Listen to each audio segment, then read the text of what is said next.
Good evening. It's a little late, isn't it?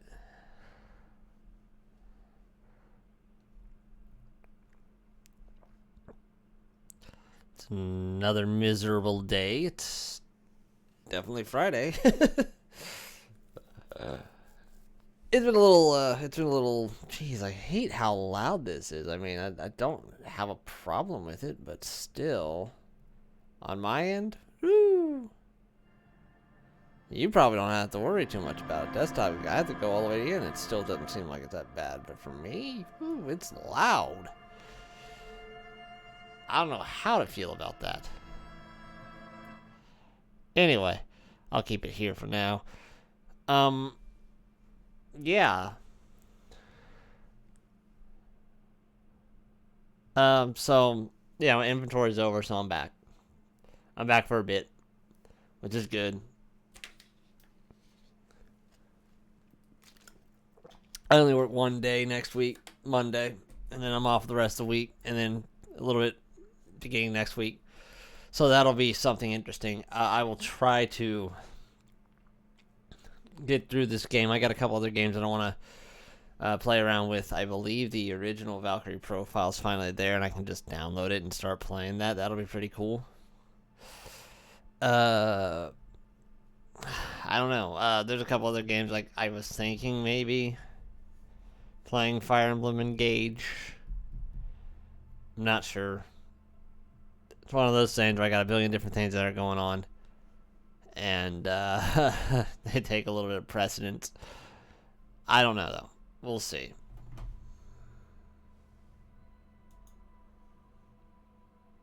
All right. Let's get to this. I'll turn this up a little bit more, I guess. For you. For me, I am going to go deaf.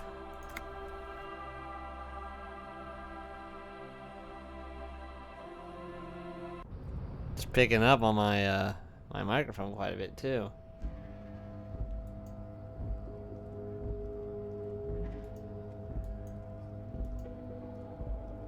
I guess. I don't really bother with this.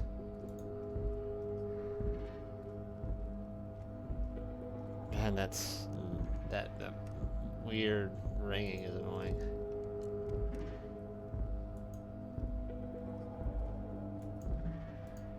I basically breezed through these quotes. The biggest reason why I'm kind of here today this late, because I don't work tomorrow, but if a game like this, I was breezing through the comments just to get out of the game. Right?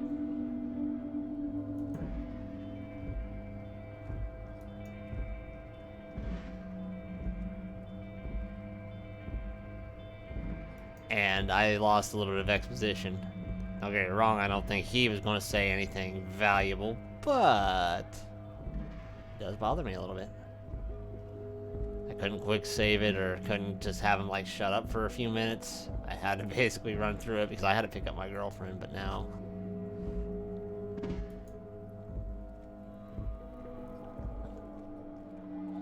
a lorry stuck in the traffic jam.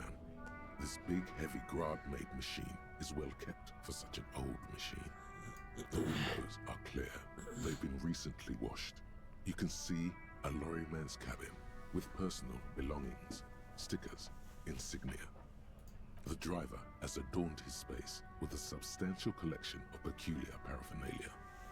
Proclamations about honor, of course, strength, and purity are glued to various panels. A large metal pendant hangs from the rear view mirror. The pendant features a sun crown with wavy rays. It is the seal of Royalist era Revachol. The back end of the cabin has a small perch to sleep, large ashtrays. There are several suns and wheels sewn into the curtains. A book with ragged edges catches your notice. The front panel features a large muscular man.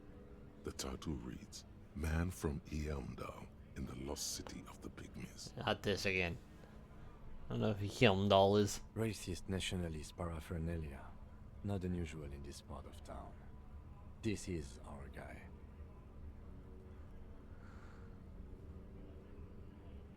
Likely, yes. This guy's proud of who he is. Drapes it all over his machine.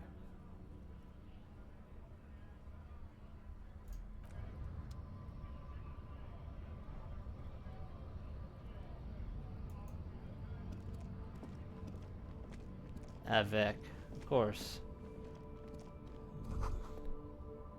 I believe this is a French producer. By all the French in the game, actually. An old monument stands in the middle of the traffic island. Toward What the is shit? sea. It looks as if it's been reassembled piece by piece, secured and mounted in the air with the aid of numerous ropes and rods. I will be honest, I mean, one of the things I would love to do is kind of learn a language a little bit better. Like, I can kind of read a little bit of, like, French, Spanish, things like that, you know? But to actually fluently, like, speak it, it's really hard for me, so... I mean, it's really hard for me to speak, period. That's half the reason why I stream sometimes, just to get out of my shell and just do this, you know? Just to talk a little bit better. A silver plaque But, on the statue's you know. pedestal reads, "I am Philip III, the Squanderer, the greatest of the Philippine bet. kings of Revachol, son of Philip II, the opulent, father of Philip IV, the insane." Yeah, you guys are all just messed up. But yeah, just to learn a language with somebody who might actually, you know, speak it as a first language would be kind of cool. Get enough followers. I hope that kind of happens a little bit. As you look up, you notice something about the statue. There are some odd indentations on the king's chest piece.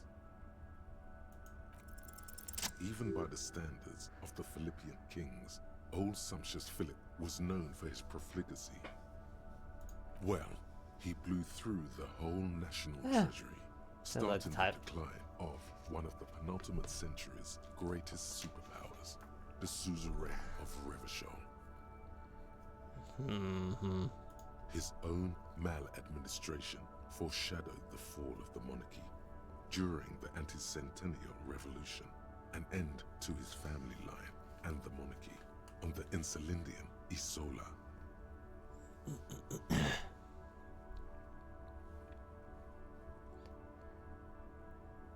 Stories have it that he had his bedroom converted into a treasure chamber, where he stored unfathomable wealth.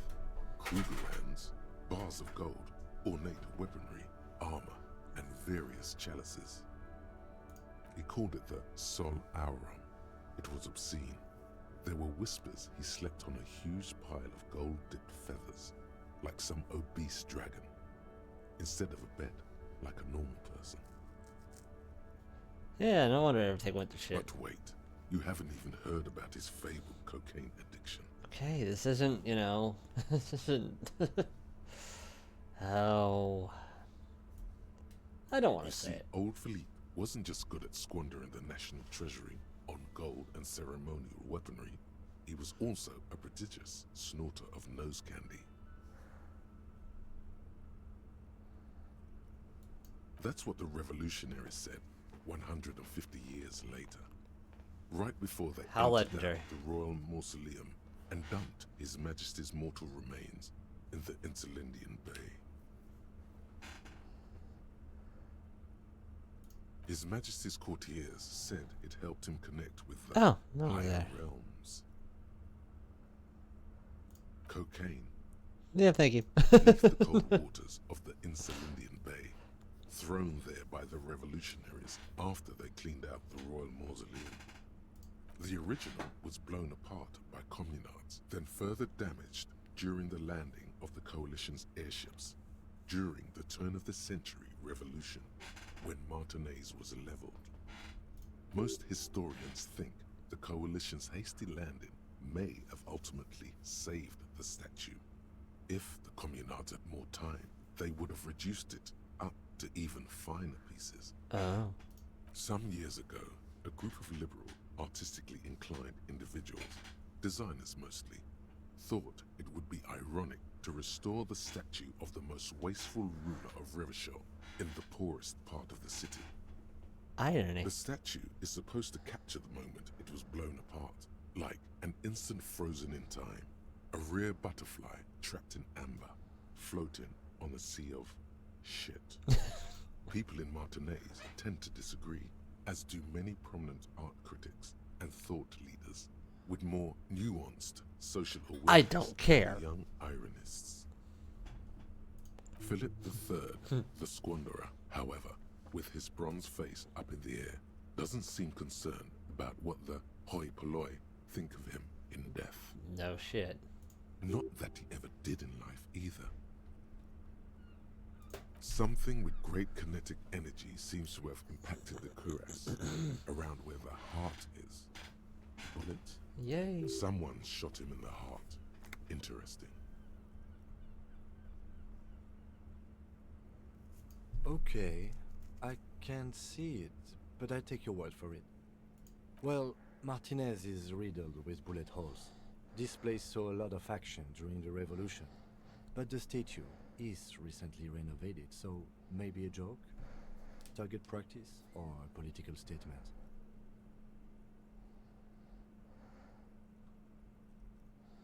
Why not? What this shows us is guns aren't too uncommon here, and people still shoot them, sometimes at kings. Huh? Cool. The king stands high above you, surveying the bay, mute and indifferent to your sightings. Mm-hmm. What else do we have? Oh, man.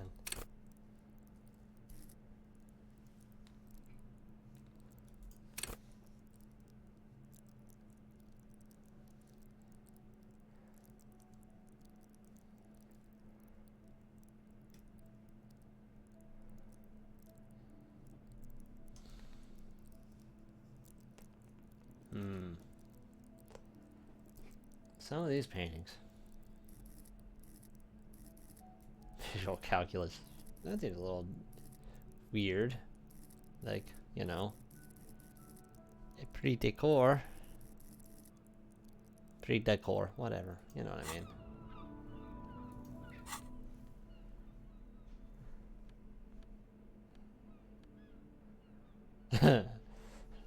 I didn't realize it's like I don't even have a shirt. Just hanging out. Tie's important though. It really keeps it together. I'm just saying. What do we got?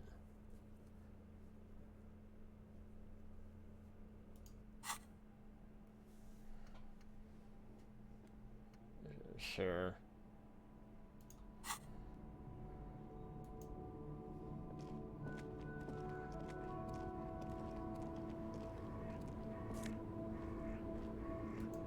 Hey, money.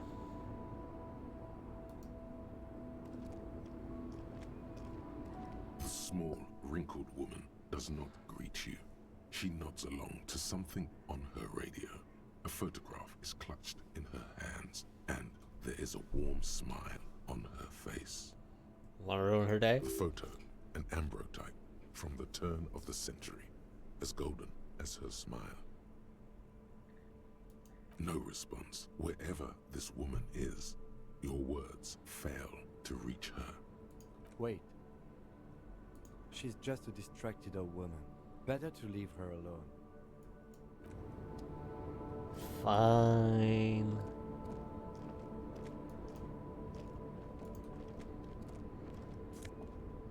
Hey, I got a shirt.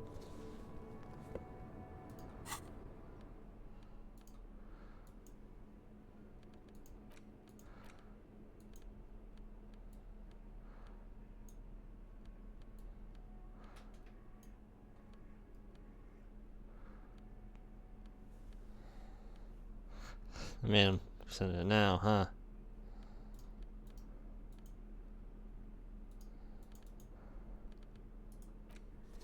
Thank you. Why not? I just wear whatever I want to wear. Doesn't matter.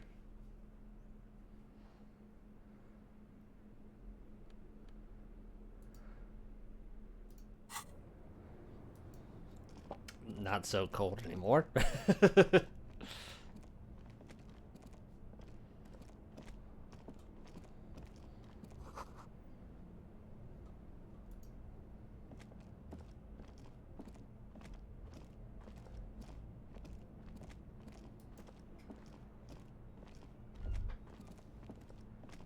A Stars Ryko, one of the finest Zhimsk-made motor carriages ever. An oldie, but a goldie. Not many people outside of Grad, and Revachol West too, it appears. A Stash Ryko KK2. That's a classic model.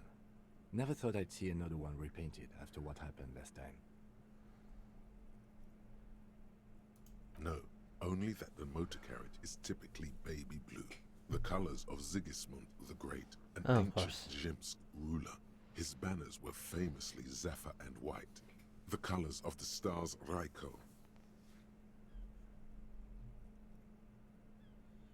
That's, well, yes, exactly it, more or less. Except it was a crowd of them. Tore him out of the vehicle and ran him over with his own tires.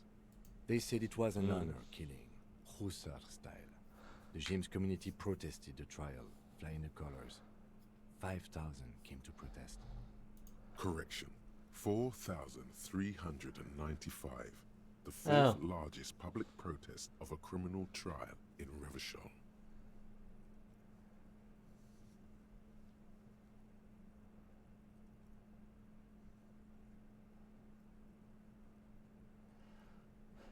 I try to avoid drawing far-gone conclusions like this before actually examining the body, but my initial guess is the two are unrelated. 4 years for murder in Reunion. The perps were remorseful. Their sorry knocked 8 years off the sentence. That's the system.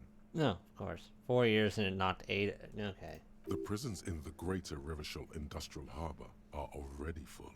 Prisoners are expensive to maintain. The longer the sentence, the larger the cost. People we are paid to protect. Let's leave it at that. Yes, detective? Okay. I'm not going to honor kill anyone over this. But I've seen it blue and white. It's much better that way.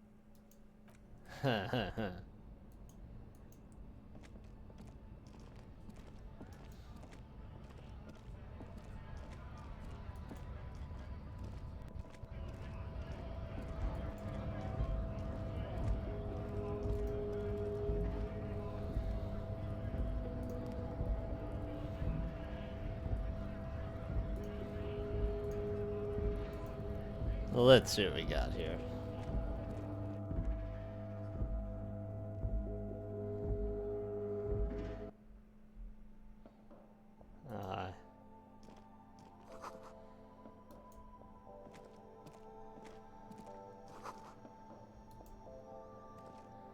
The tear machine stands in the corner. A sign says, 1 bottle equals 10 cents. Oh, that's the tear machine. It's a machine for tear. You know, you find tear outside, like bottles or whatever, and put it in the machine, then it gives you money. You need a bag, I guess. I'm so drunk. We used to have some, but we gave them all out, so... Feel free to use it if you find a bag, though. I'm sure there are some out there. Somewhere.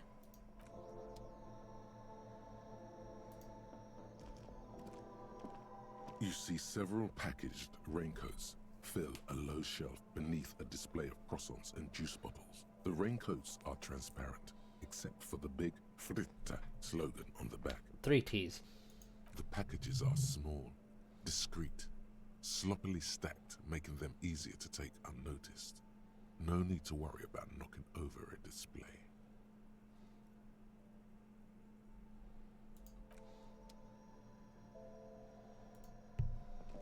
Welcome to Frit.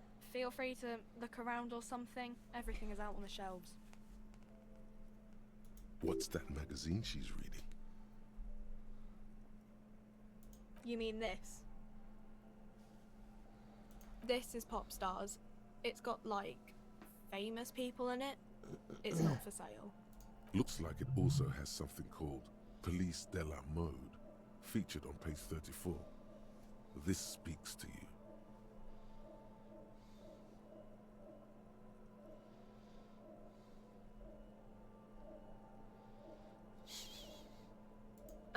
It's where they rate different outfits famous people wear. It's kind of funny. They're kind of mean. It's about who's the most stylish. No. I don't like it. I hate it. We are not the fashion police. We're the real police. I don't know. Frit?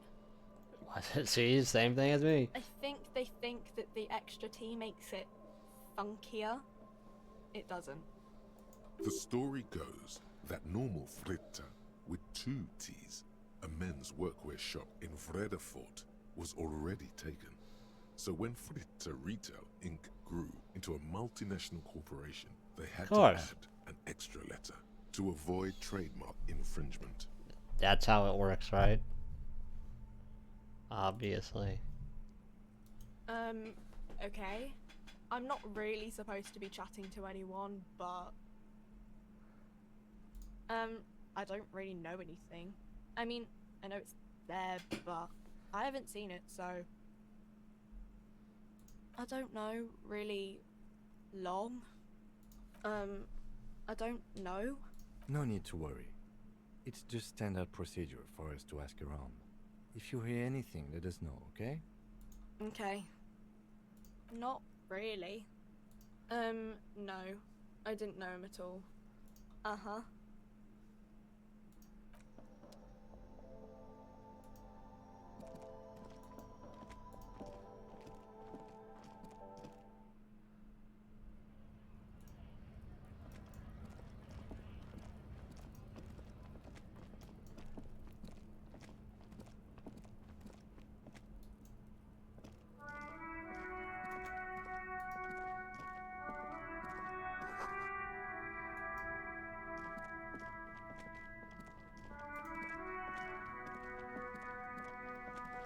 The RCM in Martinez.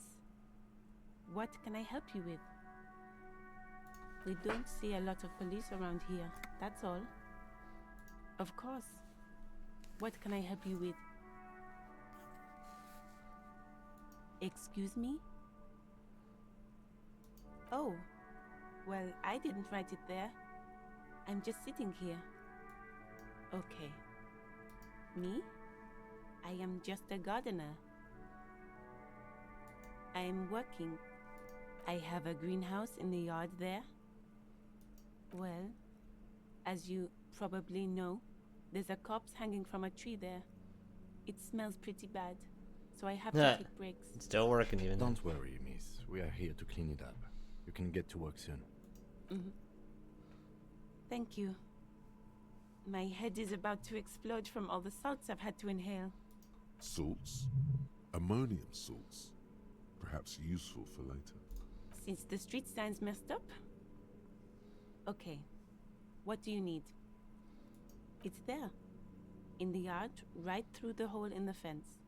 Even all the way over here, there's a drop of death in the spring air. No problem. Of course. I won't hold you back. If there's a corpse, then you're going to need those gloves for the autopsy. Sure. Keep them. I have another pair.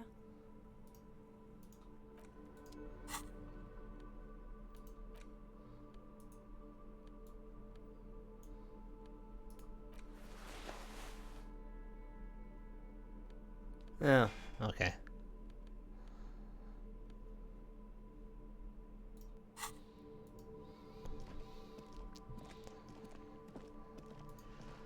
Into the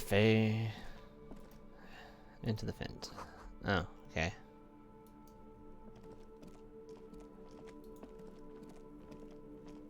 You see a set of tire tracks in the brown slush that covers the plaza mosaic.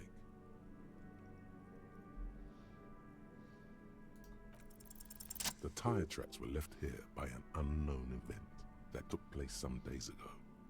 It's a message, written in the language of burnt rubber. Some of that rubber stuck to the tiles right in front of the whirling in rags. This is point A. The driver started there, and then accelerated straight into the fence, left a hole big enough for the Franco-Nigerian cavalry, according to the cafeteria manager. The driver proceeded to back out of the yard, barely stopping before hitting the adjacent building. Before heading south, must have been in a hurry. You are correct. This is a rather motor carriage-friendly city. I'm not sure. There are plenty of traffic accidents waiting to happen in Martinez. With a jam right here on the roundabout, I would keep them separate. You could follow the track south. There seems to be a canal there. See where they went, if you find the time.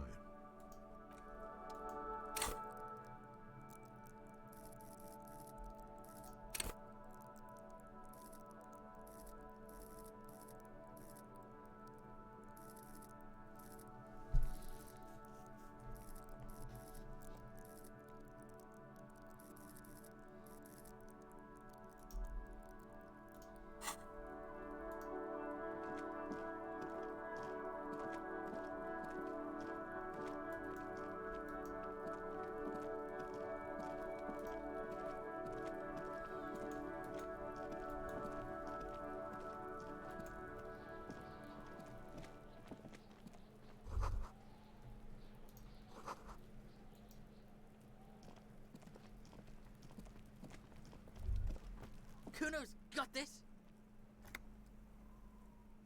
If there ever was such a thing as an ugly kid, then this is it. He's almost exquisite in his ugliness, like a gremlin. Oh yeah, nappa gumpy, Kuno!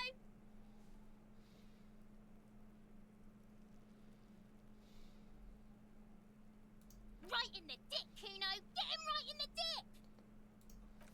It's loving in the dick. The boy is sweating profusely. His eyes are like two black holes and his jaw is twitching as if trying to break free from the empire of his body. Can't talk, pig. Shit's coming up strong. Throwing rocks. Shit coming up strong. That sounds good. Joyous.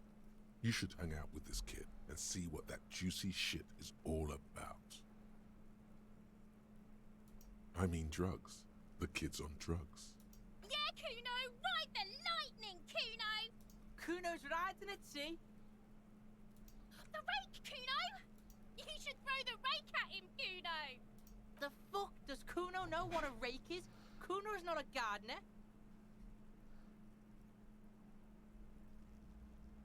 We shouldn't do anything. I don't tempt such forces. You will see. The language these kids are using, pure unfettered id. There will be no reasoning with those creatures.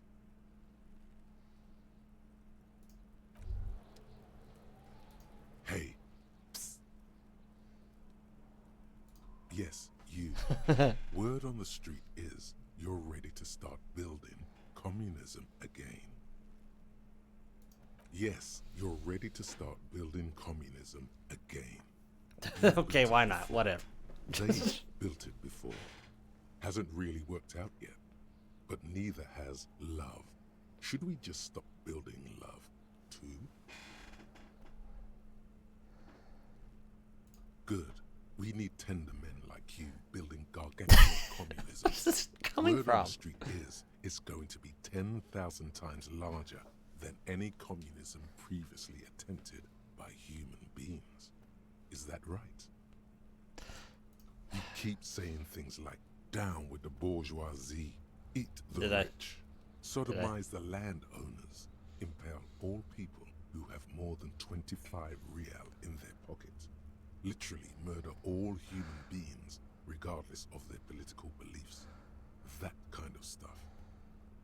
Oh yes, the mask of ambivalence. Sure, why not? Don't deny it. You're about to rip it off and reveal the monstrous seven-eyed lamb of global communism that would devour and masticate mankind. Sure. Everyone can see that. So tell me, do you have any questions before we fire up the big communism builder? Or do we get right down to it? Failure. It's about failure. Sure, I guess. Yes, abject failure. Total, irreversible defeat on all fronts. absolutely vanquished, beaten, curb-stomped and pissed on, until you came along. You will reverse the Sure. fortune of the workers of the world. I think you're thinking too much.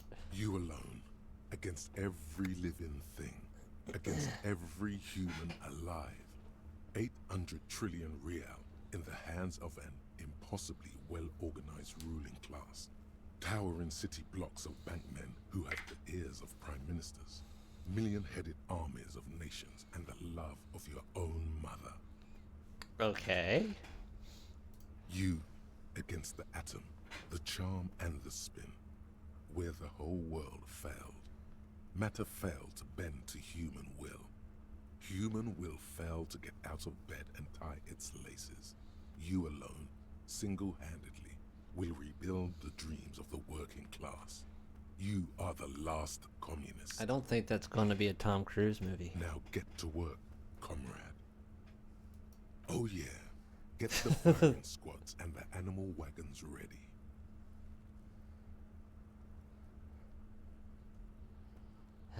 Lord. Too late to back out. You can't make an omelette without burning a few million Of course, eggs. why not?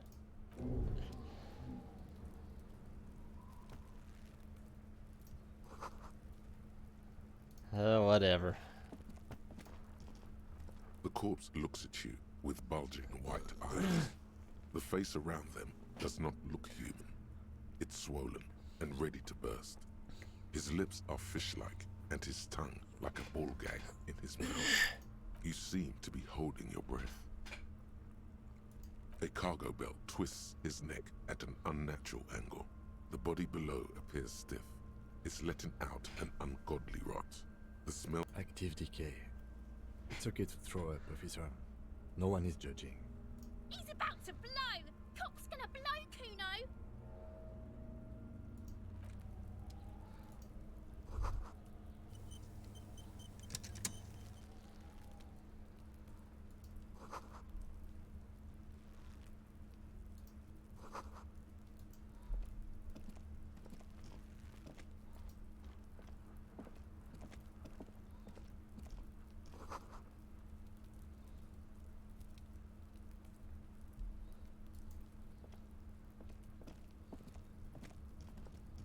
An inconspicuous pile of the roofing material, Eternite. Because it's nice and orderly. Well-laid pallets. Easy Okay. on the eyes. Rhythmic pattern calms your mind. Mammals like this stuff. It's nothing. Someone just left some roofing material slanted against an old shack. Glad you asked. When junior researcher Olari Tal invented Eternite in the Vartna Polytechnic Institute some 30-odd years ago, he thought it would last forever. Hence the name, Eternite. Sadly, the course. only lasting thing turned out to be the material's highly carcinogenic effect. But why wouldn't it? Yeah? Yeah.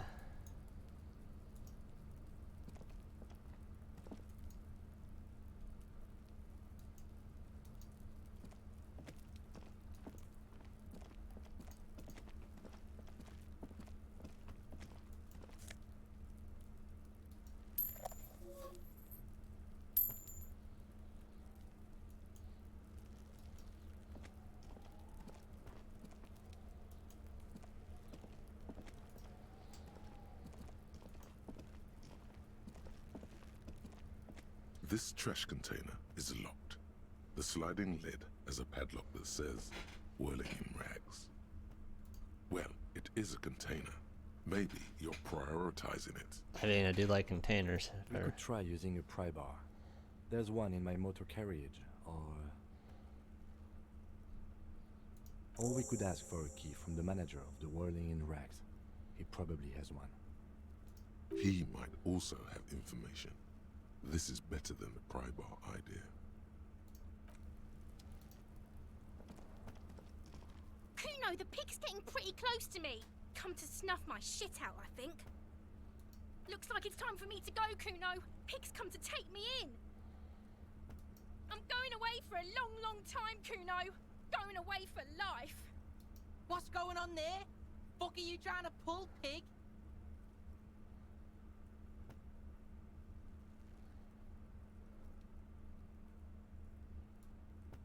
Murder was the case they gave me.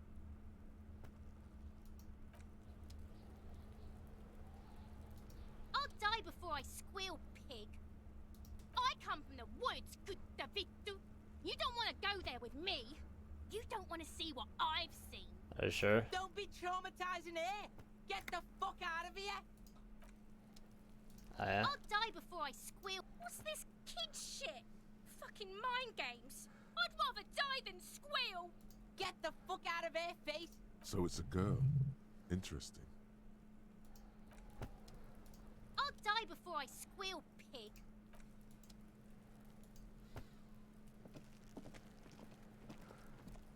Can't you see I'm throwing rocks? The fuck are you talking about? He's calling us Kuno. He says we're fucking each other. Fuck no. Kuno doesn't buy that shit. Fucking entrapment shit. Fast. This kid has got street smarts. Alright. Entertain the Kuno. Show me what you got. What you got there? What you got, huh? Show me what you got. The kid moves his hands like a basketball player dribbling fast.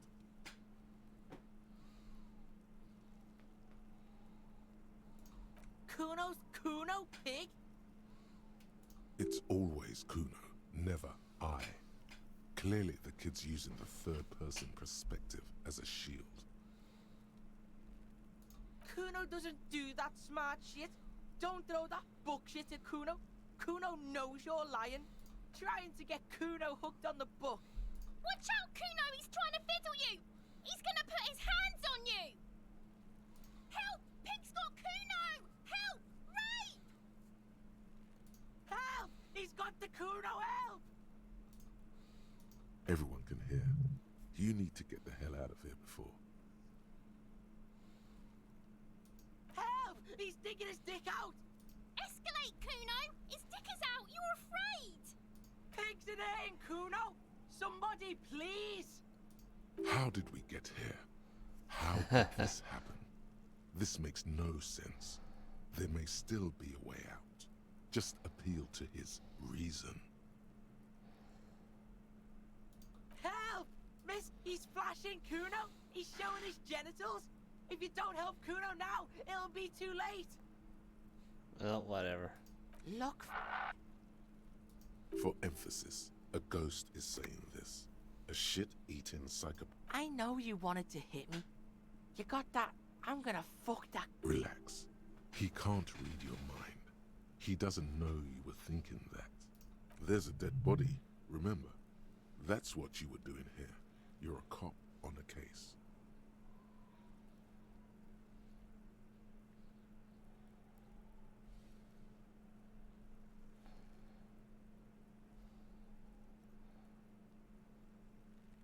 I know what you thought. I'm gonna fuck that. You're nothing. You're a joke to Kuno. Kuno turned you into his prison. No, you're not. We can just leave. Bitch, you're gonna be in this shit with Kuno forever. A peepo is a type of hat, by the way. You don't talk to me about my fucking peeper. You don't know where I come from. You just Kuno's bottom bitch. Okay. Kuno is kind to his bitch. Ask your questions, but remember, this changes shit. Click, click, click, click.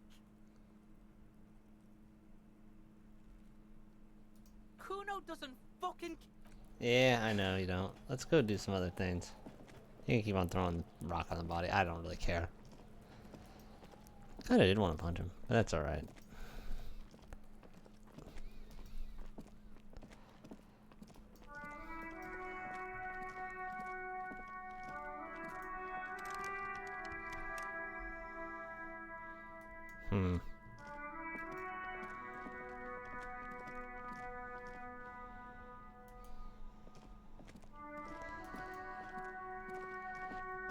Let's go down here.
that noise down there?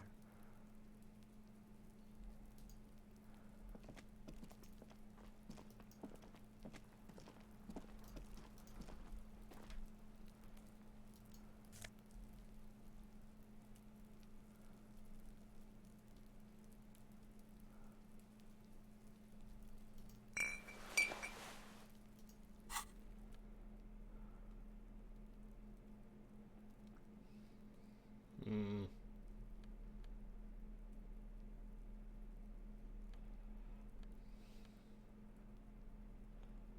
Of course.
There must be another way into the building.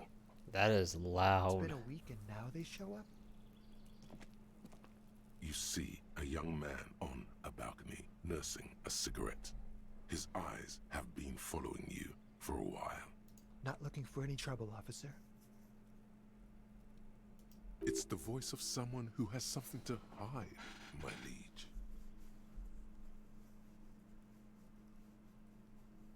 Sorry, I don't have time for this. I just want to finish my cigarette and be gone. Don't let him go. This could be your witness. The balcony has a great view of the whole thing. Is it really that important? Like a nervous cat, he keeps stealing looks at the neighboring windows. All right, but make it quick. Once I finish this cigarette, I have to run. I'd even go so far as to say that the view is a little too good, my dear gendarme. Do you have an estimate of when the body will be taken away? We will remove the body as soon as possible. Now tell us, where were you last Sunday? Oh. You already asked me that, didn't you? Wait, is someone else investigating the lynching? No, not you. Some more muscular type. And when did you speak to this more muscular gentleman? Last week? I don't know. Look. He's an actor declaiming a soliloquy. See how you hang on his every word? You didn't answer the question. What were you doing last Sunday? I had a friend over. It was my Sunday friend. He doesn't reply, gesturing no with his cigarette. In the neighboring windows, you can see faint reflections of his silhouette, all from different angles. My name? My name is Martin Martinez. That's definitely not his real name. No, of course not. Could you please lower your voice? No. We won't. Now, if you'll excuse me, I really need to get going.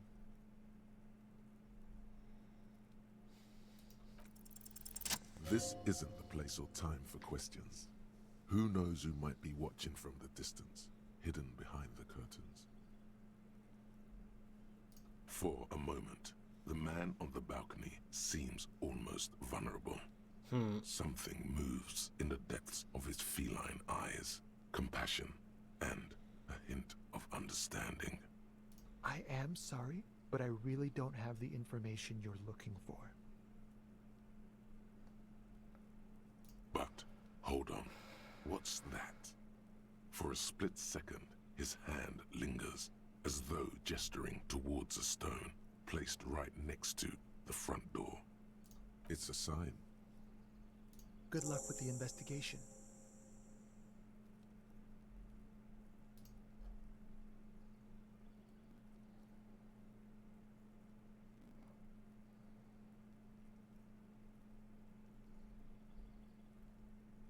He's gone. No point in running. Tenements like these often have multiple exits. If he doesn't want to talk to us, then he'll know how to hide himself. He could be a witness. Him or his Sunday friend. Either way, we need to look into that muscular type who's asking about our case. He did leave us a sign. Did you see that? He wanted to draw our attention to that stone right over there. If we find a way inside the building, we can ask around for his apartment.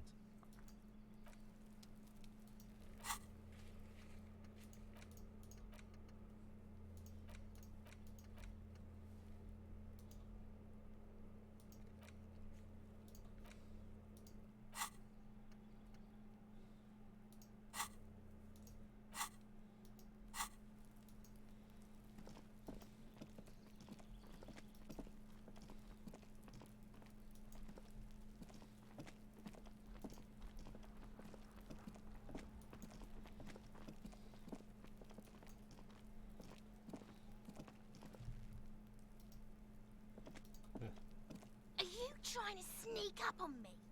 Apparently, she doesn't like people standing behind her back. Logic error.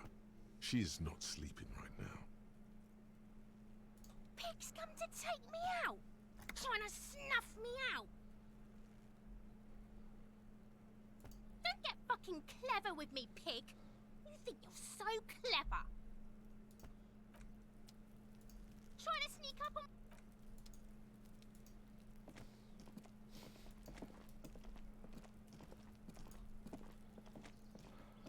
A stone, like any other, lying in a whirl of sleet and mud.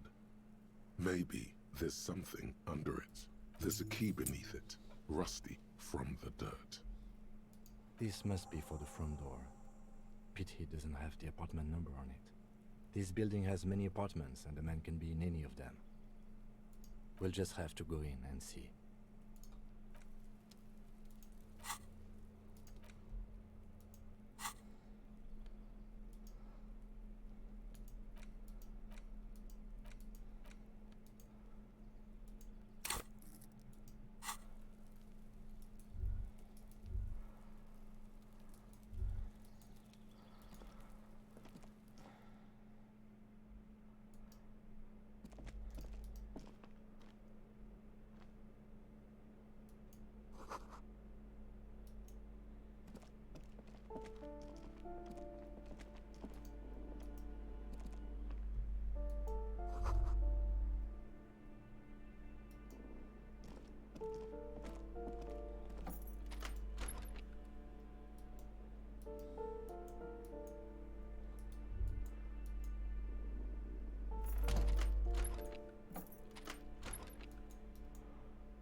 Sure, in the winter. Why not?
That isn't just a five-pointed star. It's an inverted white pentagram Oh, of course. cradled in a wreath of antlers. The iconography of communism, in other words. The star and antlers was developed in the 6th decade of the last century and quickly adopted by Mazov and the communards during the revolution. Commune nerds. Even today, half a century after, the star and antlers retains the ability to evoke hope, disappointment, and fear in equal measure, to symbolize the toppling of the old order. Also, some social democrats were already using it. The wreath of antlers represents a natural crown. It was about building a society that could exist in accord with the natural world, and at the same time above it. Because white is the color of peace.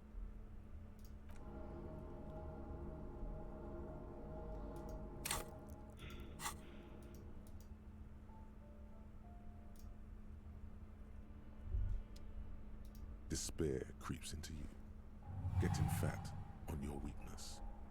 Whatever noble intentions you once had as a police officer, you're still coming up with sentences. That's a step up from total annihilation, right?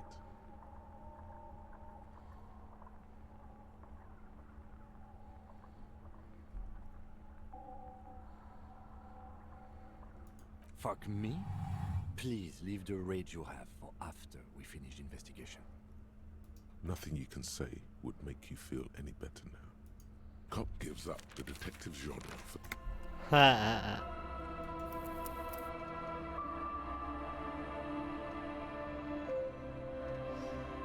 That's interesting.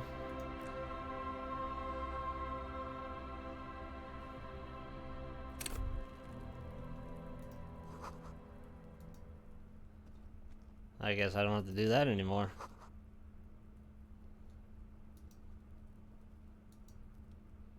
What is that? Why do I not see that? There are several footprints in the mud, left by work boots. Anywhere from 6 to 12 pairs have walked here. Maybe more than 12. No, 8 pairs of boots have shuffled back and forth in the mud. 1. Standard work boot, steel reinforced toes, number 46. 2. Standard work boot, steel reinforced toes, number 44. 3. Hobnailed work boot, steel reinforced toes, number 43. 4. Standard work boot, number 45 or 46.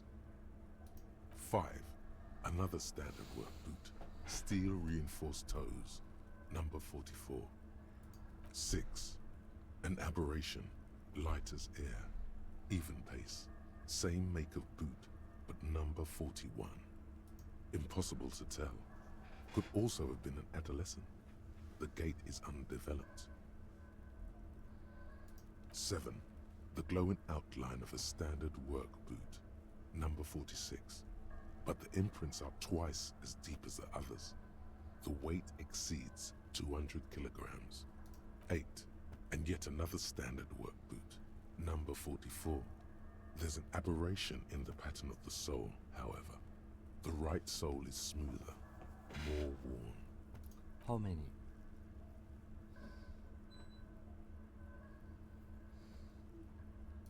I was pretty off then. I counted 20. Hey there. Mm. I never How got you the hang of doing? it. That's up. Hyperopia. Do you see anything out of the ordinary? Just seeing what's up. 200? Could it be the combined weight of I two said people, I'm just one seeing carrying what's the up. other who's tied up? Yeah. Let's say a heavily built worker. I, carrying a cracked. similarly built, soon-to-be dead man. So I had to start over. Oh, you did. Mm-hmm. Okay. He might be right. 200 kilograms of living weight is You need unlikely. anything? Any drinks or snacks or anything? Yeah. Possibly, yes. Oh, me? Snacks? I don't know what to eat. I mean, I got this water. This water's great, but I have to figure out what it would be to eat. Nothing particularly interesting. But how about you? I'm not sure. But why? I knew that you were using Steam Yes, for they could have streaming, used a so I makeshift didn't know if I could stretcher play just marching Terraria over right the Yeah. now, or if I had to wait. Yeah.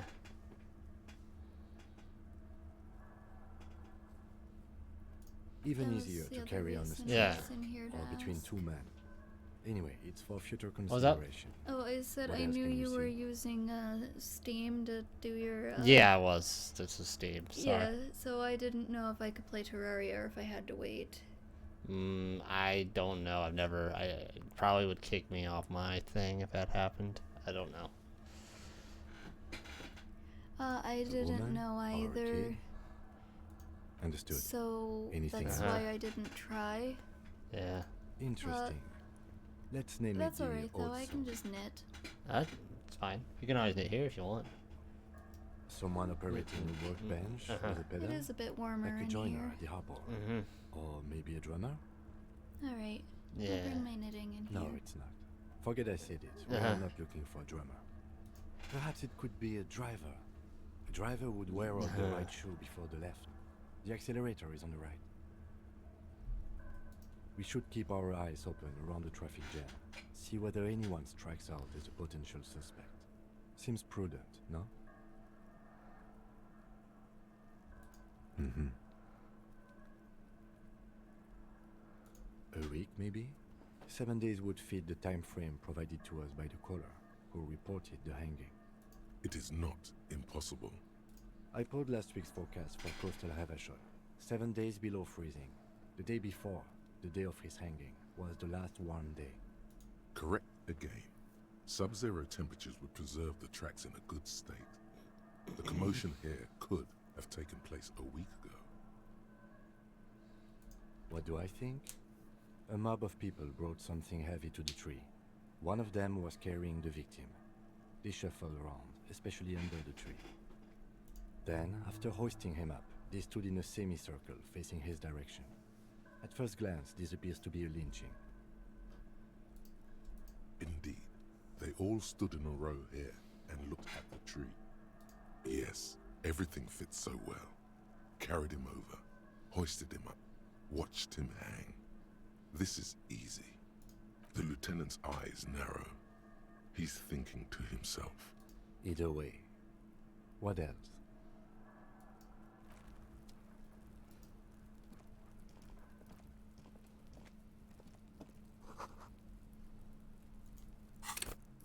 Let's see what's happening.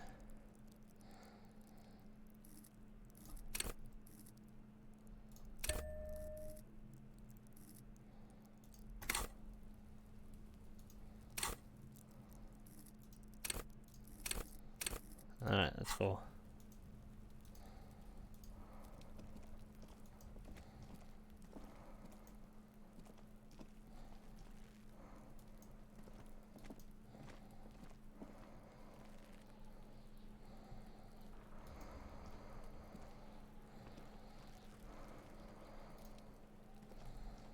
Can't you see I'm throwing rocks?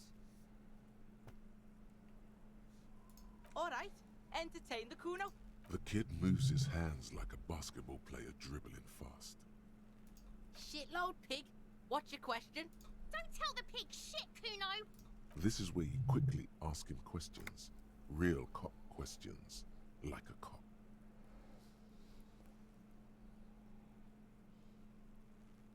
Kuno's fuck imp. Kuno uses the fuck imp for target practice. He's trying to hide the fact that he doesn't know. Kuno knows what you meant. Kuno's not a snitch, that's all. Trying to make Kuno sing into the popo phone. Probably climbed. Kuno was busy down the road when that shit went down. You heard Kuno. Kuno wasn't even in Martinez. Kuno wasn't in Revachol. Kuno wasn't regional. I don't know. Some fucking... Mesk or... I don't know. Some other place. Night City.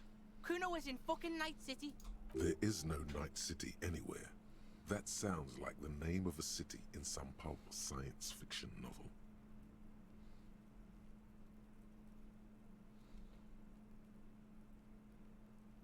Yeah. Kuno didn't smoke him if that's what you mean. Thanks, Kuno. That's one name you can now cross off the list. Just a couple of pigs sniffing around in the dirt. Yeah, you tell the faggoty Kuno. You're testing Kuno's patience here. Get lost,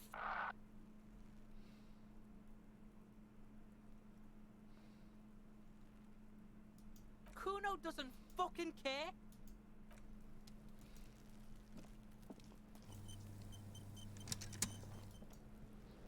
Mm-hmm. This trash container is, well, it is a container. Maybe you're prioritizing it. We could try using a pry bar. There's one in my motor. Or we could ask for it. He might also.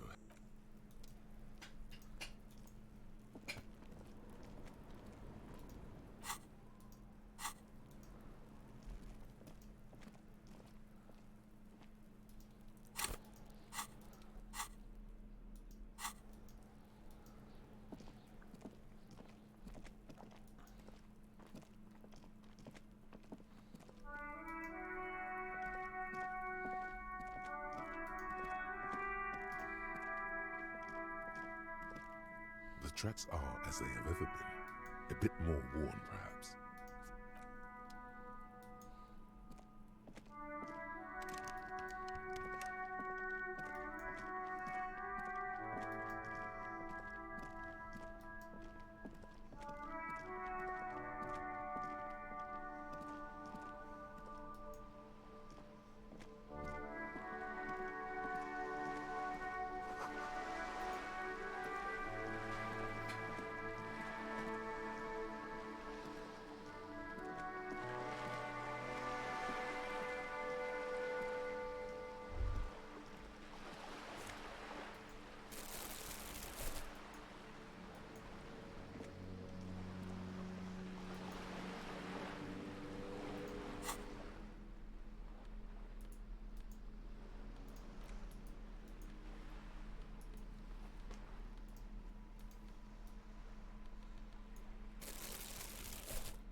Look at all them bottles.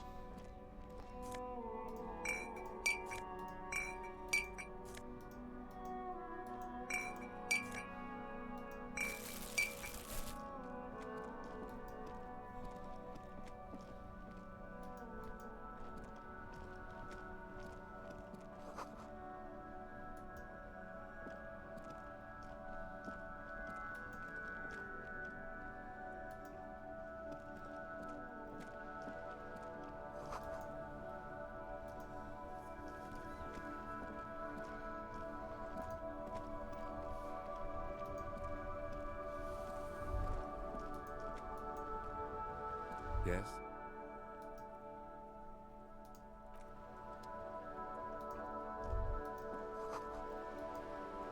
Alright.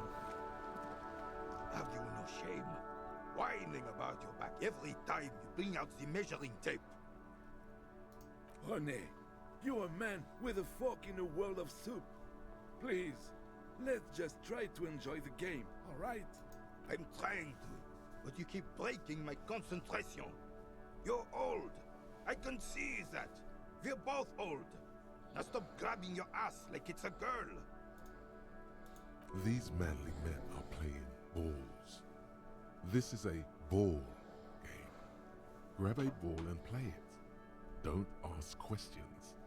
Shoot first. Ask questions never. That's the spirit. Don't even waste your breath asking about the game. They wouldn't know anyway. They're way past their prime. Yeah.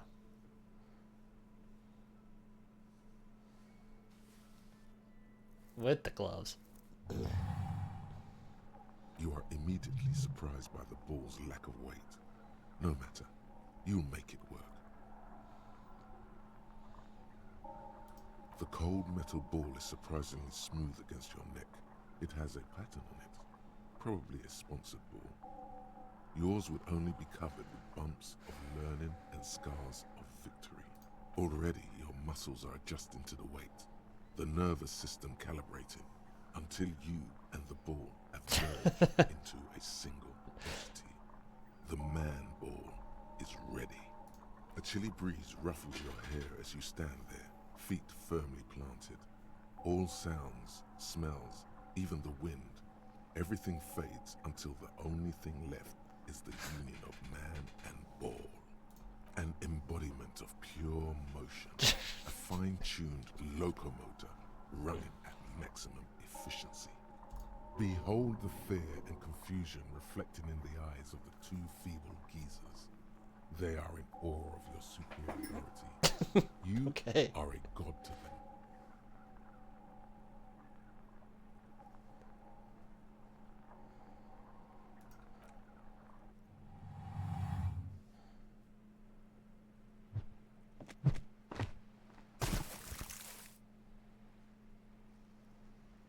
Derp. Merde! Bordel de merde! A whorehouse of shit. Apparently. It wasn't whorehouse of shit. The shot was at least 23 meters, probably 24, and then some. Nothing to be embarrassed about. What the hell is your problem?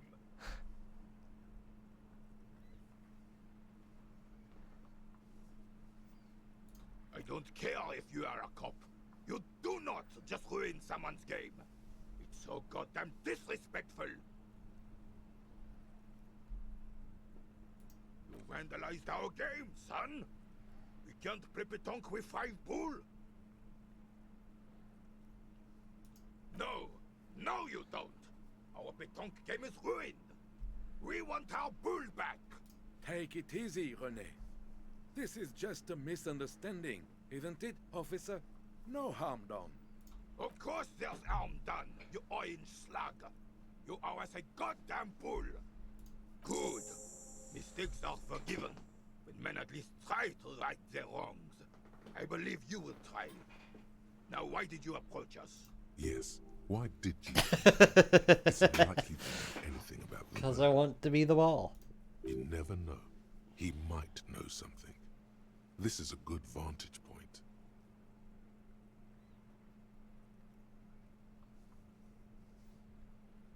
Unfortunately, I don't. Unlike most of the locals, I have no qualms about assisting law enforcement. But this affair has passed me by completely. In Martinez, the union is the law. Can you really blame them? Cop is a pejorative term. I don't have a problem with policemen. On the contrary, I admire the effort to bring order to our streets. He doesn't know about the crime. Your time is better spent discussing politics. I'm confident they are indispensable in regard to all the paperwork and other administrative duties.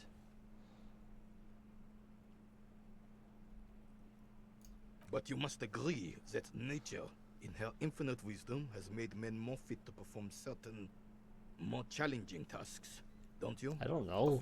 Really, officer. Match an average woman against a gender equality is a very noble, very modern idea. But in real life, primal roles prevail. Ah, yes! King Philip III, on his stick. Oh, absolutely. At the mercy of a cocaine snort who emptied the treasury so he could sleep on a bed of gold. A superpower, feared and respected. A testament to what this country can be under the leadership of a true king. Someone who knows how to rule decisively, without fear of offending the sensibilities of the frail and weak-minded among his subjects. This is something the insurgents never understood. A nation is only as strong as its leader. That's why it was such madness to try to... Don't get started on that again. What happened, happened. The Carabiner doesn't reply, but his entire being communicates unbreakable resolve. Right.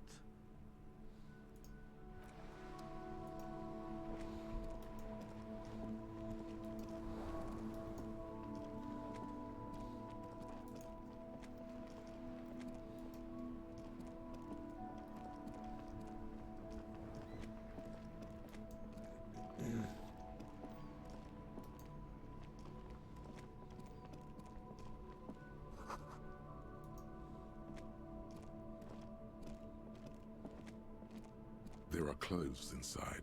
Cheap second-hand. Don't be shy. These are premium class clothes. Good. Save the economy? That sounds off. You find your hands deep in... The box smells like cat piss. Economical, but also trendy. Look first hand. Buy second hand. Keep the economy moving. Haven't you heard, officer? We've got to be economically conscious. Recycle your cash, keep it in circulation. Don't buy new things. Buy eco. Look around, officer. You see all these premium goods just sitting there, not getting bought? We've got to keep the flow of goods moving.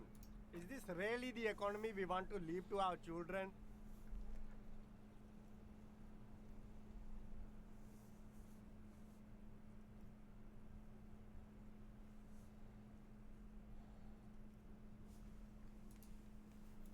And what?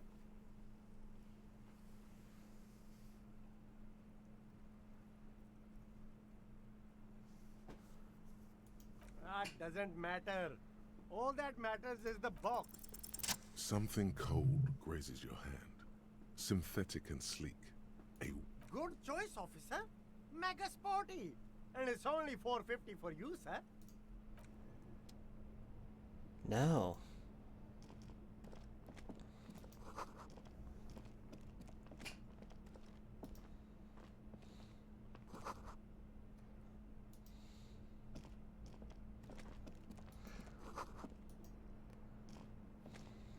You see two lowly, defeated speakers, thralls, I can see you've a taste for luxury, officer.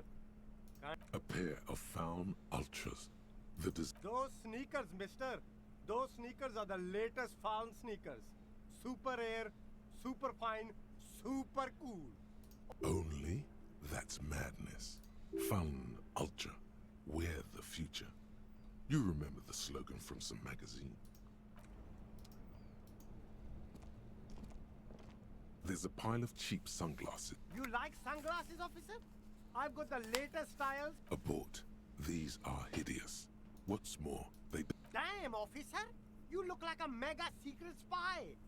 It's going to be very difficult for anyone to... No, you are definitely not buying those. Are you sure? But then...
Wow, a very large red t-shirt with an impressive print stands out from the other garb.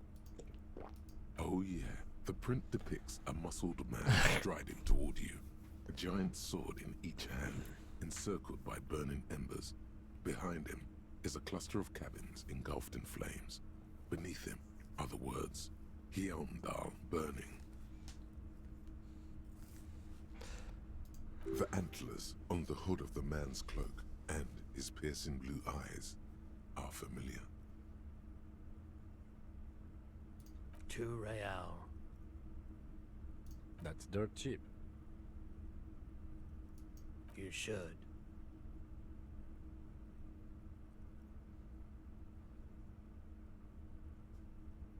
Smells like worn cotton. Worn cotton with a side of flea market or trash bin. Sniffing is okay. But please don't try anything on.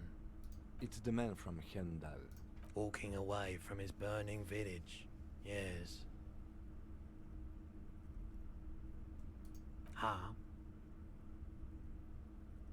Oh, I see. That's tough, man.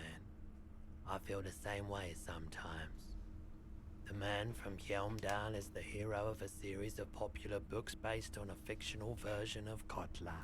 In fact, most people don't think that man from Heimdall ever really existed.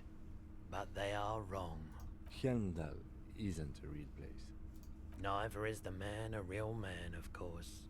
But both the man and Heimdall are an ontological necessity. But hey, it's not worth getting into an argument about. Wow, what?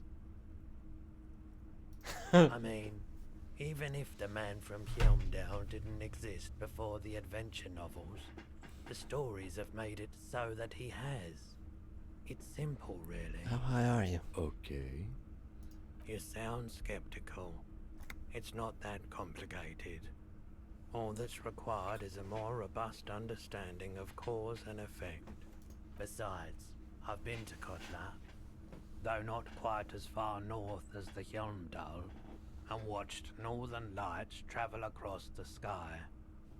Very unique, energetic tides there. It's for the best, because Heimdall is not a real place, and thus he could not have gone there.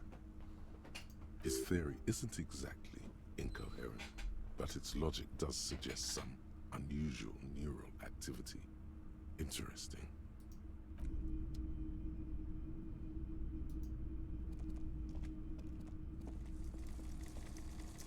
see rows of toy soldiers guarding the rest of the trinkets displayed on the table. Some on horseback, others in rags, others yet in bright blue uniforms. All are stern and unyielding in their duty. Why? What's this? A headless man riding a horse? A headless man wearing futuristic tracksuit trousers that say foul. Oh, that's the Headless Phone Rider. The Headless Phone Rider. Of course. It's an urban legend about a man who rides the streets of Revachol sporting a fawn tracksuit. As you see, he's missing his head. Dinner still in the fridge. What? Are the leftovers from dinner still in the fridge? Yeah, it's in the blue container. Okay, thank you. 50 cents. Bargain price. I'll throw in the tiny cap too. I think he's looking for it, or something. That part of the story has many interpretations.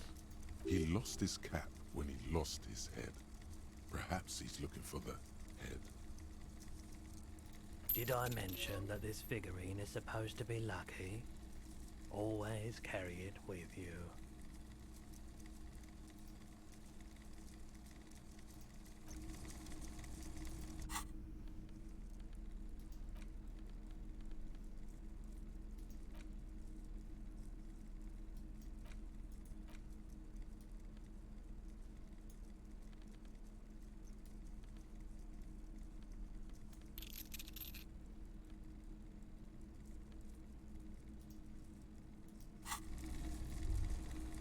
I make some funny choices.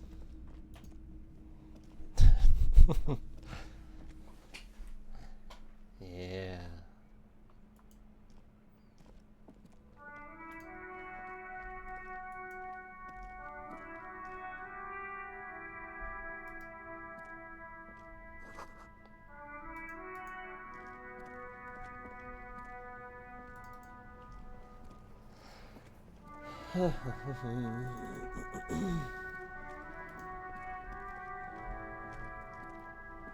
Before you stands a motor carriage. The bodywork is covered in blue and white livery, bearing the number 57. This must be the infernal machine that tore you from oblivion. The Caprice Kinema motor carriage. In the cabin, you are welcomed by a set of steering levers, a radio microphone on a hook, a pull-out toolbox under the seat, and the soft glow of the fuel preheater gauge. A scent of leatherwork and heavy fuel oils washes over you. The frequency tableau lights up, and the green button labeled Prime Line glows like a feline eye. And then you hear something. The soft purr of electrical kittens. Radio waves cast far and wide over the metropolis. A woman's voice greets you through the static. This is Precinct 57. Hello, Lieutenant. How may I assist you? Hello, Alice. Please assist our colleague from the 41st. Now it's a precinct. lieutenant. I'm putting him on. I guess that makes sense. Lieutenant. Operating the radio is easy. Just be confident. You've probably done it 1,000 times. This is Officer Alice Demetri, Precinct 57. How may I assist you? Under the green prime line, a yellow saved button catches your eye. You wonder what the lieutenant's default radio station is.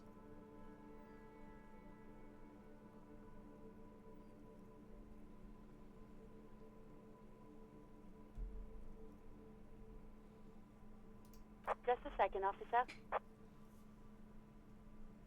10-2, 10-5. This is 41st. Come in. Over. The man uses relay code. You've got this. You're a cop, and cops know relay code. 10-4, message received. 10-5, relay message. What's your status? Over. 10-18, state your message, sir. 10-9, over. 10-4, message received. This is a very serious situation. I need to 10-22 the captain. Over. Is it him? What does he want? Says he lost his badge and needs to report it. He what? He lost his badge. Who lost his badge? Dick fucking Mullen. Who do you think? It's Officer Dick Mullen from the bestseller Dick Mullen Lost Identity. Dick Mullen is not your name. It's the name of a fictional detective who would not lose his badge. Defend yourself. Immediately. They're laughing at you.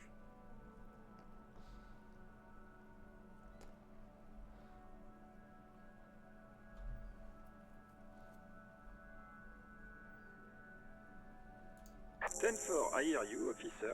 I'm just going to make a note here that you are in pursuit of your misplaced badge. Over. Fuck me. Mac, come here. You've got to hear this. Dick Mullen lost his badge. What's going on? Super Cop here lost his badge. He lost his what now? His badge. He lost his goddamn fucking badge. 10-9, come again. I didn't get that. Over. New heights even for Captain Sober. Ask him.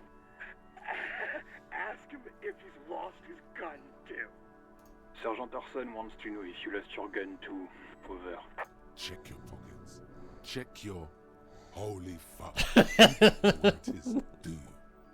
No, it's gone. It's not fucking on you. 10-9, come in, officer. Did you get my question? We were wondering about your gun. Over. Lying over the phone is easy. Just say it like it's the truth. And then it becomes it. He says he didn't. Thank God for that. That was a nightmare. I don't even want to imagine the poor prick who has to relay that kind of news to the captain. Losing his badge is bad enough. Tell him to find it, and fast. We can't have some gangbanger running around with it. We're all glad to hear you've not lost your gun, officer. You need further assistance. Over.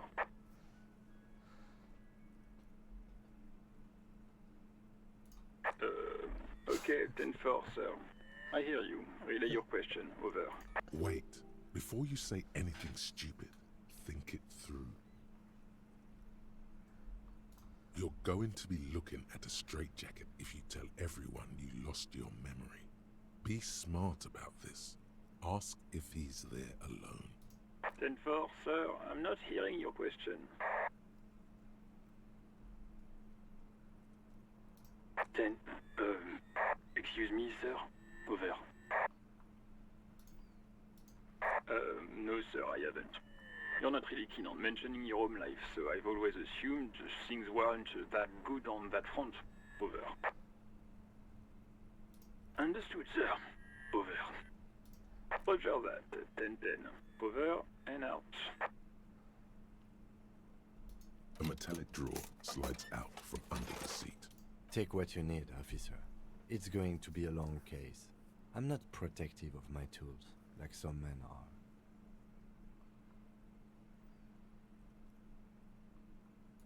The pry bar feels nice and cold and heavy, like truth. You feel like you're reunited with truth once more. Useful for opening all sorts of doors and lids. The handles are long and sleek. Snap, snap, go the cutters in your hand. You can do good work with these. Cut chains, locks, and ropes, especially belts. It's robust, weatherproof, and well made. Police issue. Blue. Lets you see things in the dark you would otherwise miss. The pull-out toolbox slides back into its nest. Preheater gauge casts a warm glow on the steering levers and the radio on its hook.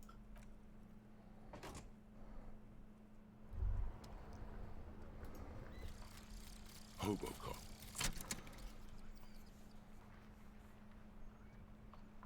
Technically, you wouldn't be a cop anymore, but a hobo. That would mean game over for the cop chapter of your adventures. But who knows where the hobo part takes you? To the bar? The old L'Assommoir? To the pier or the sewers? To Le Royaume, where for 300 years they interred the dead. You could plunder royalist crypts for long-forgotten triple malt bourbon, then fight the Arden beast that lurks the bottommost sepulchres. The secrets of the city are all yours, At last.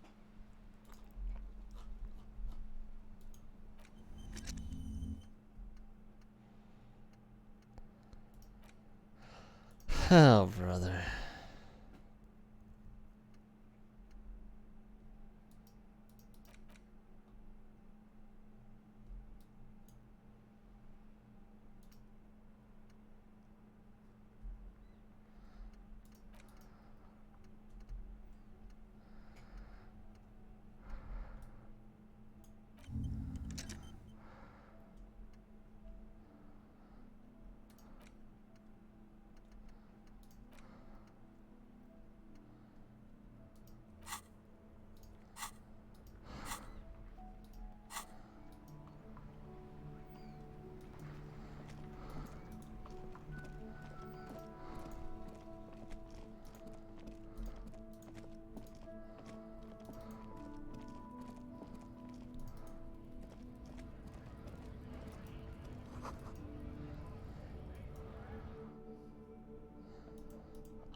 The tear machine stands in the corner. A sign says, your bottles clunk into the machine, and the money appears with a satisfying jingle. You're a richer man now. You're 100% sure you got special hobo cop money for that tear. At least 100% extra tear money. If the numbers on the machine told you otherwise, it's a lie. You see several packaged raincoats fill a low shelf beneath.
A sturdy metal door guards the southwest entrance to the door rattles against your knuckles, but the door rattles again, but this time. Stop banging on the door! I'm not letting any more strangers inside. Doesn't matter who I am. Now go on, get out of here. From within comes the faint sound of a broom sweeping across the concrete floor. Ha! The police? Everyone knows the police don't come round here. No, I already told you. I won't be responsible for any more strangers getting into the building. Go check the backyard door. Maybe someone there will. Backyard door? There must be another entrance. Madame, I assure you. There is no reply. Just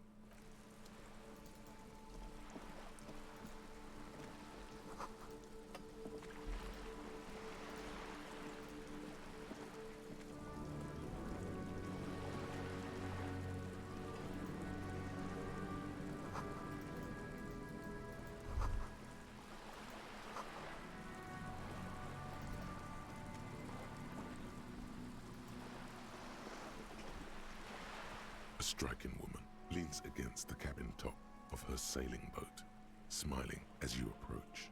Her green raincoat glistens with droplets.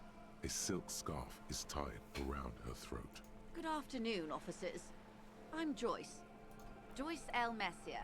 I represent the board of Wild Pines, the owners of the harbor. You gentlemen must be from the RCM. I'm glad to see you here. Like steel. There is strength there. If she wanted, she could sink her nails deep into your skin. I was dispatched to handle a strike, not a lynching. Anything I can do to assist the RCM in this matter, I will, gladly. That is good to hear, madame. My colleague will take the lead on this interview. I should let you know that he is recovering from an unusual medical episode. It happens quicker than a shooting star. But did the lieutenant just wink at you? How interesting. I wish you a swift recovery. In the meanwhile, you have my full cooperation, and the full cooperation of the Wild Pines group. What we do. I'm afraid I don't speak for Wild Pines as a whole. It is a giant undertaking. There was a touch of discomfort there. She wants to merely represent. The Pines' core competency is logistics. Container shipping, freight, that sort of thing. See those airships there, blinking? Those are the shipping side of things. And that is the terminal. Another subdivision deals with energy, oil and gas exploration, offshore platforms. The Wild Pines Group is one of the original Revacholian Indo-tribes. Companies awarded royal monopolies by the king, the suzerain himself, centuries ago. The king is long gone, but several of the Indo-tribes remain. Saint-Baptiste, Elysium, an unknown entity known as Brightest Star. She nods.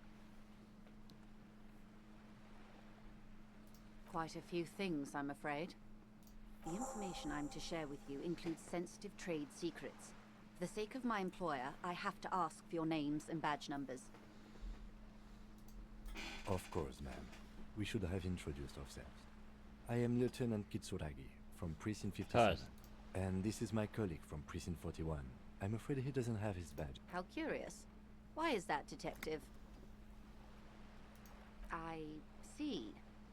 So, are you saying you lost your badge during the course of this episode?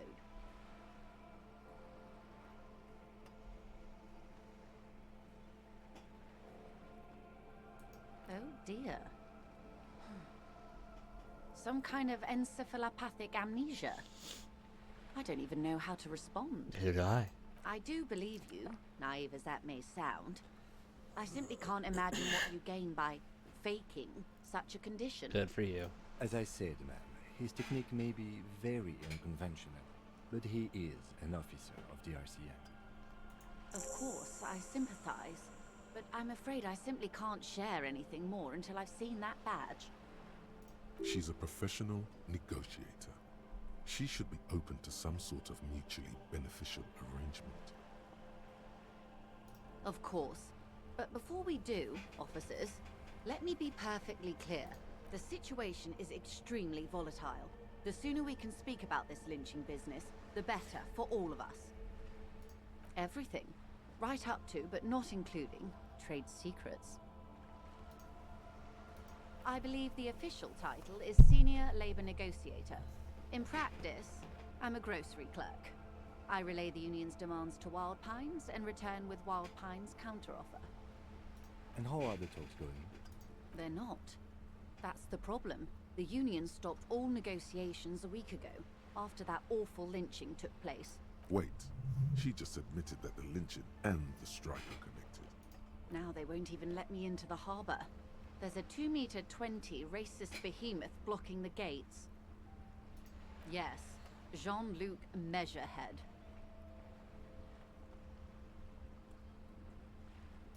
Yes, I believe there is a connection, but that's a subject for later. Let's say I was not making the kind of progress I'd hoped for when I first arrived. And when did you first arrive? I arrived 3 weeks ago. Yes, in the middle of February. The bay was still partially frozen then. I prefer to do these things on site, like the RCM. But the strike began in December. I wasn't the original negotiator here. I took over after Mr. Gaumont hit a wall with Mr. Clare, the union boss. Mr. Clare refused to speak with Gaumont despite concessions he'd granted the union in prior negotiations. This isn't the first time the union has gone on strike. Heavens no. There have been 2 prior strikes. Both times the union won significant concessions, including overtime pay and a medical plan. This time their demands are more, I guess you could say, aggressive. Ludicrous, even. It's meant.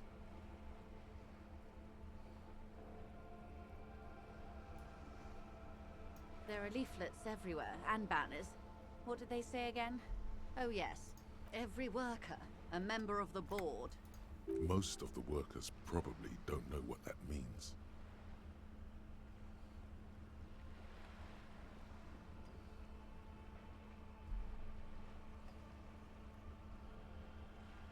Then you might also like their other slogan. Demand democracy. Personally, I don't think it has the same pizzazzo as every worker a member of the board. It's quite simple, you see. Every time the Wild Pines group makes a decision about what? About anything really, it needs the signature of each of the 2,200 workers in its Martinez terminal. Just so you understand, this is but one of 22 terminals owned by Wild Pines. Essentially, not only are they kings of the company, they are also kings of the 72,000 employees of Wild Pines Group.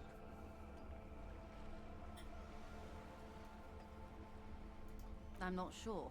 Naturally, I assume that was just their opening position, a hard-nosed tactic with a side of mockery. But there's been no follow-up, just the same nonsensical slogan repeated over and over again. And now, people are getting lynched, I hear. Behind the whirling in rags. A disastrous situation if there ever was one. Excuse me, from whom did you hear about this lynching? I first heard it from the boyar at the gates. The one whose very name advertises his aversion to work. I think he said it was, "Call me mañana." This checks out. The scabs? You mean the huddled masses of Jamrock, come to plead for work where the union refuses to? Don't let her answer it herself.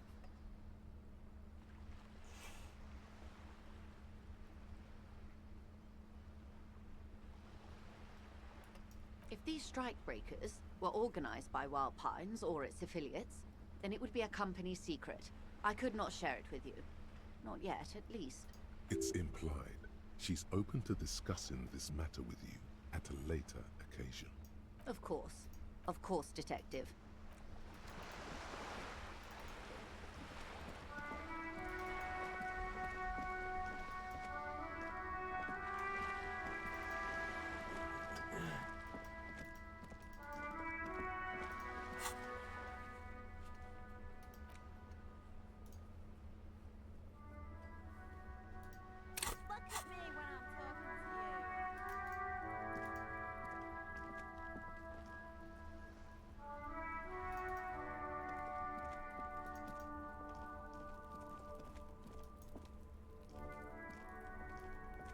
Trying to sneak up. Apparently, she does logic error. Pig's come to take me out. Trying to snuff me out. Faggoty.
Hi, Ace Detective. Are you here for more books?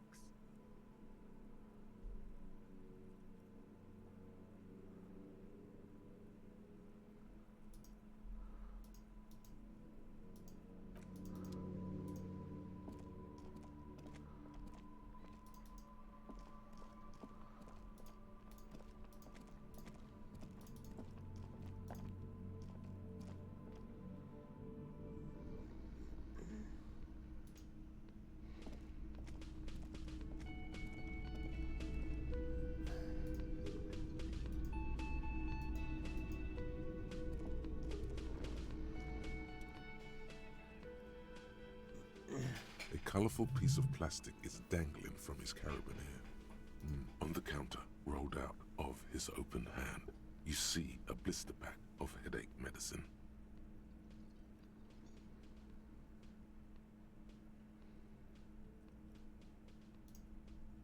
It's a dock worker's ID, doubling as a shift card and a job permit. A young, able-bodied man stares back at you from the photo. Santiago S. John. Your fingers find their way into the shackle, flicking open its spring-loaded gate. The metal loop holds the plastic ID and a leather-bound pocketbook. The man emits a loud snore. Is he about to wake up? Doesn't look like it, but you never know. Better be quick. You slip the plastic ID card out of the loop and pocket it. The man continues to snore. No, he's looking the other way, perhaps purposefully. The sleeping dock worker has little to say about your actions.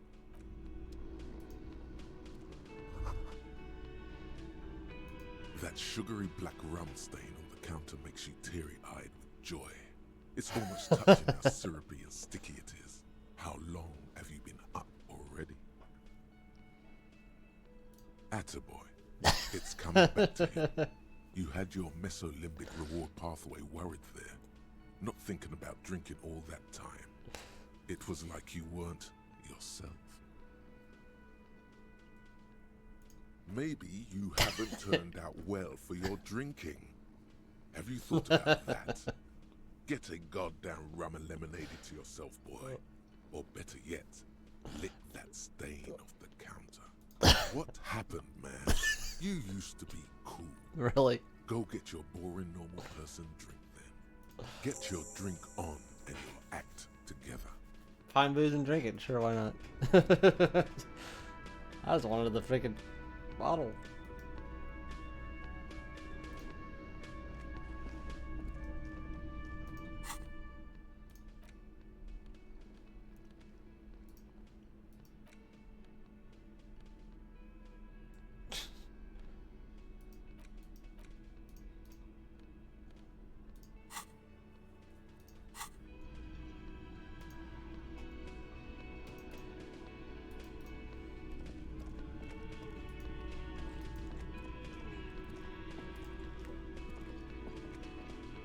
Can I help you? Mine? No, it belongs to the Whirling in Rags. Thank you for clearing that up. Why do you keep the container locked? Why? To keep the hobos and drunks out. That's why. And the neighbors too. They put their trash there and they don't pay for the garbage company. I thought as much. And are you the only party with access to the trash container? Well, yes. Us and the garbage disposal company. It seems a little callous, doesn't it? Something stirs in you. Prod at him and find out.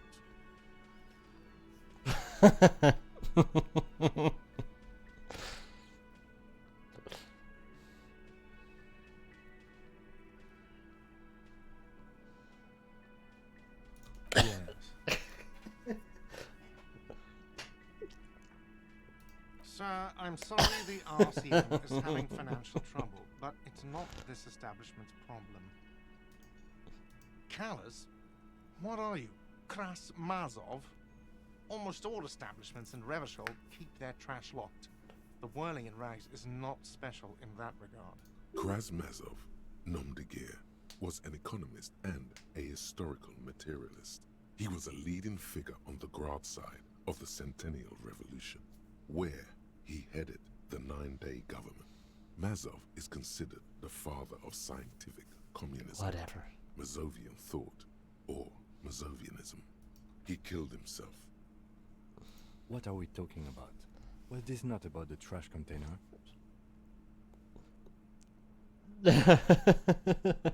We should return to this theory at a later time, officer. This here was about the trash container. But it's about my trash container. What for, Mazov? Are you planning to nationalize my trash? Yes. It concerns the case. Please cooperate. Just bring them back once you're done, please.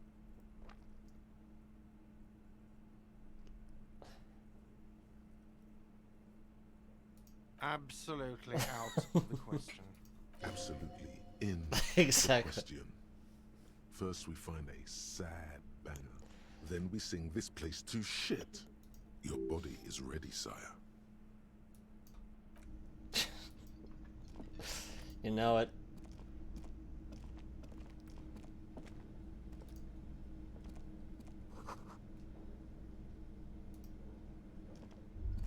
A thin man is smoking below an exhaust. As you step in, he nods toward the table and says something in a completely foreign language.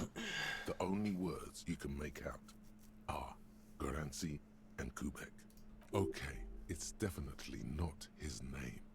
Whatever you do, please don't call him Goranci Kubek. Please, it's not funny. The man puts his cup down and replies something, his left hand drawing arcs in the air. He smiles and bangs his ladle. It's almost like music, especially with the sounds of assorted dishes boiling and simmering on the stove.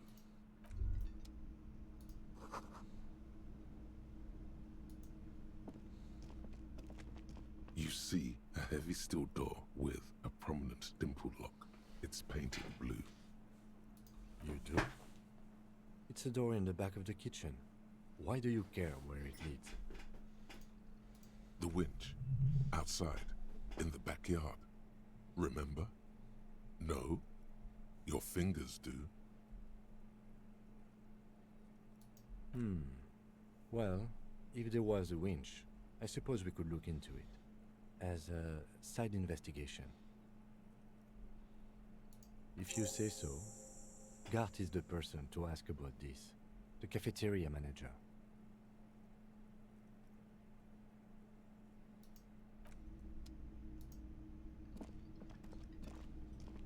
The man ponders his cooking utensils and he looks up at you, then looks away quickly. Shrugging is an international sign for, no, I don't know what's behind that door.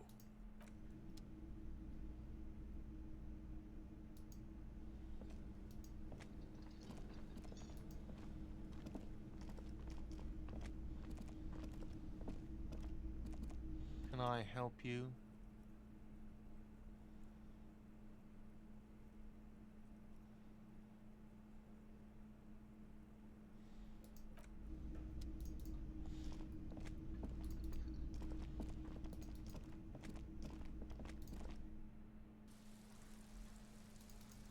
Oh, hey, it's raining.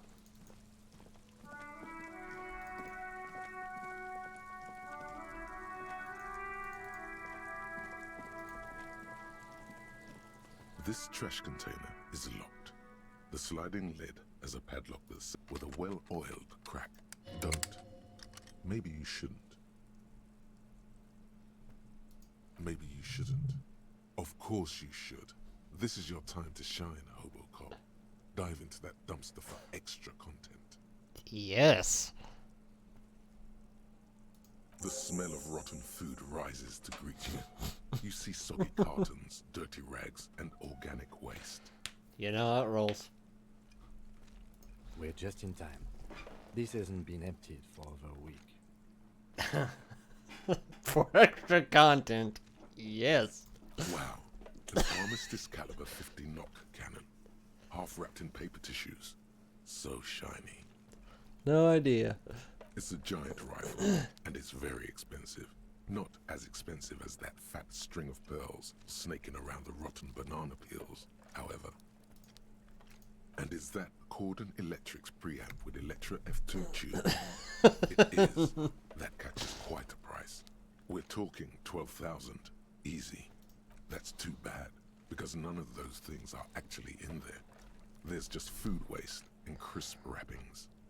All you see is a broken mug with a racist depiction of the Yellow Man frolicking in saffron. Only in its social sensibility. Why am I taking this? You've acquired an interactable item. Investigate this item further by going to the Interact tab in your inventory. Thanks.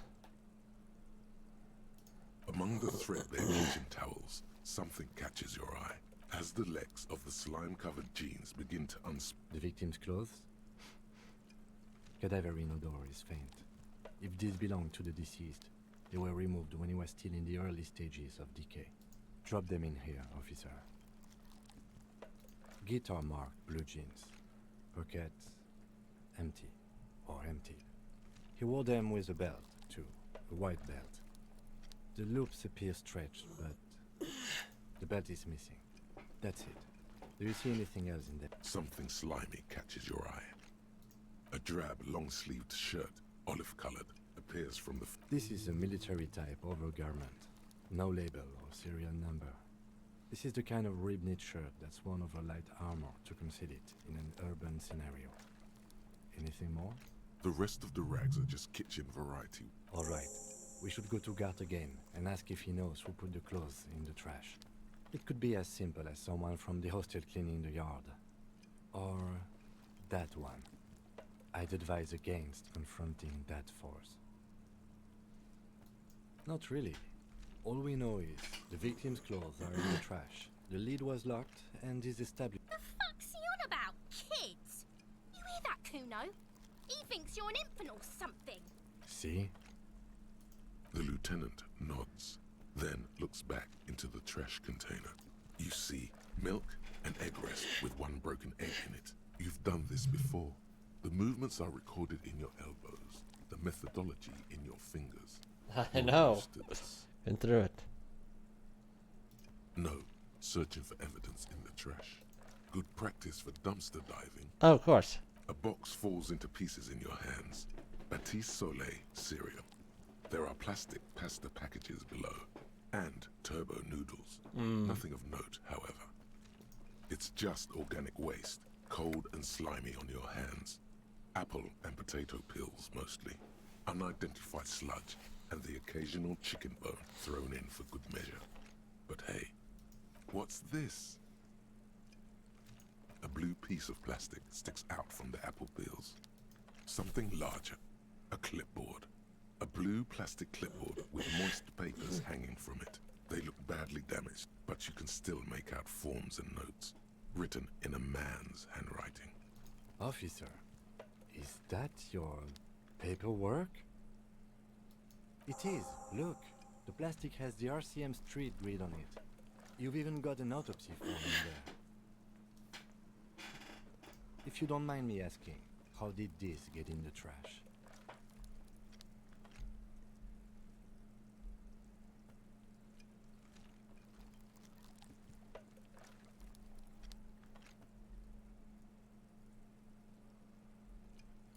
Understood.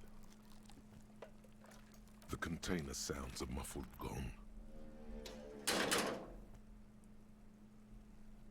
That's one thing off the list. I think we got it all. You said you didn't want to talk about the ledger. However, now that you have it back, it would not hurt to start taking notes on the case. Officially.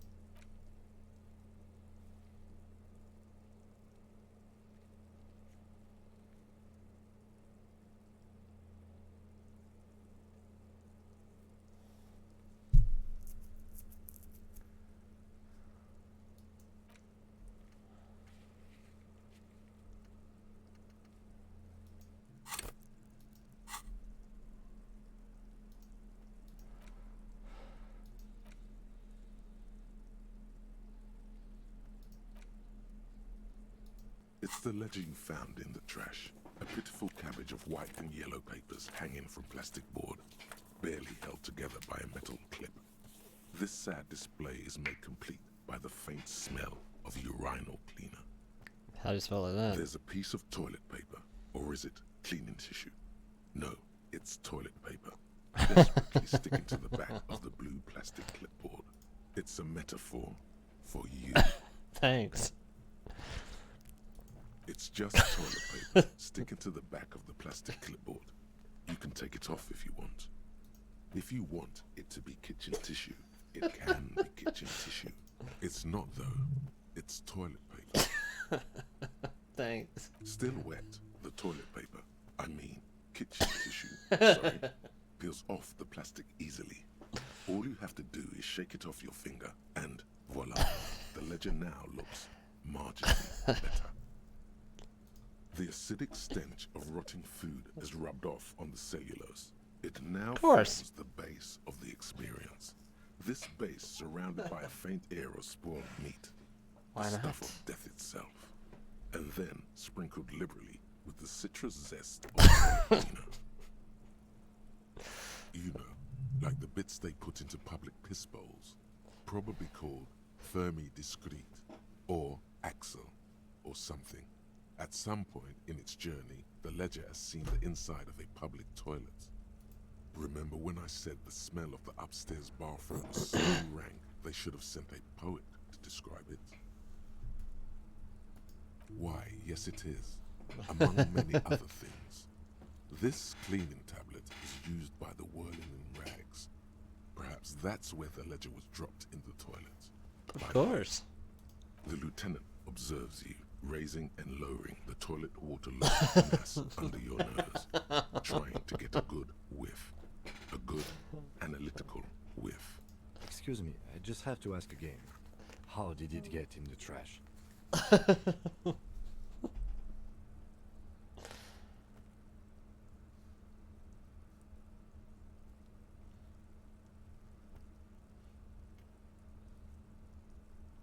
Okay, no problem.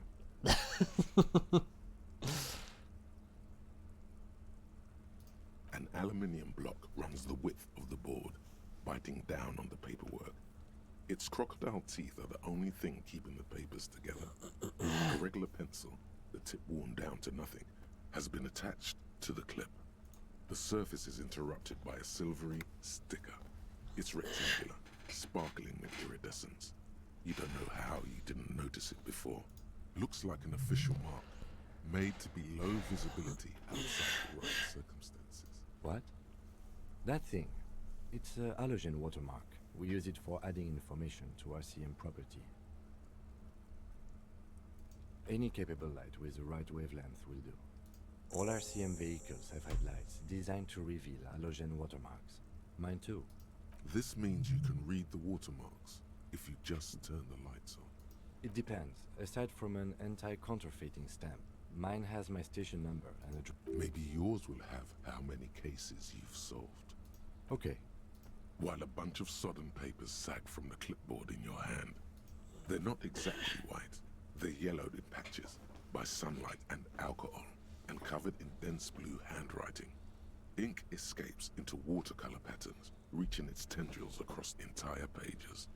The paper itself is checkered, with faint red lines, forming short paragraphs.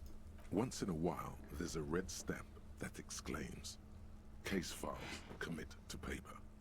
The case files themselves are plenty. You count more than 100 sodden, crumpled up, earmarked pages falling apart in your hands. They appear to be sufficiently organized and extremely dense, if mostly illegible. Work, strife, poverty, the Jamrock Quarter. These are handwritten logs of investigations dating back to January 51, this year.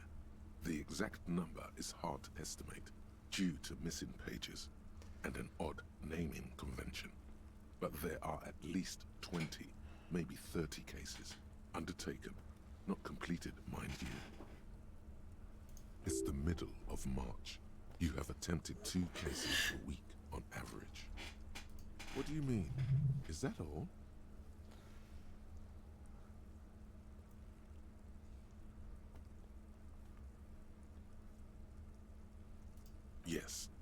appears you employ a, shall we say, robust yet literary system. Each investigation has its case number written on the margins.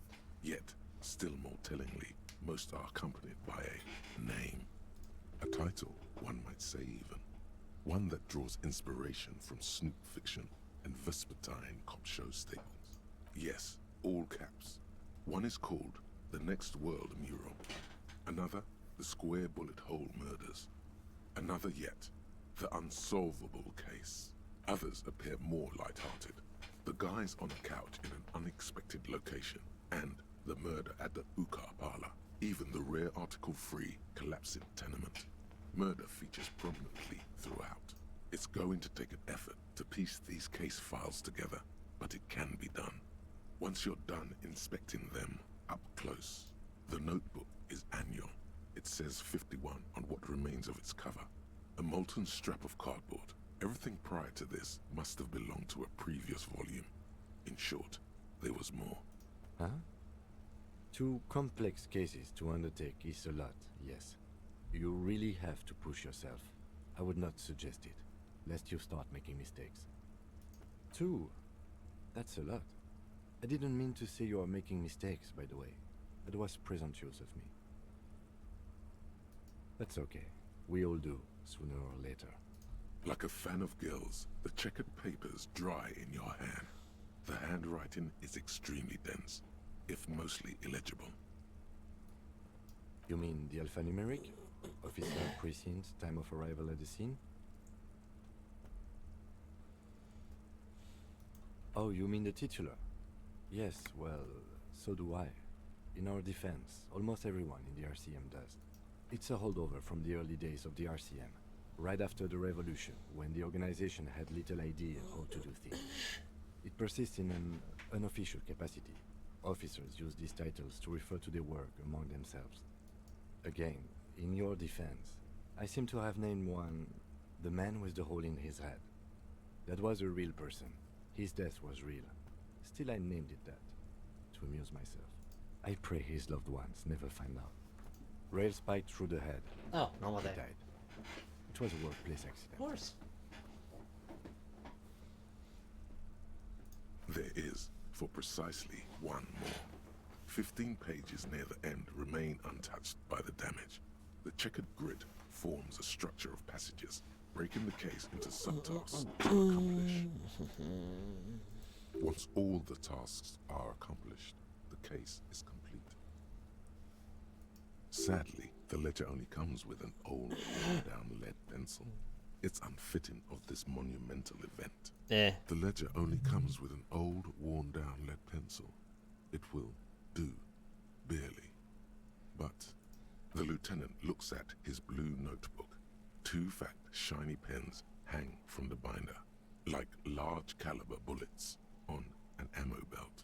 He is not really saying anything, just standing there, looking at them. Absolutely motionless at first, then animated slowly, imperceptibly even. The lieutenant begins to browse his notes again, leaving you to the case files onto the paper with a brash free hand, uncannily similar to the rest of the letters. The wording comes easily. It's almost robotically simple, a language developed for mental rigor and simplicity. Inspect the victim's body. Interview the cafeteria manager. It's not exactly poetry, but poetry would be out of place. A satisfying slash sounds across the paper. You're done, it seems to say. And you, and you. You're a swashbuckler with that pen, Harry, and it feels good. Feels like completion. Things to be done and things already done. The composition of reality. This is an extremely useful tool for a detective of the Citizens Militia. Now all that remains is to name the case. No, actually. Any ideas?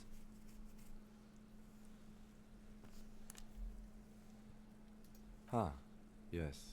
I have to tell you, officer, I don't appreciate ironic titles. Other officers will have to use this as reference.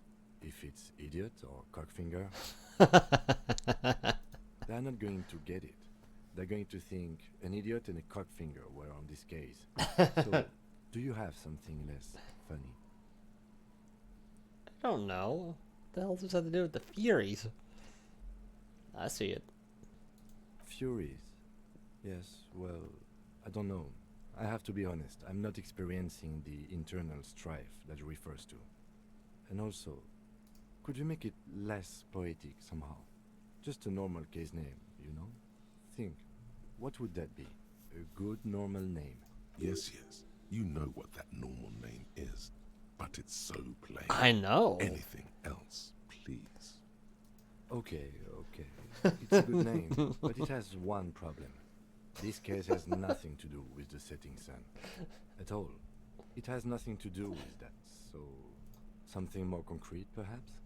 Do you have something concrete? Mundane, usual? I don't have another name. Oh, well, then maybe I can suggest one. You guessed that. Oh, that's actually what I was thinking. The Hanged Man. I like that. A good, strong name. We have a very good name for the case now. I'm going to start calling it the Hanged Man. It's good we sorted this out. You don't exactly close them, so much as distance yourself from the smelly papers. They're a little further from your nose now. Yes, you can piece them together using the alphanumeric code on the margin. It always begins with HDB41, then date of initialization and time of arrival on the scene, followed by the title. For example, HDB 41120111700, the next world mural.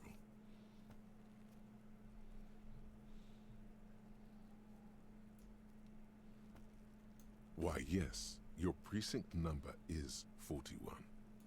Every last alphanumeric in the files begins with it. And these are your case files. It's safe to say HDB are your initials. Those aren't my initials. I ain't really feeling them. Feeling isn't really the jurisdiction we're in right now. It takes about half an hour to piece one together, using the system you've devised. Where do you want to start? This one is relatively easy to reconstruct. Overnight on 1202, a graffito, nay, a mural, appears on an 8-story tenement overlooking central Jamrock. The building is a sparsely inhabited ghost tower, part of a failed real estate development called Grand Couronne.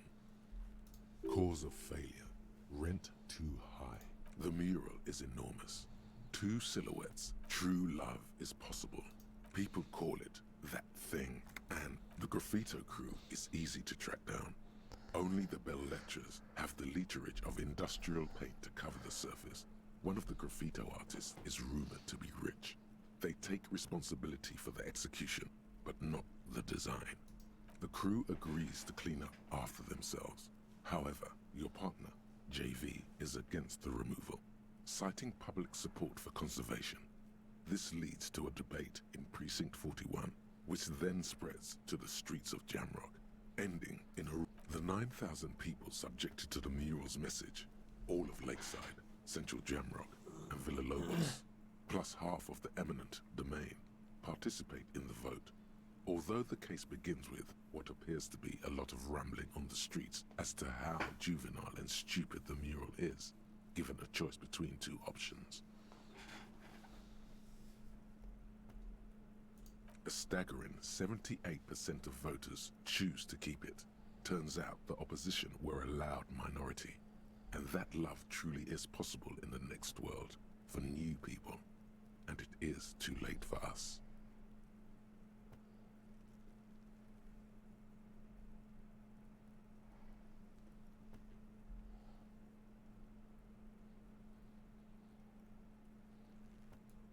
Did anyone ask you what you believe in, man with the smelly toilet ledger? What do you want to tackle next? Or are we done?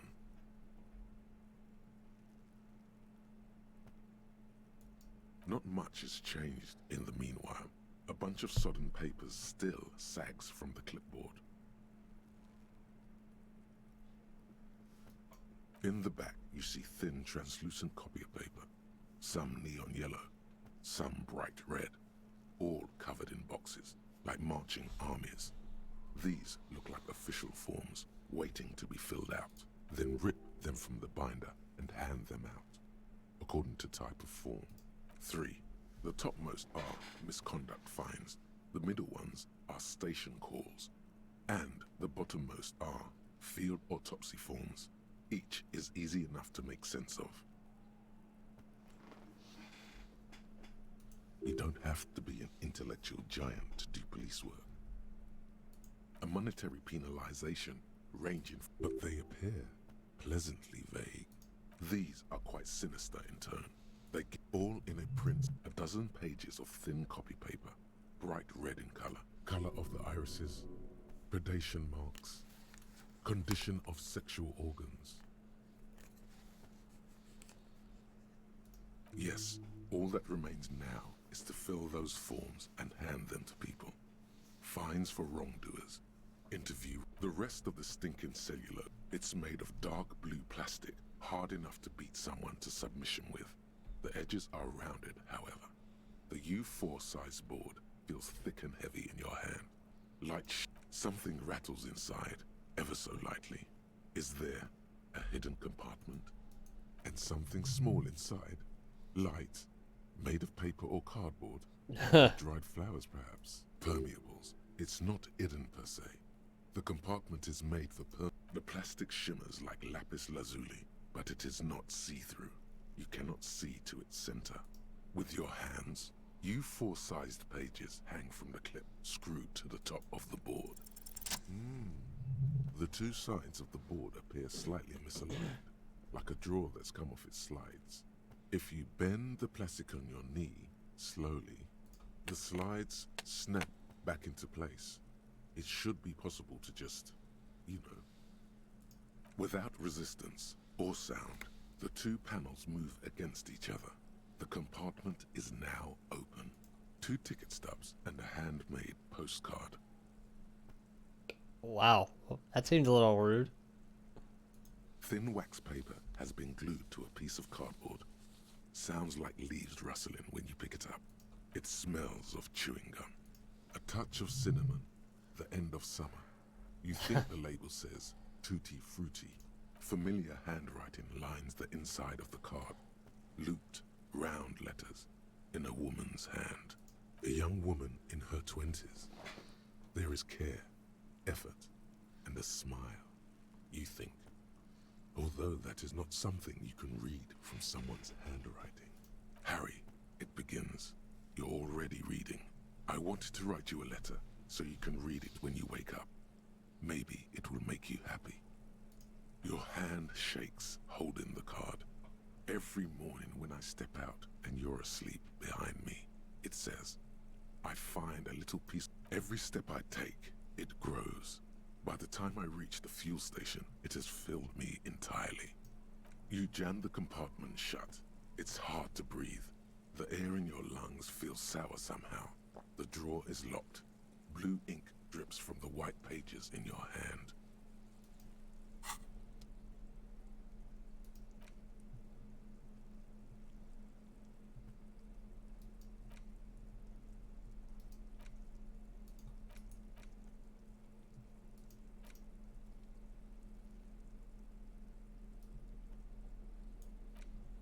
It's just a racist mug. What's there to read here? Not much. I don't know, but I'll double check. Oh boy, here we go. What are you going to say about a broken, tossed away mug that you dug out of the garbage?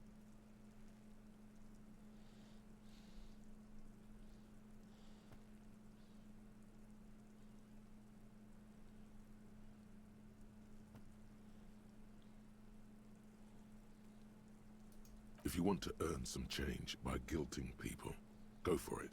But if you want to earn real dough, finish the case and stop. That's awful, by the way. It's awful. But figure you can interact with it. I could. Can I discard it even? No, not really. It's just disturbing. This game is freaking dumb sometimes. What do I want to do?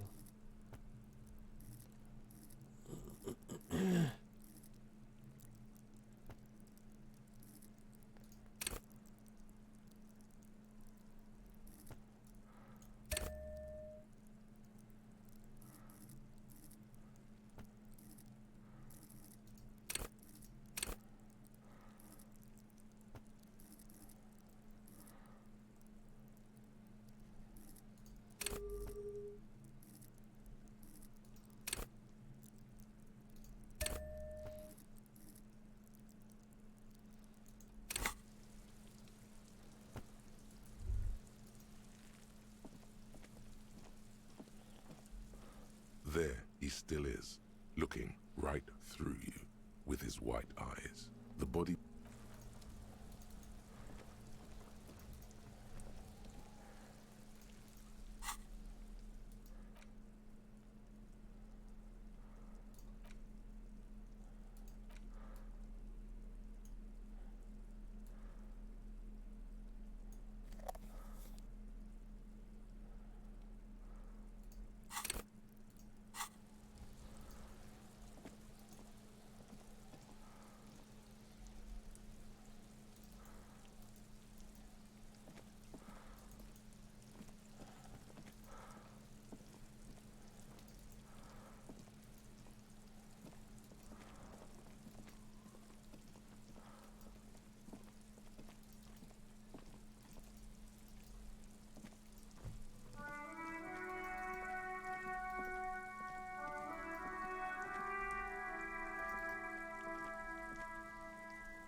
Inside, you see a set of steering levers, a radio microphone, a pull-out... Alright.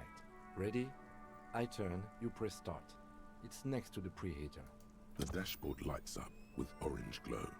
The rounds per minute gauge jumps like a leopard waking from its sleep, yawning and roaring at the same time. The lights unfold with a little click. Cast. There you go. I'll turn them off from the remote once you're done. We just need to stand in front of the machine now.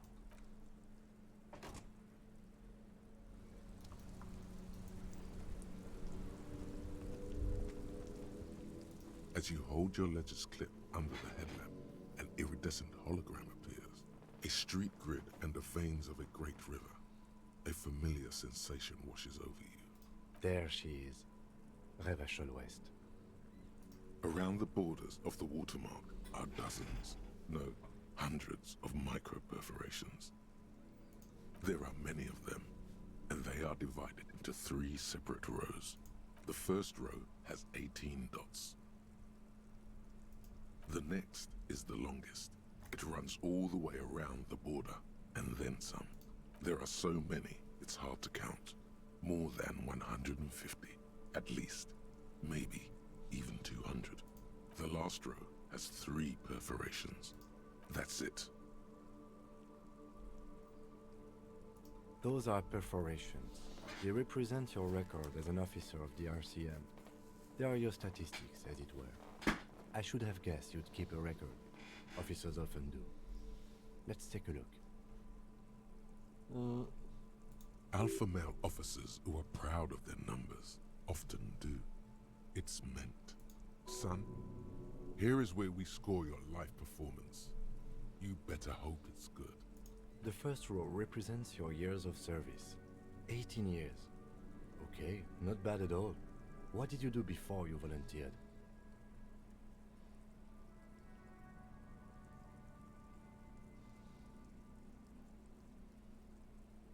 Yes, it does seem quite likely. Your youth coincided with some heady days for Revachol. But let's move on, shall we? This next row, the one that wraps all the way around, is your number of closed cases. Closed is good. It means finished. You've got, let's see, wow, more than 200. It's quite a lot, even for someone who's been on the force for nearly 2 decades. Usually, clearing more than 10 cases a year puts you in the 90th percentile of all RCM officers.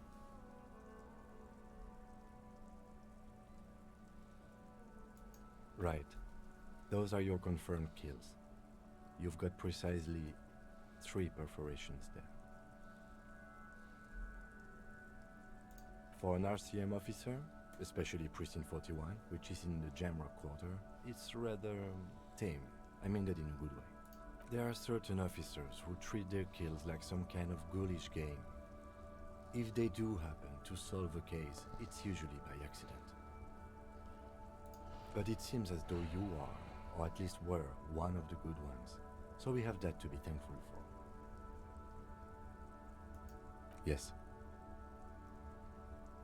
Everyone has their own method of coping, some more effective or self-destructive than others. Personally, I find it helps to keep up a few hobbies. Why not gardening? You've already got the gloves. Ha ha ha ha. The lieutenant nods. The rectangular watermark is overlaid with the logo of the RCM, and yet the major arteries of Revachol are all recognizable. They shimmer in the Kanema's headlights. A rat brazenly darts past you and disappears amongst the stopped lorries. In the... Ah, Martinez. Let me see. Right here.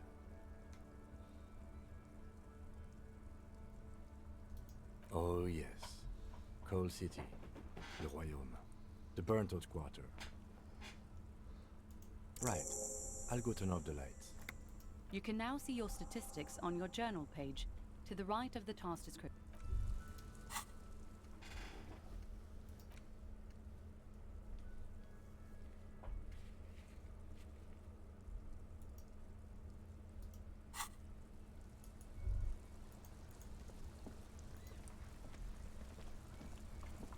Inside, you see a set of steering levers, a radio microphone, This is Precinct 57. How may I assist you? Of course. What is the number, officer? Yes, hold on. Her number is 005 1944 298. Received. Hold on, officer.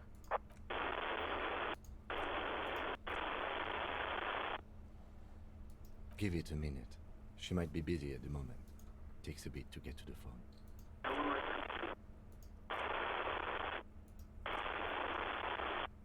Officer, I have Sylvie Malaika on the line for you. Yes, hello?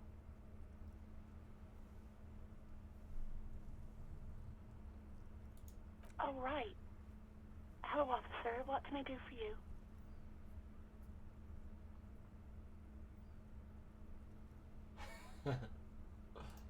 No, not me.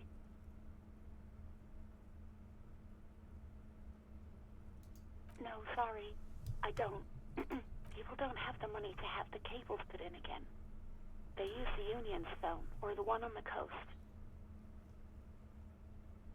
So the Union has a phone, and there's one further down the coast. Got it. It was someone else. We'll find them sooner or later, officer. It just might take a while. What? Of course it bothered me. But I thought the Union already knew about the corpse. No one calls the police. The Union would get angry. You know, what the Union says goes. People listen to them and they take care of their own, which is like everyone here. I don't know what to tell you, officer. I didn't call you because I didn't want to get in trouble with the others. With the Union. Yeah, go on. No, I don't know. It wasn't me. I haven't been out there since. I was terrified of the stench and the corpse. Well, I tried to jam it down the toilet, sir, clogging it completely. After I had unclogged the toilet and retrieved the paperwork, I threw it out in the trash, thinking you didn't need it. I didn't. I am sorry about that. Anything else, detective? You mean, why did I leave the bar? Honestly, I'm not... Why not?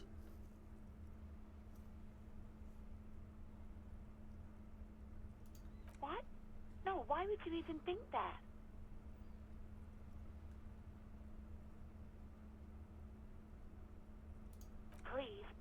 Gringar in... God, why can't you just mind your own business?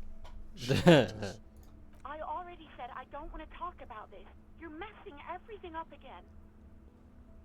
Yes, I know who you are. You're a police officer. The law. This exact conversation has happened before. Establishing authority before this young girl seems to have been important to you in the past. Don't go there again. Oh, no, I haven't, sorry. Real policemen have uniforms too, by the way. Where's yours?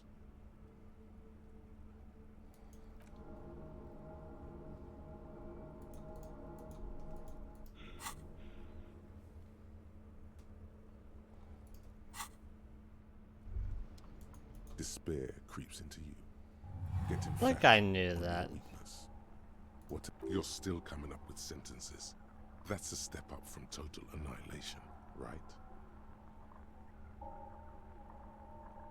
Yes, it can be difficult to be on the receiving end of so much distrust and outright hatred. Nothing you can say would... Cop gives up. Well, that was fun. I don't even know how far away I auto-saved.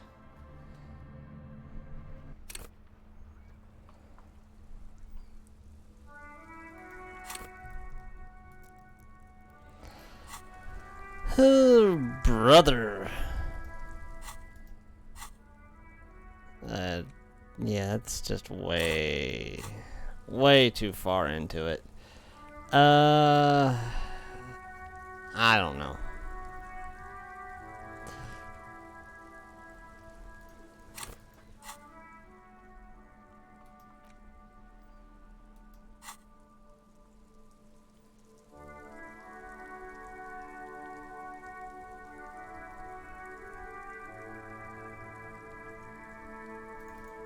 It's 11:48. Wow. I mean, I can go back and do this all over again, I suppose.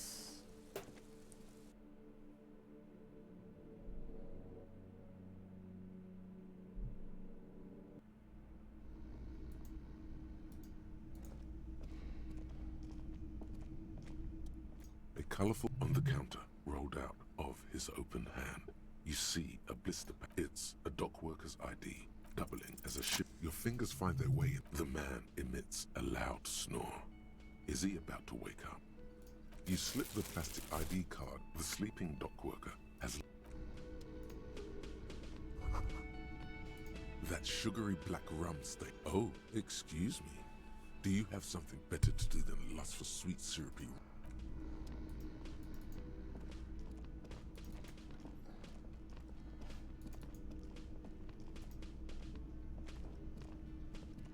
Can I help you? Mine? No, it... Thank you for clear. Why? I thought as much. Well, yeah. It seems a little callous, doesn't it? Some prod at him and find out. Yes. Sir, I'm sorry the RCM callous. What are... Krasmazov. No. What are we talking about? Well, we should return to this theory at a later time. What for? Mazov? It concerns the case. Just bring them back once you're done, please. Absolutely. Absolutely. Your body is ready, sir.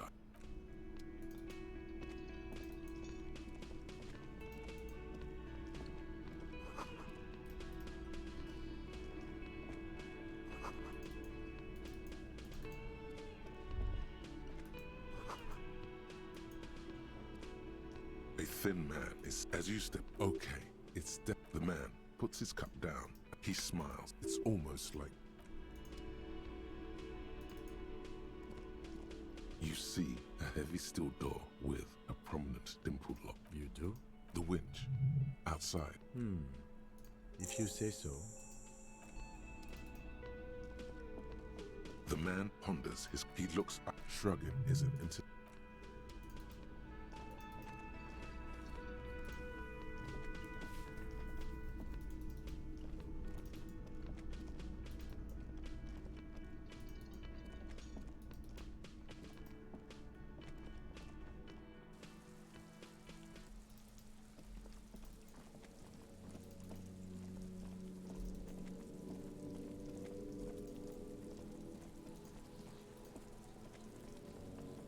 This trash container is with a well-oiled. Don't.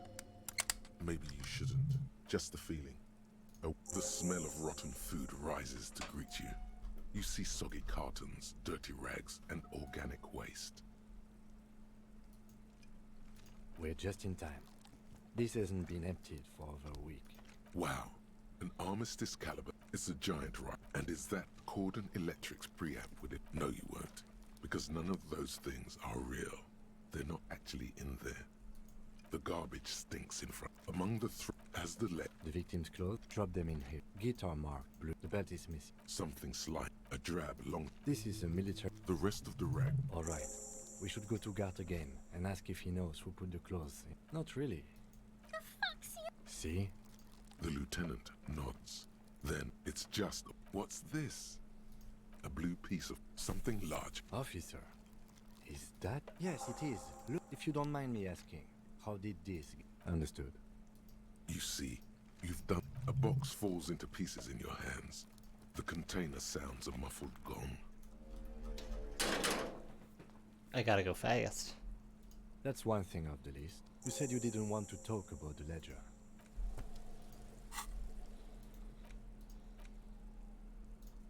It's the ledger you found in the trash. There's a piece of... It's a metaphor. It's just toilet. Still wet. The toilet paper peels off. An aluminium block runs the width. The surface is... Looks like an official... What? That thing. Any capable light with all RCMV. This means you... It depends. Maybe yours will have how many? Okay. While a bunch of sodden... They're not exactly... Once in a while. Work. It's the middle of... What do you mean? Is that all? The notebook is annual. It says 51 on what remains of... Huh? 2. That's a lot. That's okay. Like a fan of... Yes. A title, one might... Yes. All others... It's going to take an effort to piece these... You mean the alphanumeric? Oh, you mean the title? It's a holdover from the early days of the RCM. Right after... Again, I pray his loved ones. Rail spiked through the head. He died. It was... There is... Once all the top... Sadly, the ledger only comes with an old... The ledger only comes with an... The lieutenant looks at... He is not really... Absolutely... Onto the paper with a brash free hand. Uncannily similar. Inspect. Interview the cafe. It's not a satisfying slap. You're a swashbuckler with that pen, Harry. Things to be done, and things already done. No, actually. Any ideas? Huh. They're not going to get furies. Could you make it... Yes. Okay. Something more Oh, well, then maybe I... Oh, I'm going to start calling it the Hanged Man. You don't exactly... In the back, then rip them. 3. You don't have a monitor, but these, all in a dozen pages of color of the iris. Yes, all that remains now. The rest of the stinking cellulose is much worse for wear. Being sandwiched between the board and the rest of the paper. Yes, you can piece them. Why, yes. Every last out feeling. It takes about half an hour to piece one. This one is cause of... The mural is in true life. People call... The graffito crew is easy to track down. Only the bell lectures have the literage of industrial. The crew agrees to... The 9,000 people subject a staggering 78% of voters. Did anyone ask you what you believe in, man? Not much has changed in the meanwhile. A bunch of sodden paper. It's made of dark, some permeables. The plastic shimmer, something and something's permeables. It's not the plastic shimmers like with your hands. You foresight. The slides snap without 2 ticket stubs and a handmade postcard. Thin wax paper has been glued to a piece. Familiar hand. A young woman. Harry. Your hand. Every step I take. You jam the compartment shut. It's hard to breathe. The air in your lungs feels sour somehow. The acidic like the bits they put. Remember when I said this? Why, yes it is. The lieutenant. Excuse me, I just have to ask again. Okay, no problem.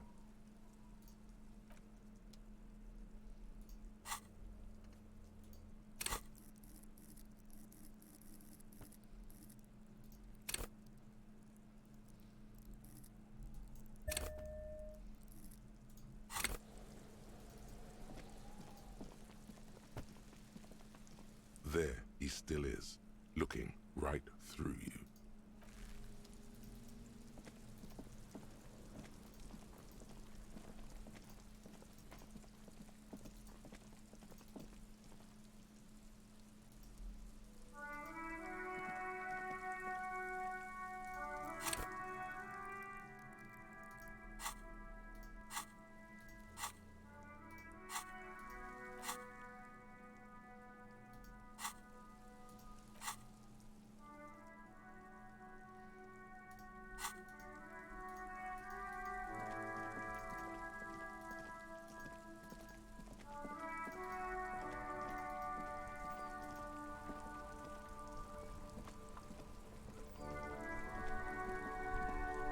Inside, you see a set of steering levers, a radio microphone, a pull-out toolbox, and Alright. the dashboard like a leopard. The lights on. There you go. I'll turn them off from the remote once you're done. We just need to stand in front of the machine now.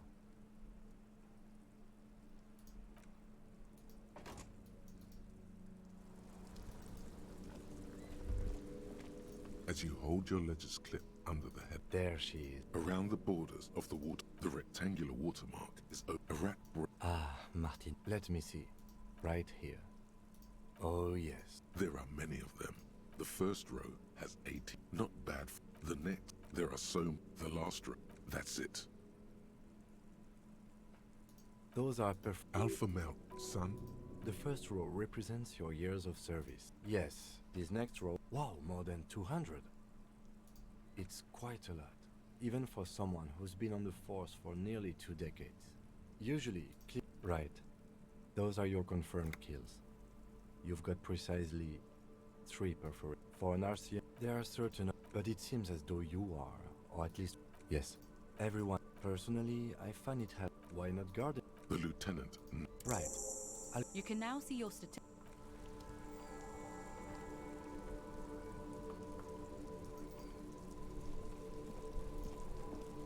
Inside, you see a set of steering levers, a radio microphone. This is Precinct 57. How may I assist you? Of course. What is... Yes. Proceed. Give it to me. Officer? Yes, hello? Oh, right. Hello, officer. What can I do for you? No? Not me. What? Of course it bothered me. But I thought the Union already knew about the court. No one calls the police. You know, what the Union says goes. People listen to them and they take care of their own, which is like everyone here. Legally, no. In reality, yes. Martinez is de facto policed by the Dock Workers Union. I don't know what to tell you, officer. I didn't call you because I didn't want to get in trouble with... No, sorry. I don't. People don't have the money to have the cables. So the Union has a phone. It was someone else. We'll find them sooner or later, officer. Yeah, go on. Yes, I know who you... This exact conversation has happened before. Establishing Oh. Real police would have uniforms too, by the way. Where's yours?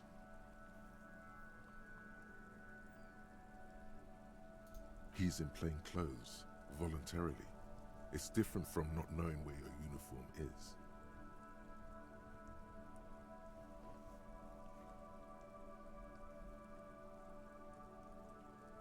Please, no. Not this again. Everyone saw your cool gun, detective.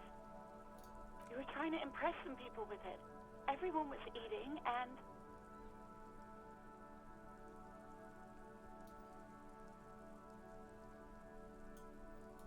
You were waving it around in everyone's face, begging them to describe it. You said it calms you, and then you started making suicide jokes. It got pretty graphic. Oh, those again.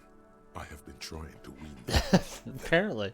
You know, when you put your gun, your actual gun, on your temple and pretend to shoot your brains out. Yeah. Off of that, people don't like that. I wouldn't think. I remember this.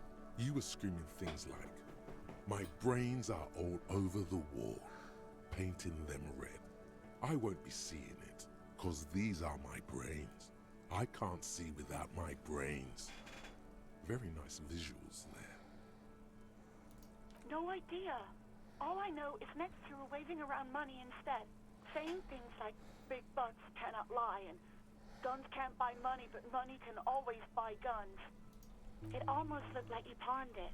But believe me, I did not ask.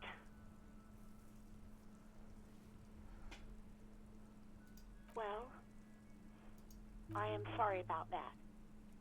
Anything else, Detective? You mean, why did I leave? Why not? Maybe, I don't know. I do hope so. Please, don't call me again. Bye. No, she doesn't have a problem with you.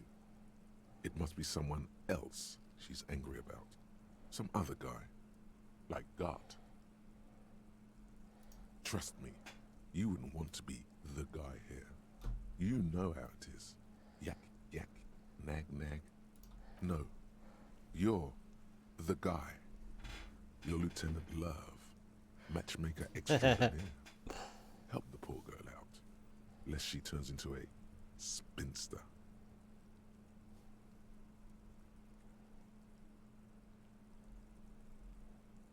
What misogyny? I'm just telling things the way they are. Can't a man be honest in his own head anymore? You have to act, Lieutenant Love. You have to calm that hysteric down. Tell it you've got everything under control. Then go and have a little boys' talk with God himself. Think you can do that, Lieutenant Love?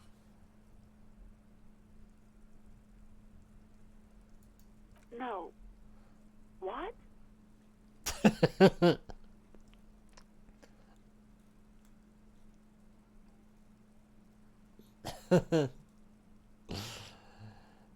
Just why? Oh God. Please, just stay out of my life. What? What is it?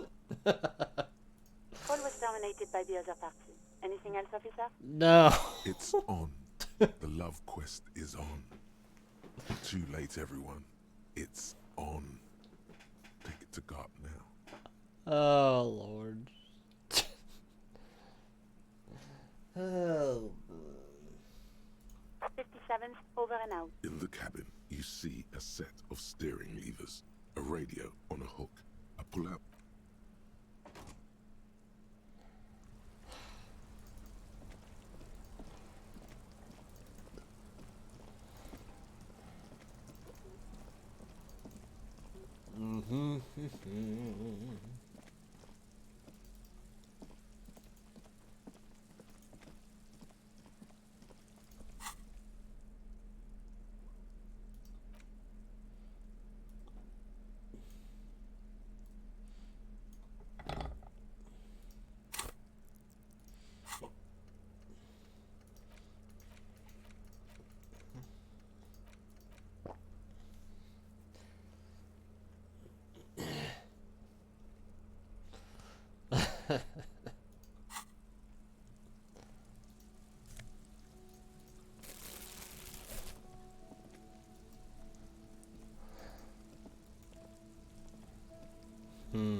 A couple of indicator lights are missing from this control panel.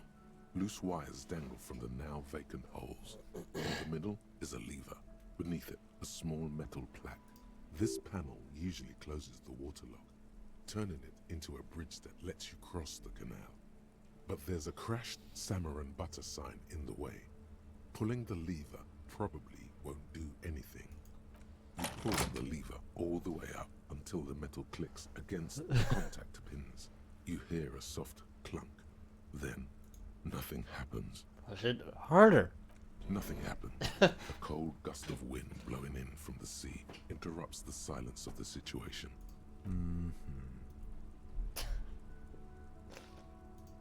A spring brings the lever back to its original position. Wasn't there a sign over there saying functionality will be restored on Wednesday morning? G'day to you, officers. A burly man hangs out by the waterlock, carving up a generous serving of salami. With his posture is relaxed. Despite his powerful build and a knife in his hand, this man resorts to physical intimidation only infrequently, if at all. I wasn't here to witness it, but those look like tire tracks on that sign. Weird, huh? Then again, plenty of daredevil drivers in Revachol. Too bad it also takes a year and a day to repair anything around here, especially a waterlock. The rest of the coast is closed off till then. Well, there's the fishing village, an abandoned fish market, a bizarro church. Not much use to the congregation, though. There always seems to be something wrong with it. Yeah, not really much else. Just bombed out ruins. Sure thing. It is salty, it is savory, it is chewy. The hangover only makes the salami more tasty. Want some too, officer? Why not?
Hi, Ace Detective.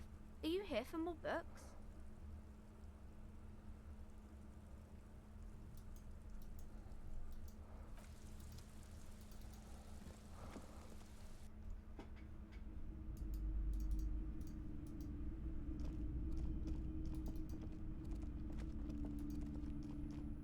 A heavy door with a missing handle stands before you, covered in dozens, if not hundreds, of Seminese trinkets and charms. It appears to...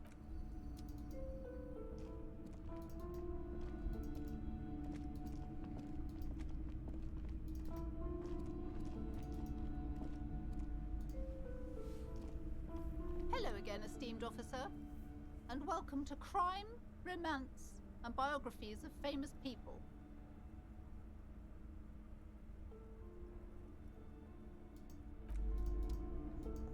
I don't even care.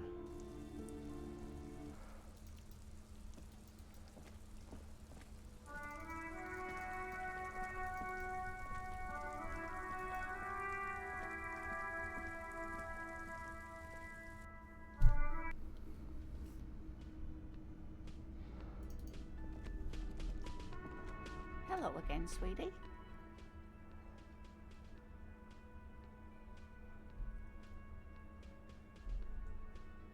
Yes, officer. You look rather dazed. Like a stunned fox. But surely things can't be that bad. Oh my. You know where we are, right? It does still look like that in some parts. We are in a hostel called the Whirling in Rags, dear. And the whirling itself is... How would I even begin to tell you?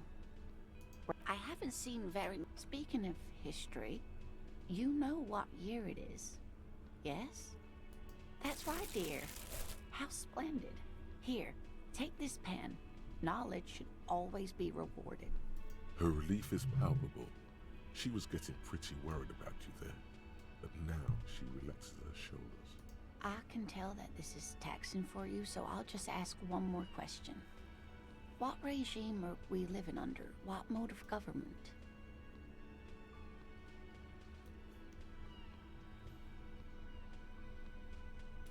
Actually, We are not.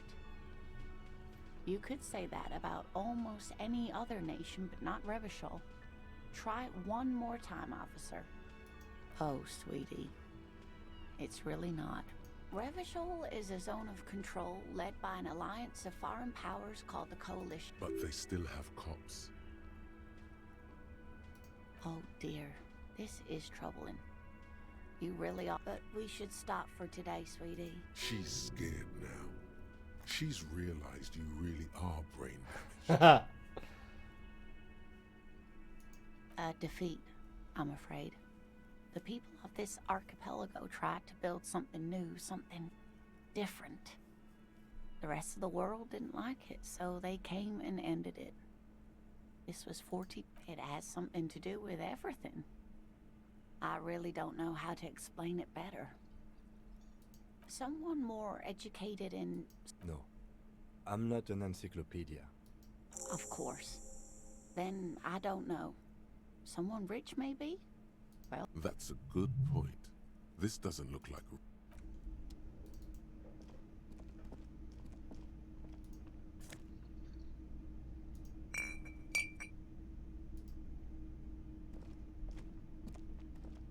Can I help you? God.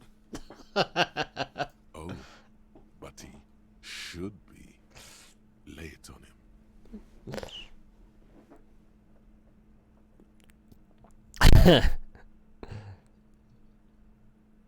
Of course you do.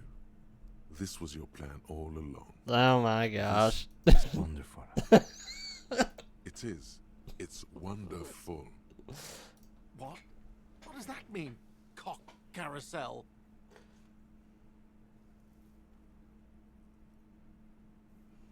Oh my god. Why?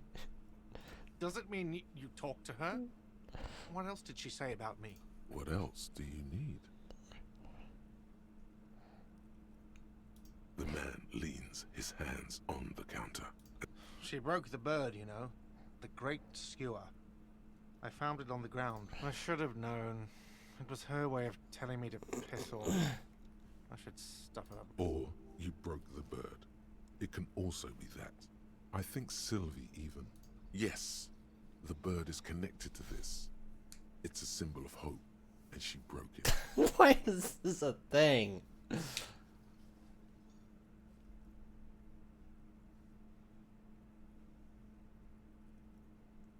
Huh. Cock carousel. I think I understand now. That's what they ride until like 39.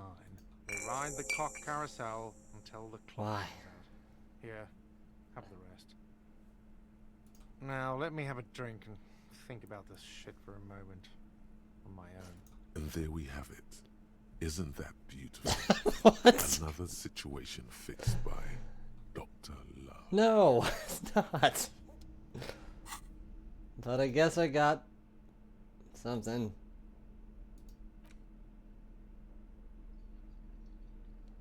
Probably not a good idea to drink. Probably not now.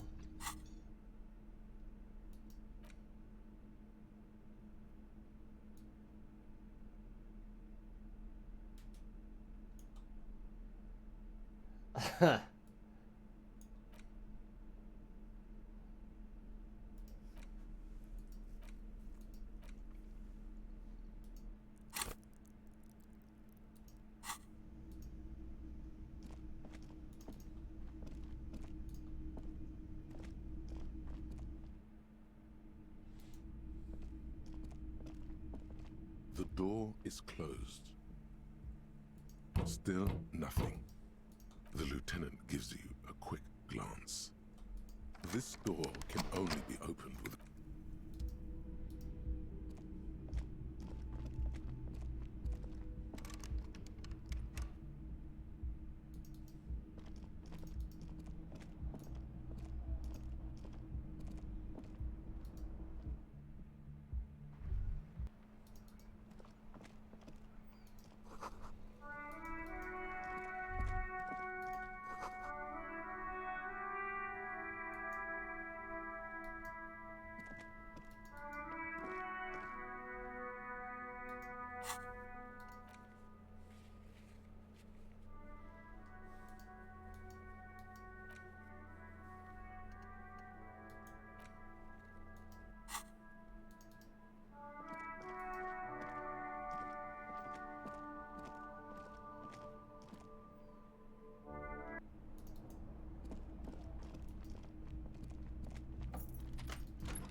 Kim also tries not to look at the pile of taped viscera on the carpet, or the weird suitcase on the hat rack, or the potted plant dying in the corner. But it's all just too morbid to ignore. The man is finding it hard not to trip on the tape, and not to send any of the bottles rolling across the floor, where unidentifiable sludge makes it hard for him to breathe. Smells of vomit in here. That's where the magic happens. And by that you mean crimes against humanity? I'll cry against myself anyway. I have no idea what that means. Exactly what it says it does, man. The window stands broken and the morning light hurts your eyes. The bed is cold and not particularly The option to go to sleep becomes available every night after 9 p.m.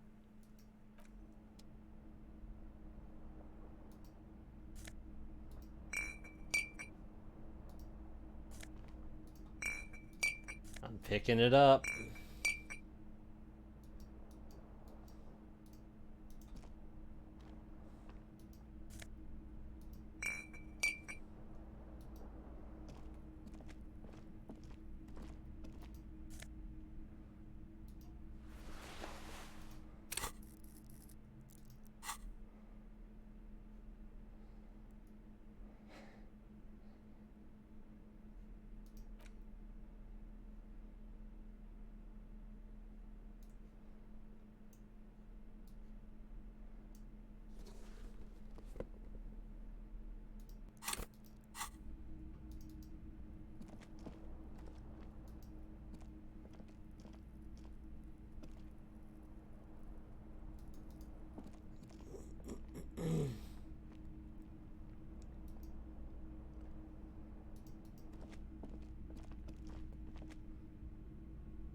The tear machine stand. Your bottles clunk into the machine.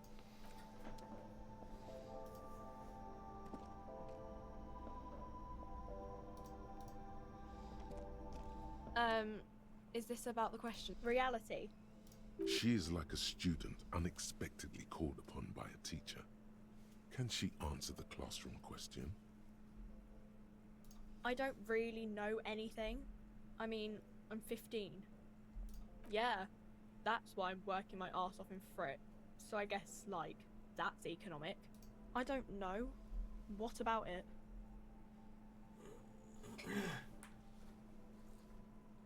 Our government? Or do you mean something else? Sorry, I really need to finish this article. When ordinary people take over the government, and yeah, it happened like 50 years ago or so. We're in Frit as mankind. What will her essay prompt be?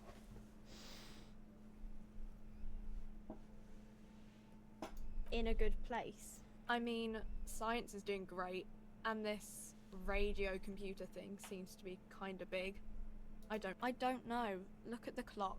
It's right. The clock shows the time at 10:09. The hands seem to be still. It's apparent the clock doesn't work. Cool.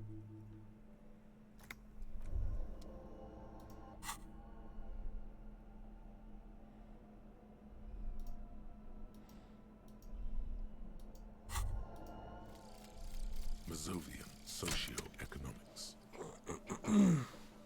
I don't know why. Nord 0.000% of communism has been built. Even child-murdering billionaires still rule the world with a shit-eating Of course. queen. All he has managed to do is make himself sad. He is starting to suspect Krasmezov fucked him over personally with his socio-economic theory. It has, however, made him into a very smart boy with something like a university degree in truth. Instead of building communism, he now builds a precise model of this grotesque, duplicitous world. There is no bonuses.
Oh no.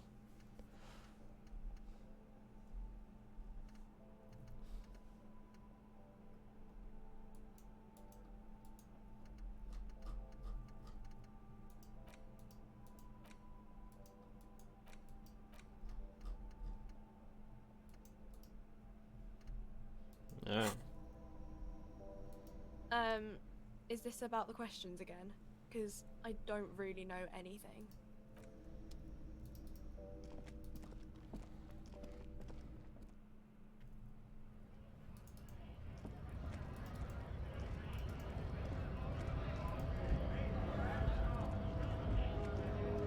Right to work!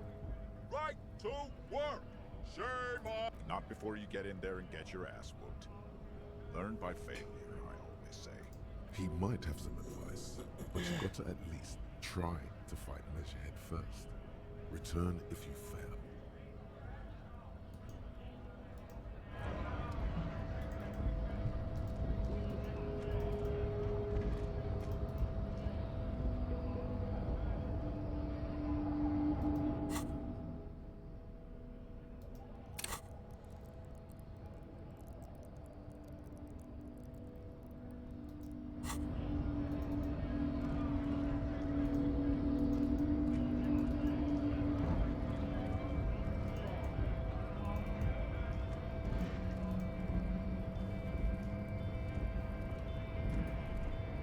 Hola, Wandering Man.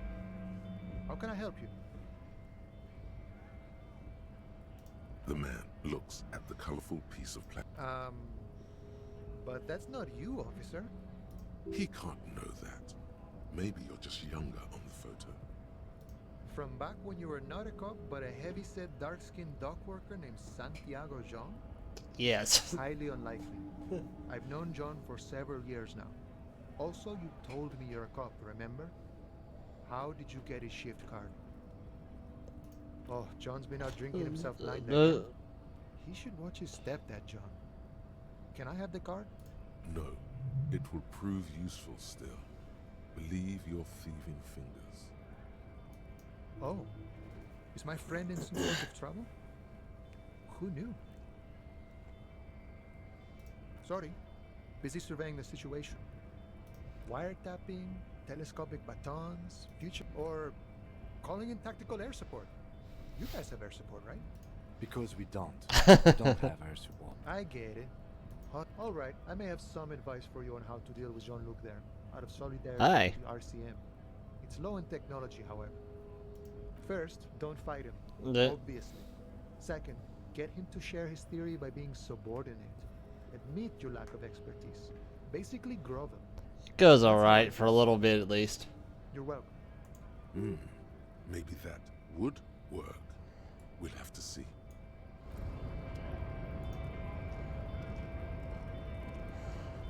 Oh, yeah. What is this? Maybe I should go this way. For the hell of it.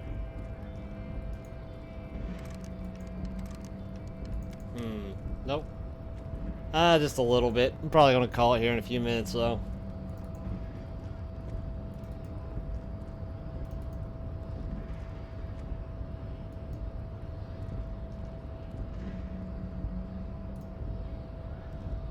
Your race descent has only worsened since I last saw you. You have really let yourself go.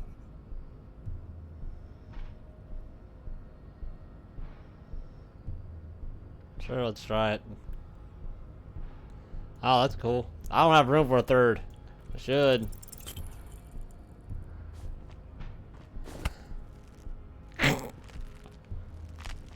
How did this happen? Your little fist is in his giant. You must be out of your mind, degenerate drunk.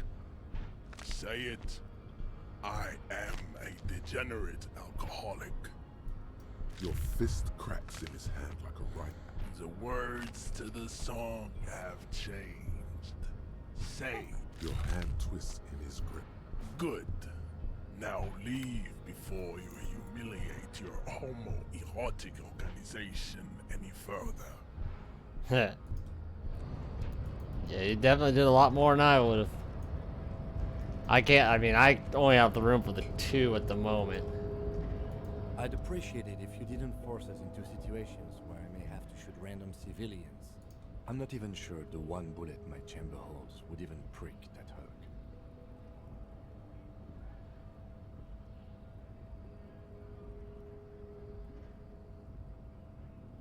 We are not here on some political quest. We are here to solve a crime. Don't make the situation any more volatile than it already is. The lieutenant. I still got my bag of stuff, though. Of course, the big question is, why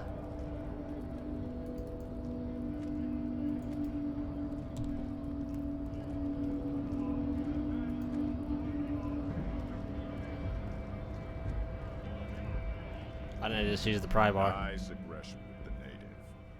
Don't let the chief fool you next time. You don't need to be that up in his face. Leave yourself space to move.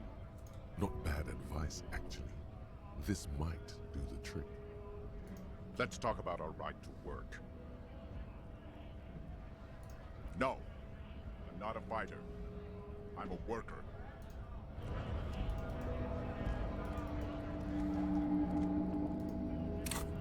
Do I have pills?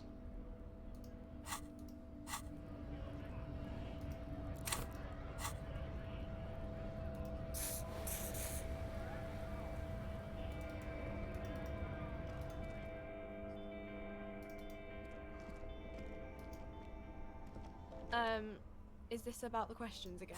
Because I don't really know anything.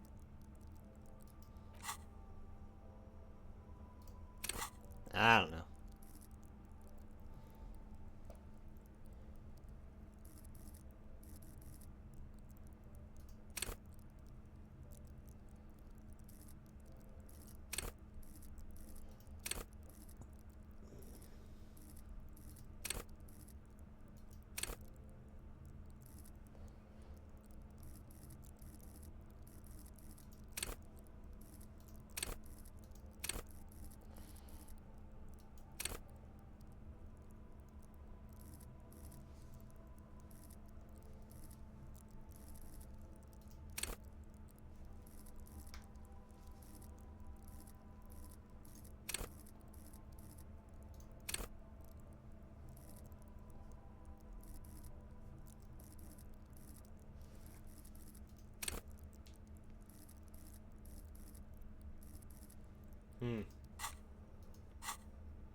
dented yellow mailbox greets you with its graffito, bullet holes, and an RC.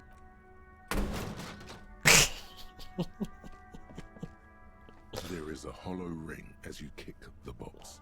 Your toe has suffered damage. It hurts. That's all good. Cool. You really showed that mail collection box.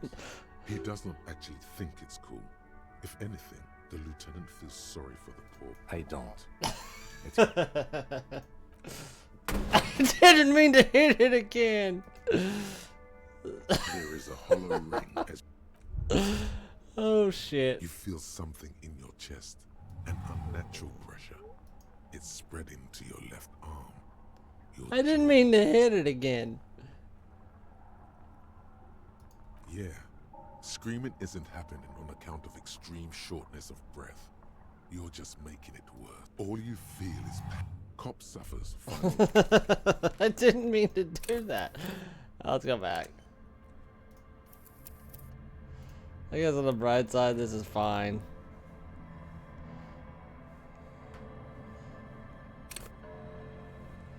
It's for the best.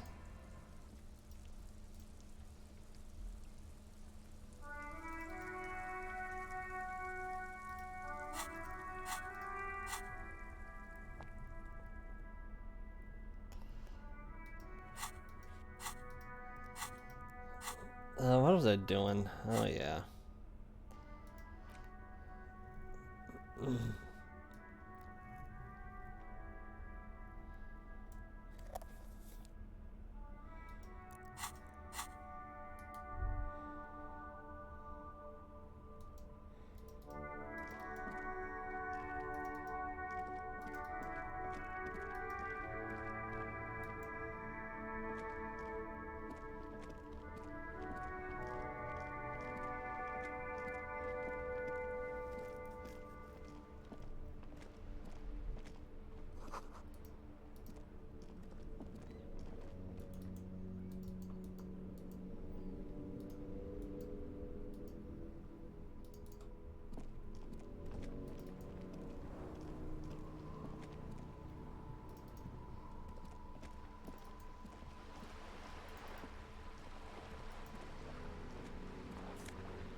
Thought I was there at one point. Whatever.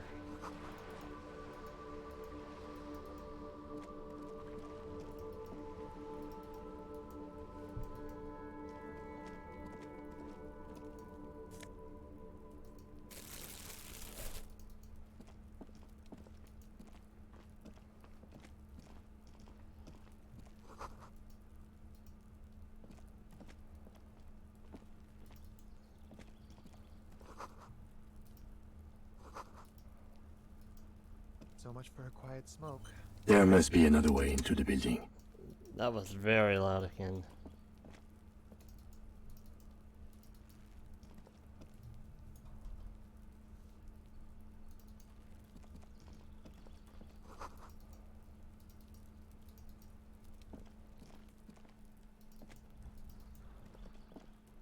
I knew I should have quit.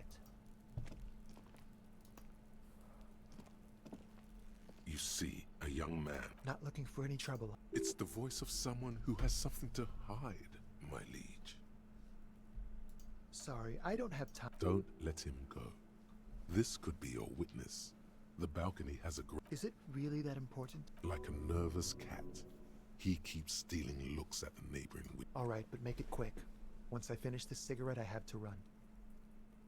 My name? That's definitely... No, of course not.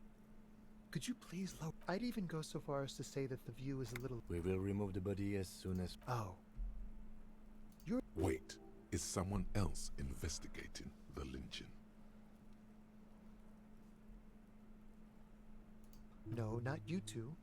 Some more muscular type. And when did you speak to this? Last week? I don't know. He's an actor, declaiming. You didn't answer the question. It was my Sunday friend. He doesn't reply, gesturing no with his cigarette. No. Now, if you'll excuse me, I really need to get going. Time to bring out your secret charm. Tears and begging. Show him your emotional side. Throw yourself before his... Trash? Listen, I really... Good luck with the investigation. See it last time, but that's how it goes.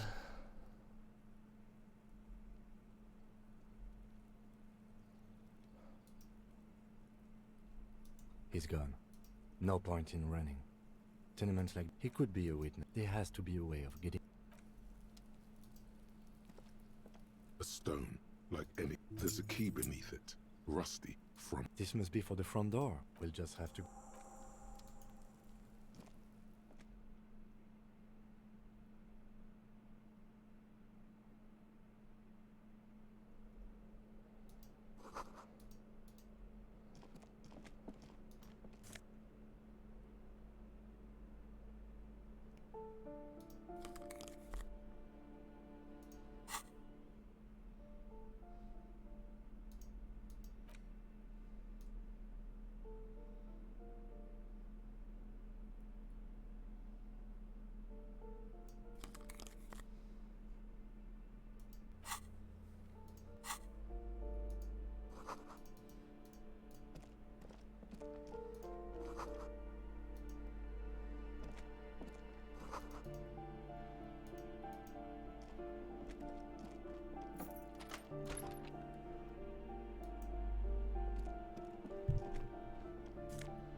This door has been closed with a padlock. A chalk-drawn number on the board says it's a solid lump of metal. Better without those cutters. You won't get very far otherwise.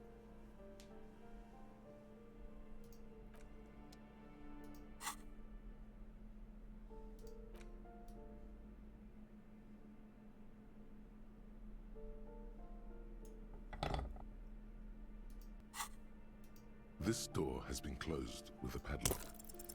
The shackle... After you, detective.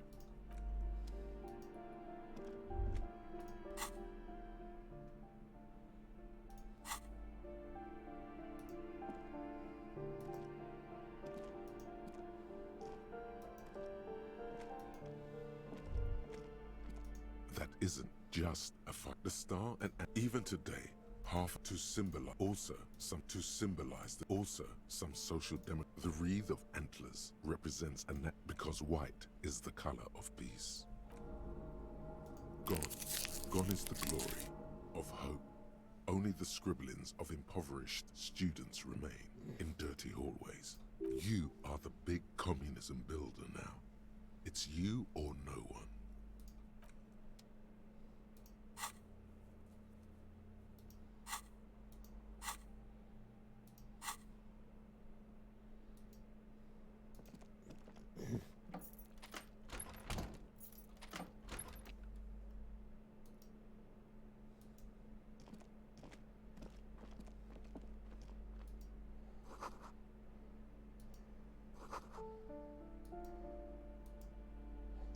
A plaster cast bust depicts a middle-aged man. Honestly, he does kind of look like you after all. Hold on a second. Is this why you broke in here?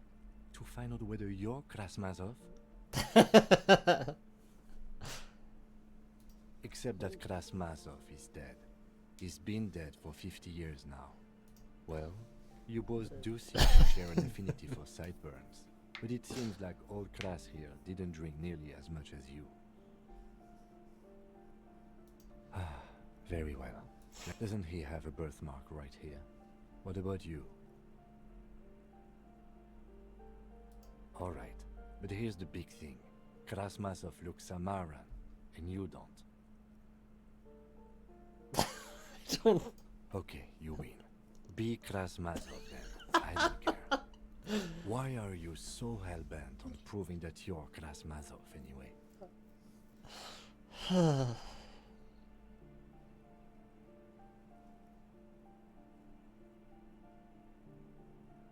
I think you have misunderstood who he was.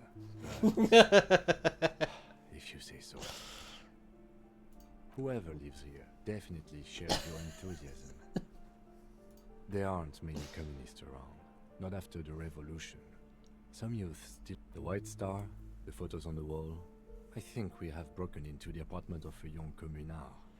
How fitting. There, now we're good? No.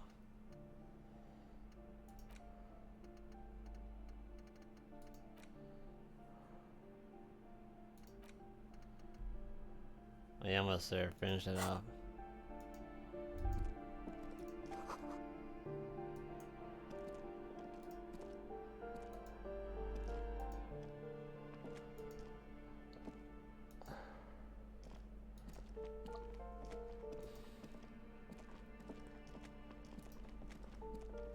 You hear someone walking around inside. The walking stops abruptly. A poor communard, from the looks of it. The room is barely bigger than a closet. Do I have to open the door? Did you have a warrant? Let's go. We don't have a reason to get... It's generally easier to do things if you have literally any reason.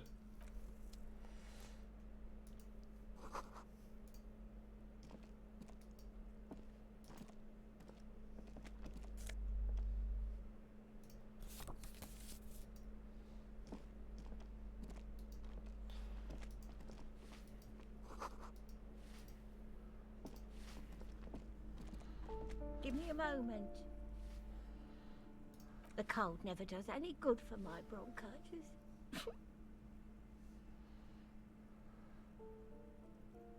Go ahead then. What? She's the cleaning lady.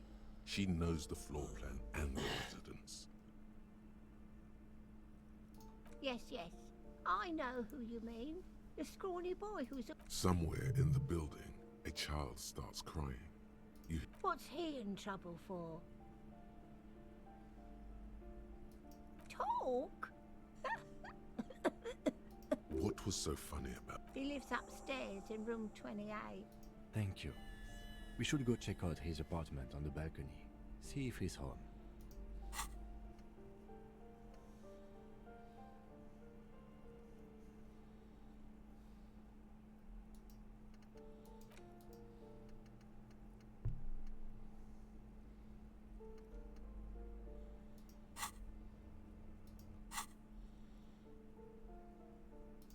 I'm no one. If you... It's barely... She hasn't spoken to anyone for a while. Even her sentences feel... Ask away, policeman. No one lives there. Impossible. Maybe it's those countercultural people again. Breaking into a house like it's a public space. Great. Young people. They're worse than rats. You know, always littering the hallways with trinkets and empty beer. Oh, that one is a scientist. I think he studies something to do with all those stars around his door. He asked me to leave the symbol of what and how?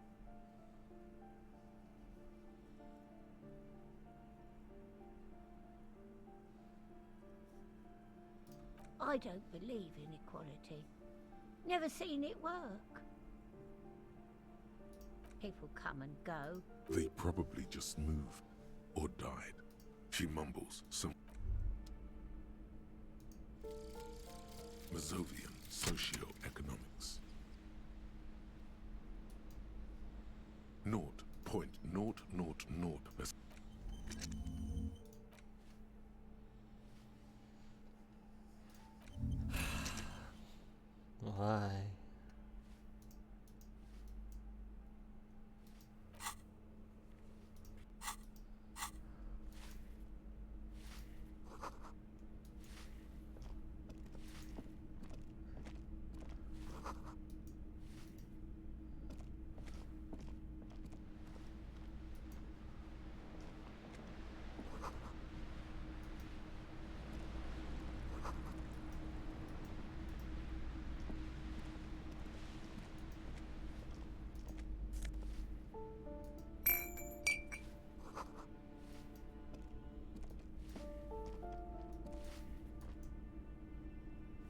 Yes? No response. He's having trouble processing it, believing it even. Have you tried concentrating on something other than your personal affairs?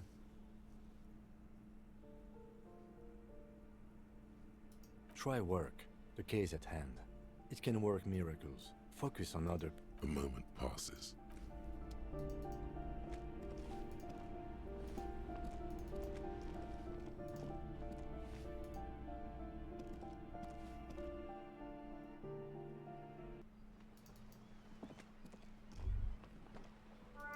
Ruination has come.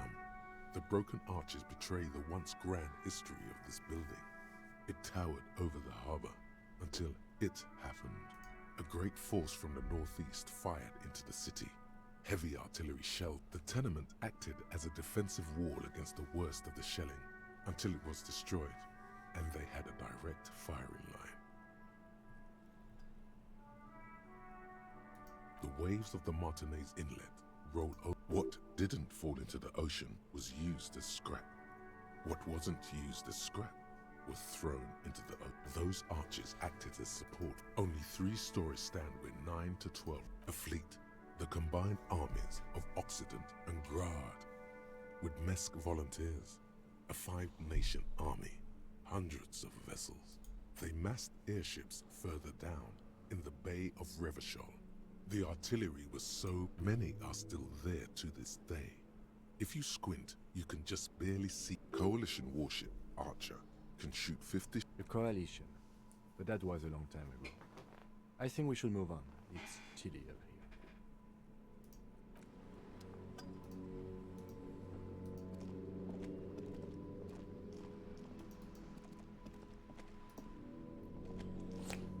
The streets will flow red once more. A great torrent rush. The streets will not flow red with anything. I'm Cindy the fucking Skull. What else do you want to know? Date of birth, blood type, the last time I was tested for Hep C. Go where? Accosting a miner?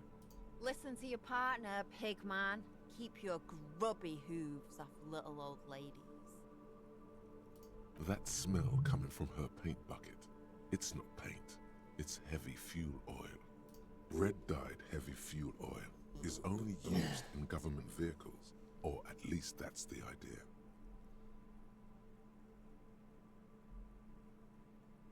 What did you think I was using? Aquarels? Sucked it out of a cop's fuel tank myself. Back in Jamrock. You ain't seen nothing yet, piggy boo. I ain't no snitch, pigstein. Actually, there is a shortage of people who talk to us in a normal, calm, informative manner. We weren't put on this earth to make your life pleasant, fucko. The lieutenant furrows his brow at another one of your eccentricisms. Hatred, disgust. It's difficult to tell which of the two is more present in her girlish features. The woman on the boat does not notice her staring. That is on her. Someone's got to keep an eye on her. Ozon is an archipelago 2 days' travel away from Revachol. Its moneyed residents, used to posh restaurants and upscale boutiques, rarely have reason to visit Martinez. Probably the Wild Pines rep. We should talk to her. She's a professional negotiator, though. I have the feeling she will be very cooperative while telling us nothing. You should take the lead. Ask her unexpected questions, you know? Do your thing. Don't be afraid to get a bit wacky. Throwing her off is our best bet. Good idea, piggies. Run along now. Fuck her shit up good. Impound that boat while you're at it. I'd like to watch her swim back to Ozon. Can't you tell? I haven't really started it yet. I'm waiting for the right words. Have you ever tried your hand at graffiti-o? When faced with a blank wall, most people write unimaginable. We rarely see pigs round here, though. Just union cards. And my name's not Mona, so... Yeah? Thanks. I'm sure the inspiration will come to me now that I have an official RCM stamp of approval. She means the opposite. No shit. Watch your back, ungulate.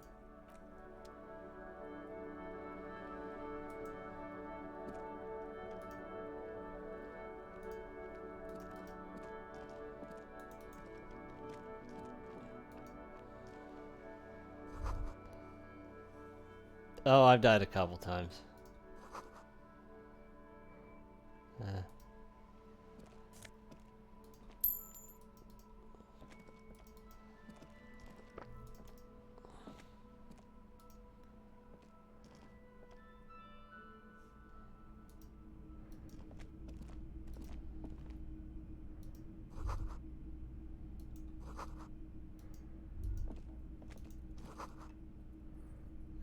Cool.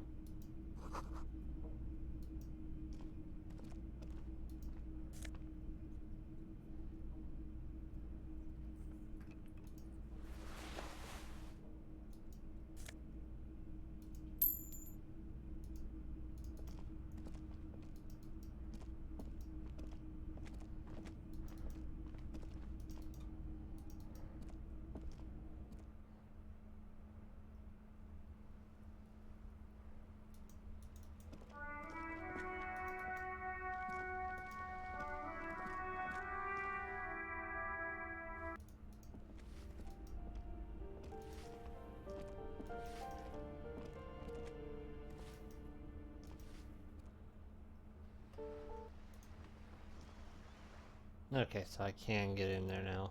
Cool.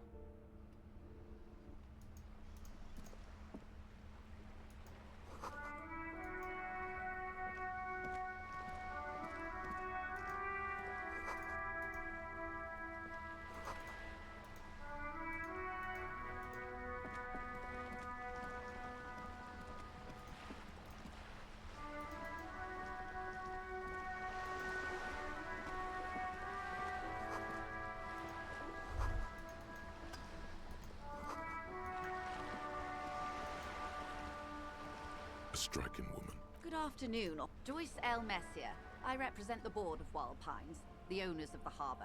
You gentlemen must be from the Beaton, my maiden name. I meant you, the Revachol Citizens Militia. Nothing, honestly. I've said it to every drunk in town and you're— Relax. She meant it in jest. I'm glad to see you here. I was dispatched to handle a strike, not a lynching. That is good to hear, madame. There's a trace of irony in this void. It happens quicker than a shooting star. How interesting. You're on a boat. Why, yes I am.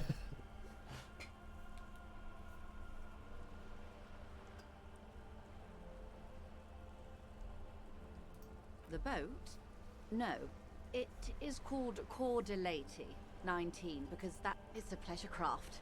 A 19 pacer. It also happens to be rated for Category 1 racing. My sloop? I like it a lot. It's the— I'm enjoying this part of the interview. Just so little to do with the murder we're investigating. Exactly. Of course there are. We're on an archipelago. How else are you supposed to get around? Yes, we are. We are on Le Caillou. Technically, the neighboring Ozone and Fas Alamer island groups are archipelagos, while La Caillou, by contrast, is a single fertile landmass, the fourth largest island in the world. It is not an archipelago. Okay, if you want to get technical. The point is, we're all on islands here, and sail is still the most expedient way to get from one island to another, especially when you're in a hurry to resolve a strike. I haven't seen anyone else drive a souped-up Capri Kenema motor carriage either. Actually, that motor carriage has been specially issued to serve as a patrol and pursuit vehicle. It's for crossing long distances in the greater Revachol industrial harbor. It's not a toy. Neither is this. A toy, I mean. It's a machine for crossing long distances in the Bay of Revachol, between the city and the islands. You need to make this lady admit she's only riding around on this boat because she's rich. Why what? Stop thinking. Take her down. You're not? Okay, just keep on admiring the boat then. Officer, I assure you I'm... The crowns of her teeth are porcelain. White. Her nonchalance might be related to something called the Wayfarer Act. A law that says she doesn't need a license. Sly Fox, you're not aggressive enough to harass her further on this. Good.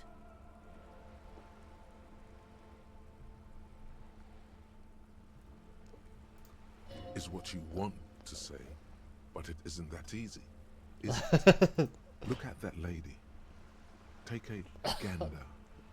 Squint your eyes, bub. Why, yes.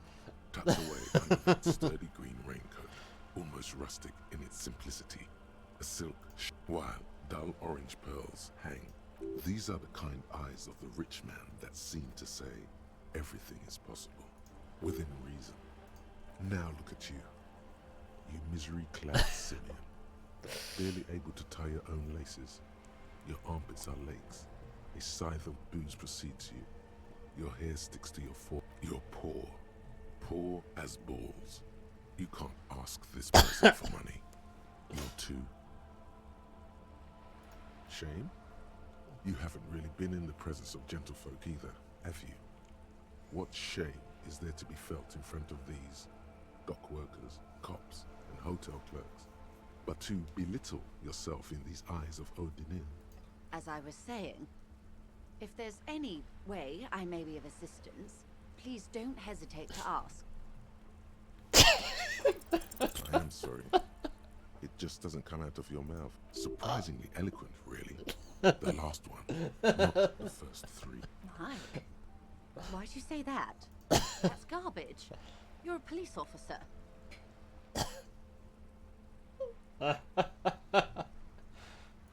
Shall we talk about something else, maybe? Oh, Lord.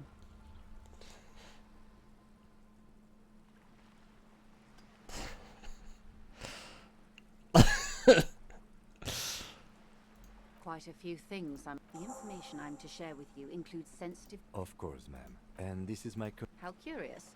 Why is... I see. So, are you... Oh, dear. I do believe you. Now... As I said, ma'am, his technique... Of course, I simply... She's a professional negotiator. Okay. She should be open. Feelings will guide the way. I assure you, it is no small matter for me either. We all share the responsibility for disarming this situation. I hope you have... She's silent. The wind flaps the sail above her. Oh, Lord. Officer.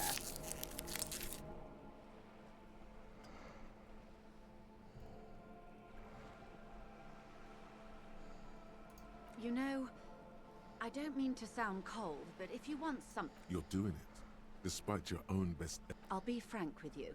If I'm going to break protocol, I need to be able to justify it to my superiors. The Union is conducting drug trade out of the harbor. It's an open secret in Martinez. Or you can... Detective, a word in private before... This is not going quite as I hoped it would, Detective. Honestly, I was expecting you to use your unorthodox technique to keep her off balance, and you know, not volunteer us to be her henchman. This woman is running circles around us. She might have known about your misplaced badge all along, or she's simply an adept improviser. Either way, we've played straight into her hands. Yeah. Maybe this is all her plan. She might have heard about you.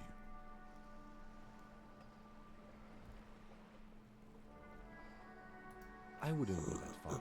Her reaction did come off as sincere to me. I think she's just quick to adapt. She's a professional, after all.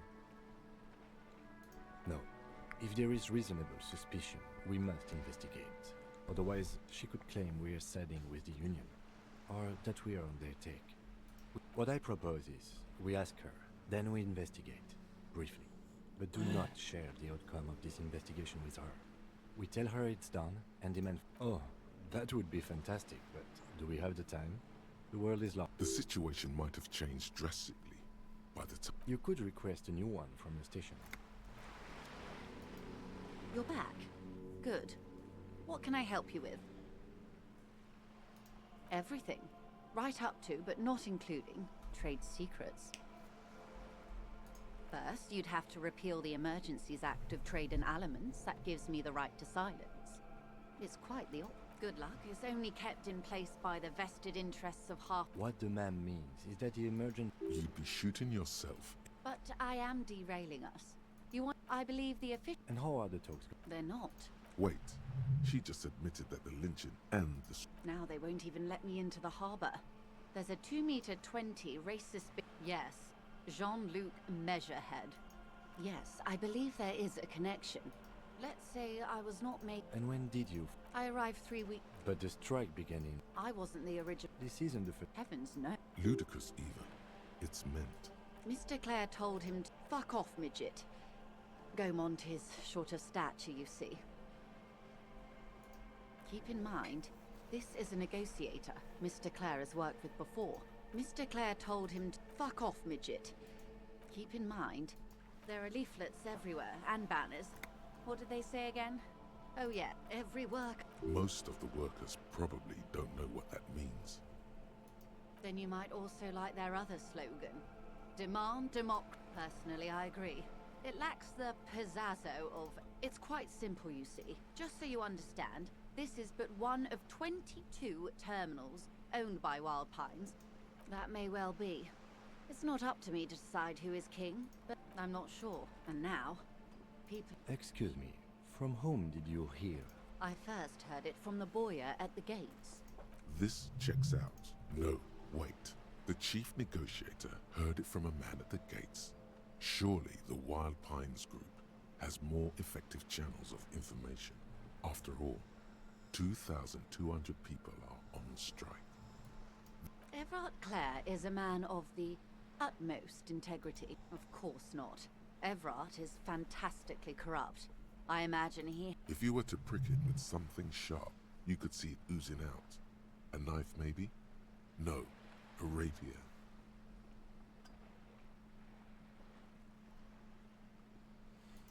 Oh heavens, no. We get along just fine. Yet, now that you mention it, I can't stop imagining that black treacle just dribbling. He is the most corrupt individual I have ever seen, and I deal with men like him. Yes, Edgar looks exactly like his brother, except for that lazy eye. He also talks exactly like Everard does. It's how they circumvent the term limits, you see, with a funny little switcheroo. While in office, they've embezzled God knows how much of their workers' dues. The Débardeurs Union was once a organized labor... A mob. The Débardeurs are a crime syndicate. Sad as it may be, I suspect we'll be forced to cooperate with them. Refreshingly honest, officer. And your opinion, detective, if I may ask? I'm a curious and talkative person, you see. Would you say the Débardeurs Union is...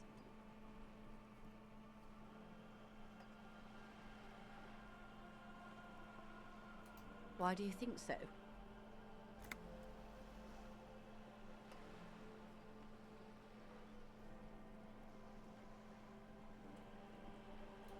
Well, I suppose that's one way to look at it. They're an interesting composition, albeit vile. But enough about Everard. What else can I do for you? I'm glad you asked. There was a... Disappeared? Yes. On the last... This forewoman, her name?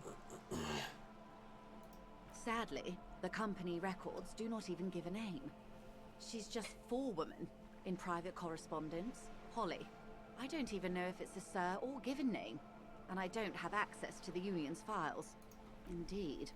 The company suspects foul play. The point of the presentation is, these kinds of things happen around the Clares.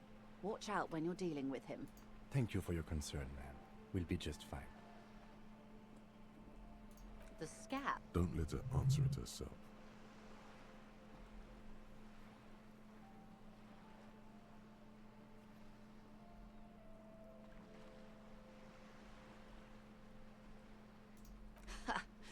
If the workers were organized by Wild Pines, then it would... It's implied.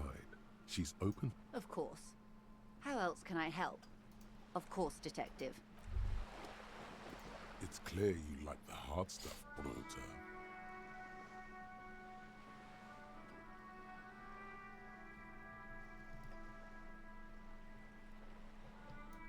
Lower intestine? The term is metabolic and circulatory system. Fascism, Brota. Oh, God.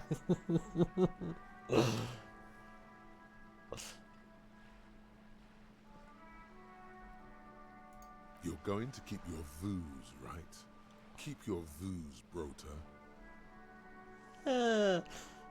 There's a slow, painful growl somewhere. It is one of betrayal. I already am going one form of government.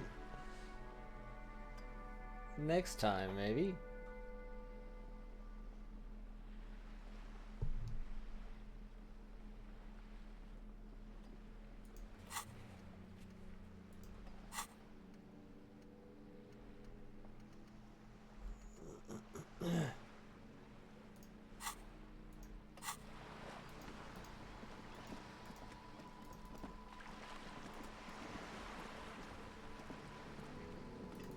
Apparently.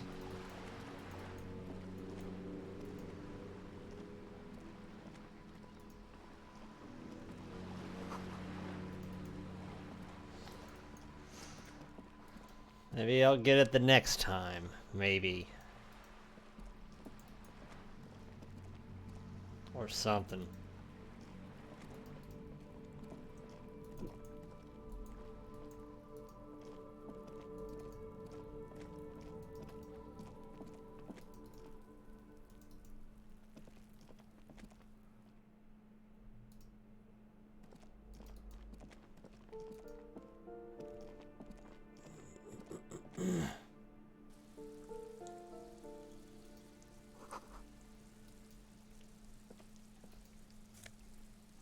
Yay.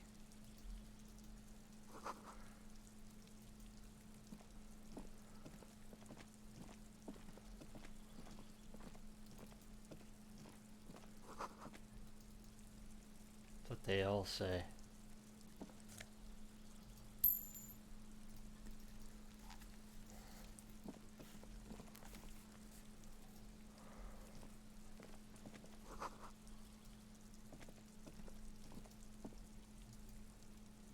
This door is made of metal and appears to be number 28. This is where the cleaning lady said the smoker on the balcony lives. Let's see if anyone's home. Knock on the door. Nah, not yet. Until I...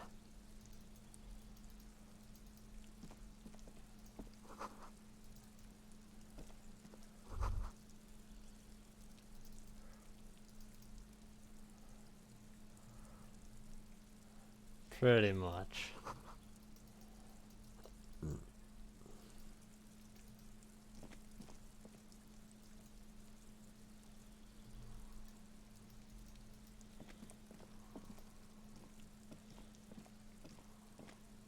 This door is number 20. Let's see. No one answers. Looks like the young man we are looking for isn't home. I think our Right. best chance to catch him is in the evening. We should return tomorrow after we have finished with our day's work. How about 9 p.m.? Sound good? The smoker on the balcony. This is why we're here, right? He might know something about the murder. So tomorrow 9 p.m.? Don't worry. It's mostly all still here. You can remember things. You've got this. It's alright. We don't have to be here 9 p.m. sharp. I just need to write something down in my notebook. Tomorrow evening, right here. Apartment number 28. Good. Let's go. Damn. Turns out it's quite tricky finding someone in a big apartment building. Don't worry. You'll get him. Remember, tomorrow. He's probably gone for today. No one answers. We should return tomorrow. No one answers. We should return tomorrow. I'm stubborn.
hello again, sweetie. Yes, officer. Oh my. You know where we are, right? That's right. And where is the Whirling in Rags cafeteria itself located? Yes, indeed. We are in the fine city of Revachol. Yes, great. See? We're getting somewhere. How would I even begin to tell? I haven't seen... Speaking of history, that's right, dear. Her relief is power. I can tell that this is taxing for you, so I'll just ask one more question. What regime are we living under? What mode of government? Nope. Sad. Meaning, buying is voting. It is quite disappointing. Oh dear. But we should... She's scared now. She's realized you really are brain damaged. Defeat, I'm afraid. The people... Of course, sweetie. I really don't know. You were doing quite well up until the end, dear. It does look like you're having trouble... A sigh. But maybe a fresh set of eyes is what the world needs. Someone more... No. I'm... Of course. Then... That's a good point. This doesn't look like rich sin.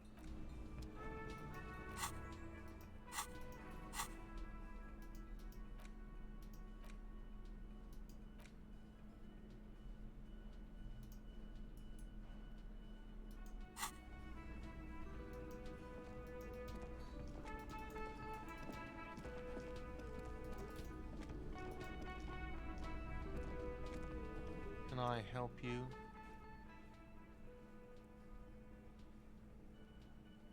God. Oh, Buddy. Wonderful. It is. It's... What? What does that mean? Cock carousel. Does it mean you... What else do you need?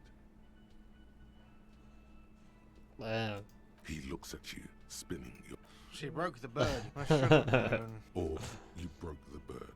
Yes, the bird is connected to this. It's a symbol of hope. Huh. They ride the cock carousel until the clock. Now, let me have a drink and think. And there we have it.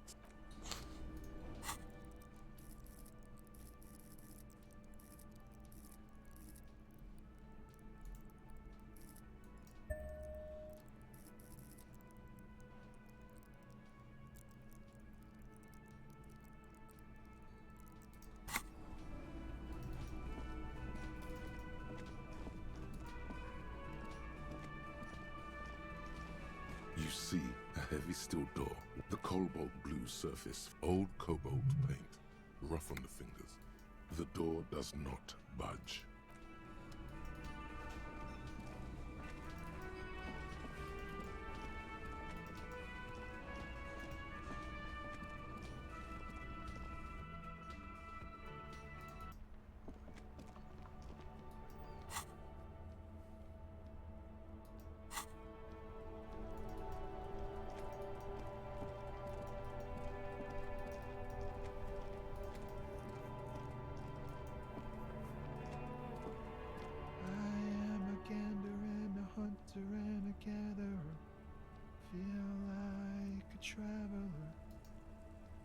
A simple little cadence. He seems to be making it up as he goes.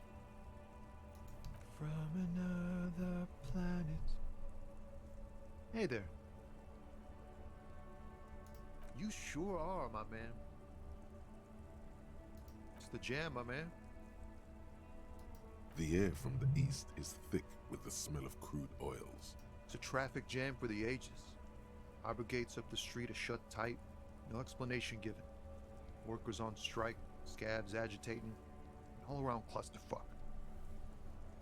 Meanwhile, we're all stuck here in long-haul limbo for days upon days upon days. Oh, of course. Upon days. Yeah, exactly. It's official. He too agrees. This is the antechamber of the afterlife. Feels like forever.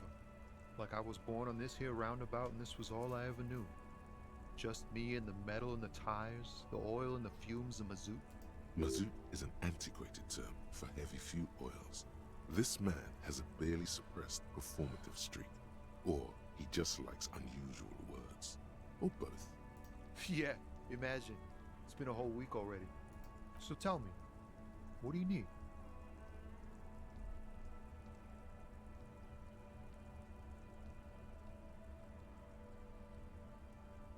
It's like, whatever's going on over... Going on strike would probably help you dodge a bullet or two.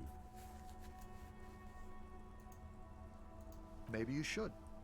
Cops don't get paid much and the hours are long. Plus, you can get shot. Why not? The RCM is a self-managing organization that operates on donations. We promote our own leaders. It would be like striking against your own mother.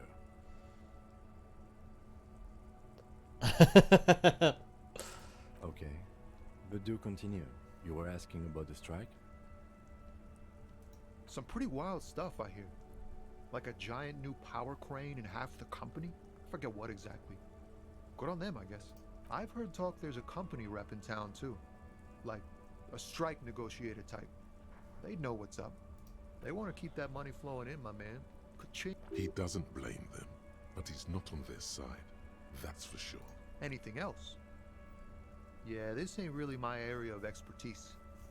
I just do my job and get paid. Us lorry drivers. Cam, your nurse. You still hang around here waiting for this mess to end. Most have scurried off somewhere to get drunk or high. Or laid. Not that I blame them, really. Not my thing. Chasing transient pleasures is a drag these days. I prefer the examined life now. Thinking, reflecting, observing. He tries his best to look nonchalant, but there's a rigidity in him, as if trying to conceal something warm and deep beneath a cool exterior.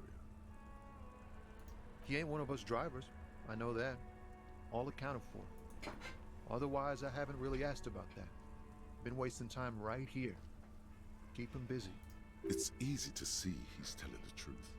He's kept his nose out of the dark stuff.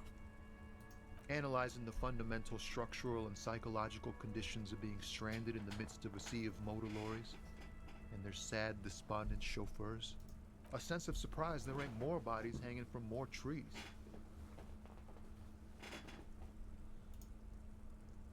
Oh, high-grade narcotics, illegal Relax. He's merely joking. Ha! No, I'm joking, my man. Found runs a nice, clean business. They usually get shipped to Grodd and the Occident, though we've been making headway in the Il Moran market lately. We're pals and all, but I can't just freely hand out the merchandise. The bosses won't... This rockin' beauty. Sure is, like a rash you can't get rid of. You interested in heavy-duty cargo machinery? A motor lorry, also called a camion, on Caillou and neighboring islands. This one looks roughed up enough to be some sort of found. Good eye, my man. Yup, she's an old one, but reliable. Me and her spent a long time together. The man taps his fingers rhythmically against his arm. Don't be a stranger. Why does art inspire you so much? Excellent question. Art is a diverse range of visual, literary, auditory, and performative creativity. It's an expression of imagination and technical skill. Additionally, it's history, criticism, and pure enjoyment. Is it? In short, art is the highest form of human communication, representation, narrative, emotion, and agency intertwined. Have you looked in the mirror lately? Not really. You have the exact features of a savage art critic. I'm with not that there. beard and those clothes. Disheveled and prophetic. Perhaps you should try to critique architecture too. Of course not. It's autism, box drawing, masturbation with a ruler and a sextant or whatever they use. You should demean and criticize the genteel institution of architecture while extolling the virtues of the pure arts. Only the most experimental. Of course. Yes, you seek substance. No vapid representations and reproductions of social mores as made manifest in stuffy biennials. We're talking real, living art here. Become the art cop. Half art critic, But I'm a hobo cop. Quit being so indecisive. What are you going for here? Some kind of indecisive and camp aesthetic now? Strike a bold shape here. Go art or go home. Exactly. It's not only your duty to only catch the criminals off the street. You must also apprehend criminals of the printing press and the gallery, the trite and derivative artists and writers of the world. Go ahead and provide savage criticisms, art cop. The world is yours to rip to pieces and reassemble.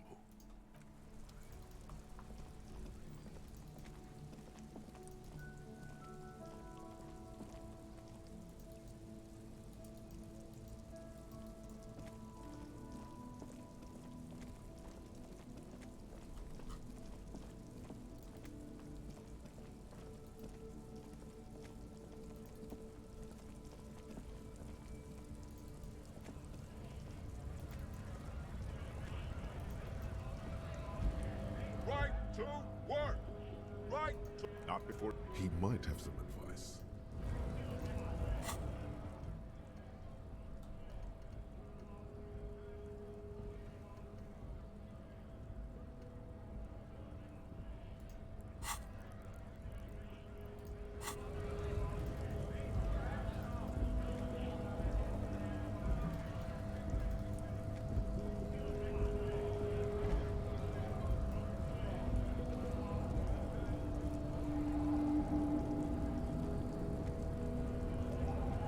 Hola, Wandering Man. How can I help you? The man looks at the... He can't know that. Maybe you're just younger. From back when you were not a cop, but a heavy-set, dark-skinned dockwork? Highly unlikely. I've known John for several years now. Oh, John's... No, it will prove useful still. Believe your thieving... Oh. Is my friend in some sort of trouble? Who knew? Sure thing, my friend. I can help you out.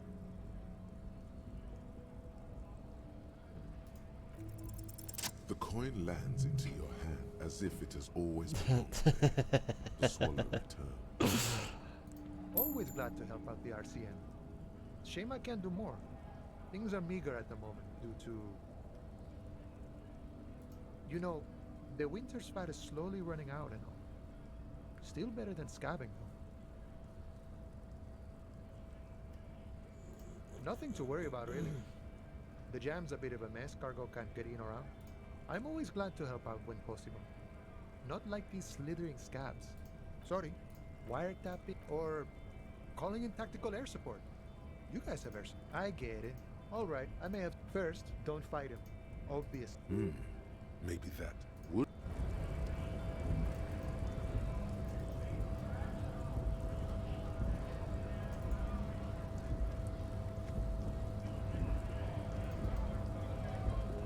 Yeah.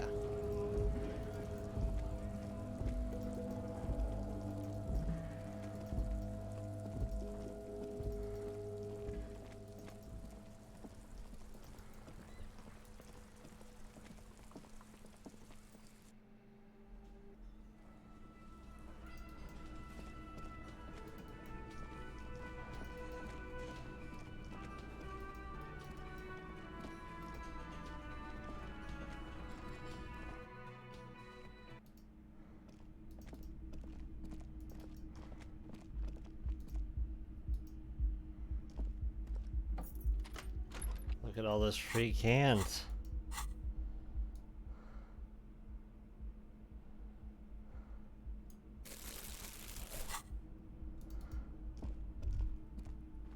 Kim also tries. The man is finding it hard not to trip on where unidentifiable sludge makes it hard. This is right. And by that you mean crimes against humanity? I have no idea what that means. Of course you don't.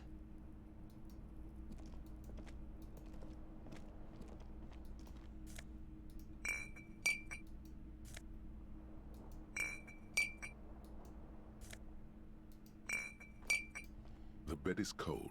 The option to go to sleep.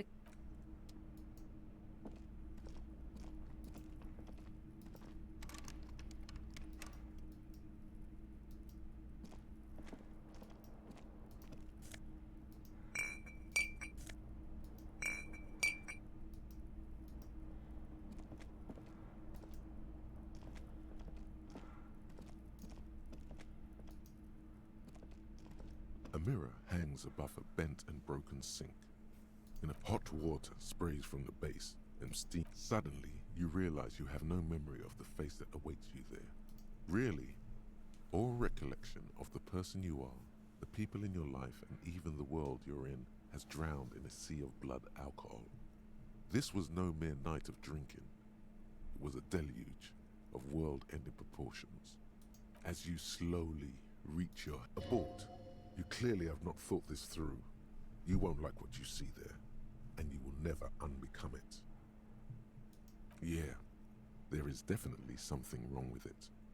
Where to even begin? There is the bloatedness, then the swollenness. It's like there's an upholstery of alcohol underneath your skin. Bet you are. Your nose feels like a small balloon in the middle of your face. It hurts when you honk it. It doesn't appear to be a particularly tiny nose either. Not with all the drinks it's absorbed for you. It's not. It's swollen and snail-like, wriggling between your fingers. Behold.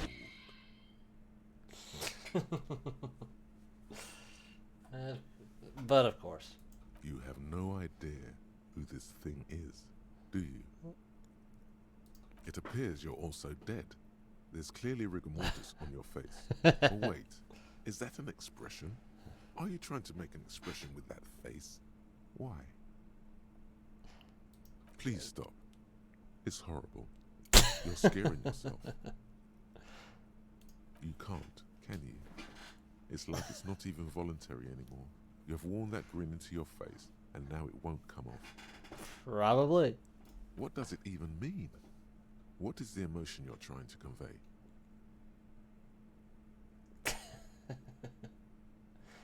You should check yourself for a pulse, superstar. From here it looks like a cadaverous spasm. Getting clever appears to make the expression even worse. Now it's mixed with smugness.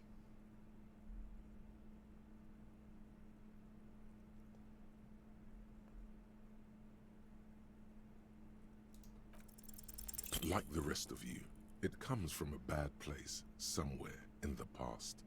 That's all you know for now.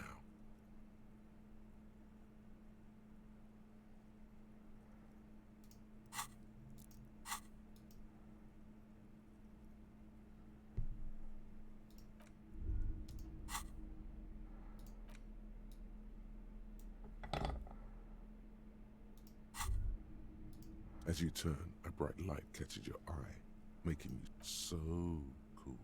From a distant sunset, a stage light, flash photography, nowhere in particular. It's just what superstar law officers do. Yeah, you have. You're a big dick cop, Dick Mullen. Salam Rocky Bayi, badass on the edge disco cop. Time to recede into a ludicrous fantasy world. Here we go. Camera. Lights. Yeah, you know. Beneath it is just heartbreak. A poem. This is the beginning of your legend. With a sudden flash, the world freezes around you. And you. A mirror hangs on the bathroom wall. In it, your face, adorned with the expression. The faucet is quite terribly mangled, but you just might be able to twist its parts into place. You handle the chain cutters deftly, applying just enough pressure. The faucet regains a recognizable shape. The steam stops. Told you that you needed those chain cutters. Everything is connected. Everything has a purpose. Not sure how it happens, but okay. The mirror begins to clear slowly without you having to wipe it.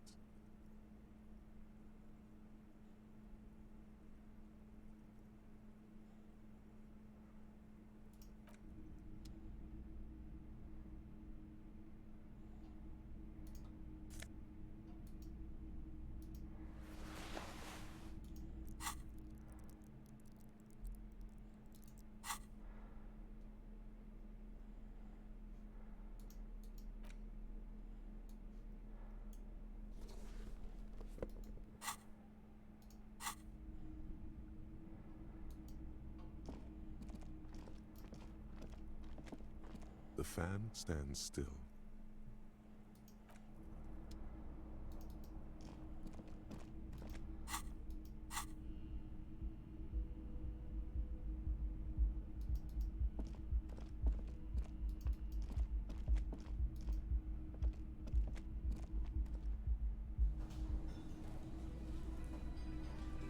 Oh.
What a shirt. All other shirts pale in comparison to the muscular man with antlers and immense... It's not often that I see officers. What can I do for you?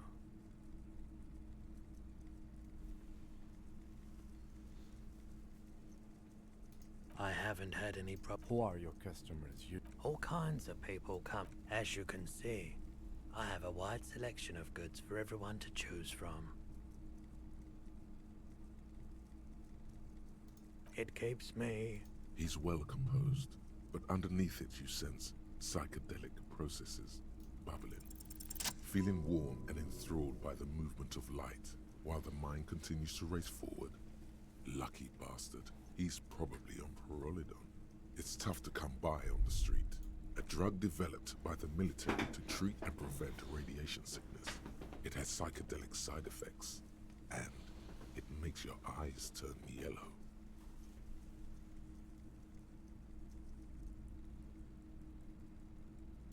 I try to keep the shop at a comfortable temperature.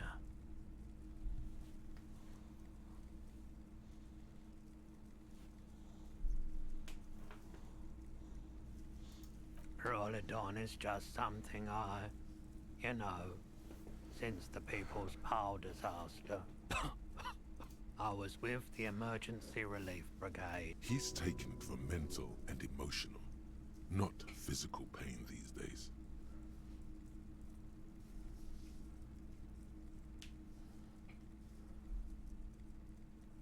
A bad idea.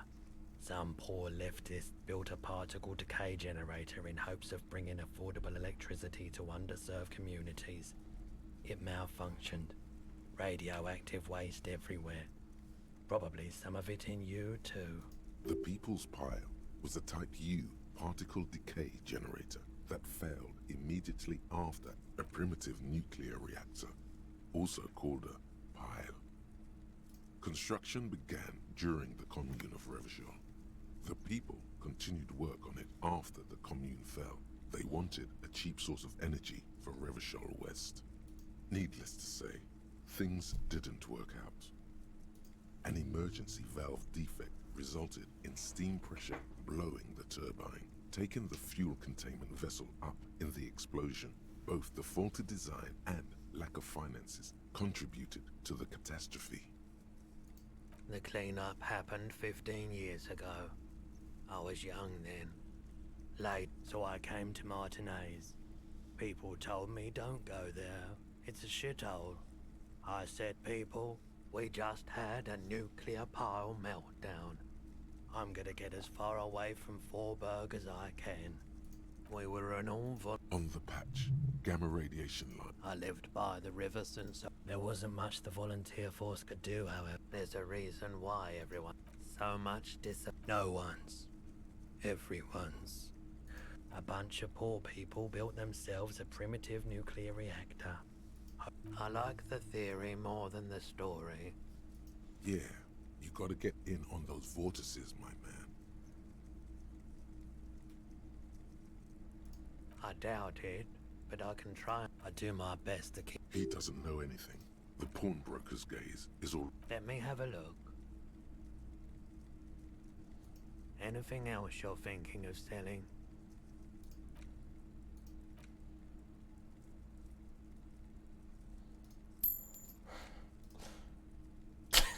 Oh, lose that, huh?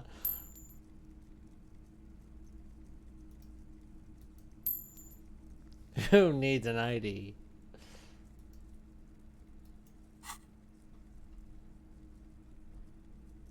Another time, perhaps.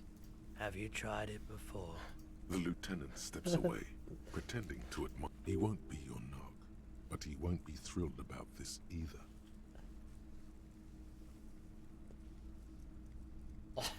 Here you go, man. Of course. Someone else came here earlier today asking the same question. I promptly sold her the gun you pawned a couple days back. This is a pawn shop, and it did feel as if you've met before. Oh God. The lieutenant shifts from one foot to another, alert.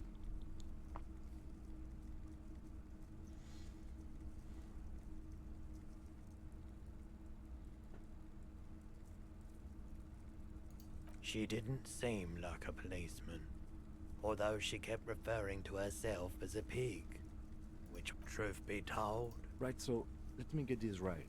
You sold your sidearm, issued by the citizens' militia, and now a civilian is running around the streets of Martinez with it?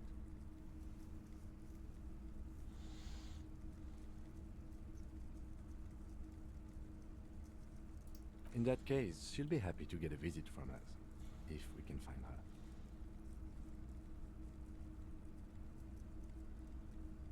My apologies, officer. A needle in a haystack.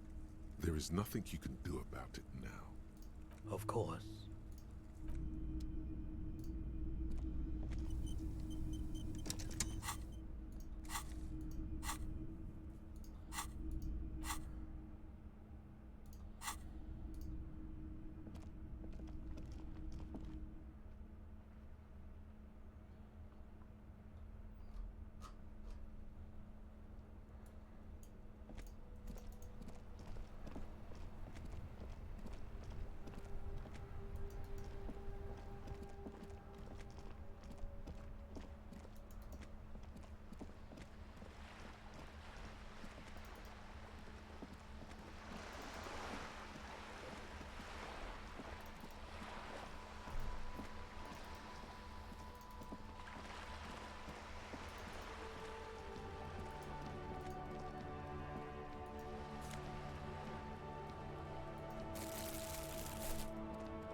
Yeah, the good stuff.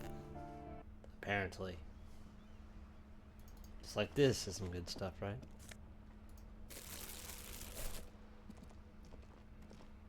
Hello again, officers. Have you come to admire my mural? Ooh. Not only have you found my address, you've discovered my biggest secret. She does have eyes that seem to be smeared with coal. Yes. I keep hoping a shaft will collapse on me, but somehow it never happens. Does anyone in a city like this? It doesn't have to do anything at all. nothing does. Like me. Right now, I'm doing nothing at all.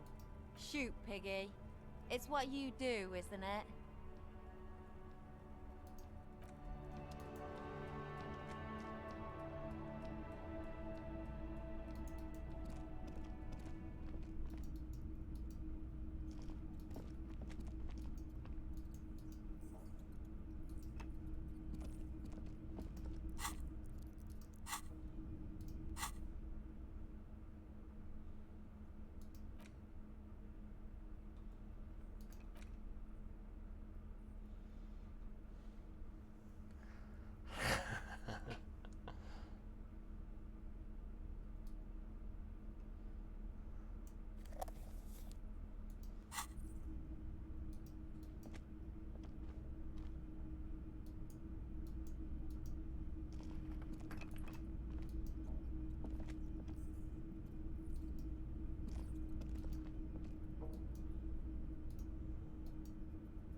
Hello again, officers.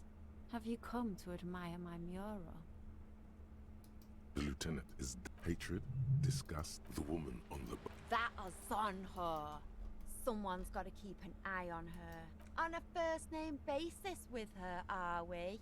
Piggy's moving up in the world. Pig's not half as dumb as he looks. I ain't no... Actually, there is a shortage of people who talk to us in... We weren't put on this earth to make you... Can't you... I haven't really... This place is severely lacking. I thought I'd mix it up. Yeah? Lying is cool, I guess.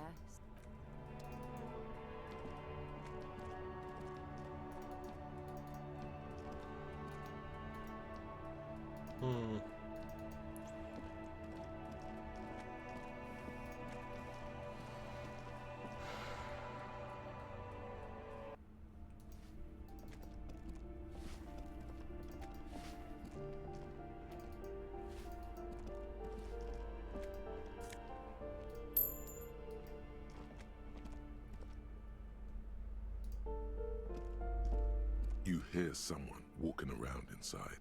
Rearrange. Excuse me? Of course not. You have plenty of reason to enter. Oh, come on. Well, that was easy. It was smart.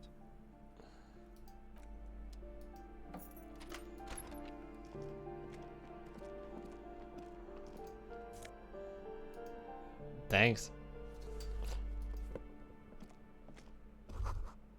This is where I find matches.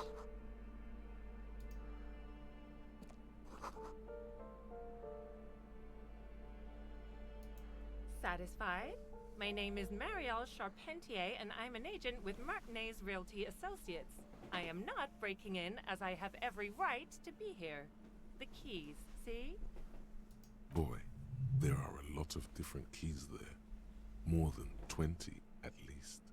Do you want to see my ID as well? You can't legally ask for it, but why not?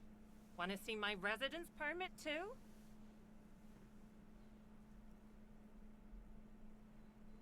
It feels flimsy in hand, with the words Revachol Zone of Control written under a nondescript municipal logo. There's a picture of her with shorter hair inside, along with all her personal details. Thank you. Do you have any questions? I need to be back in Midtown in an hour. I need to get it ready for the next lease, but as you can see, the previous tenant completely trashed the place. Ha! Sounds like you've spent too much time undercover in some rock band. It's not a compliment. It was some kind of a moribund old man who used to be a business owner. You'd think they'd make rent. A sudden serious look crosses her face. This story didn't have a happy ending. But that was months ago. Anyway, was there anything you wanted, or is that it? I'm in a hurry. Oh, that's another huge mess. The former tenant owes us 3 months of rent. 3. We closed the apartment and planned on auctioning off the valuables, but... And again, I have no idea how stupid mistakes like this can even happen. But Ron, when he came to close the door, didn't close the neighboring door. And there's a hole in the wall. A hole in the wall. Can you believe it? And then the tenant ran off with his stuff. He's gone. The money's gone. Just like that. The sum must have been puny.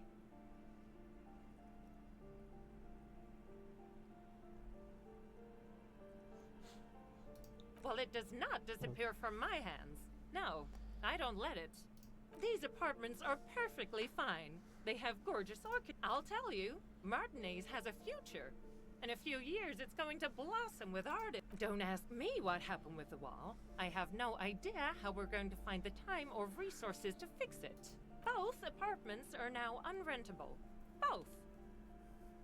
Yay. Of course.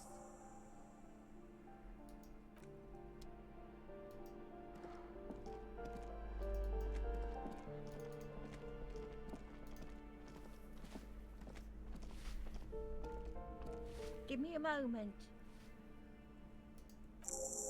I see. I hope some good people are finally going to move in. This place needs them.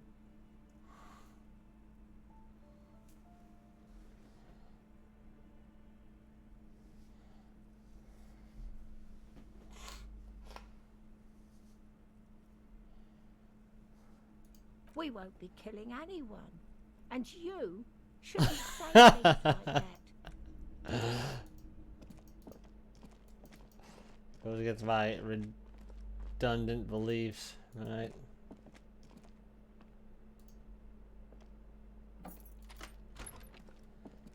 There's something there.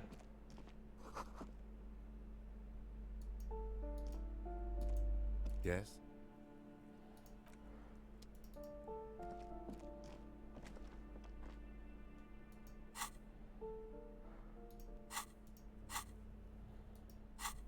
Oh, I want a sad song tape, yeesh.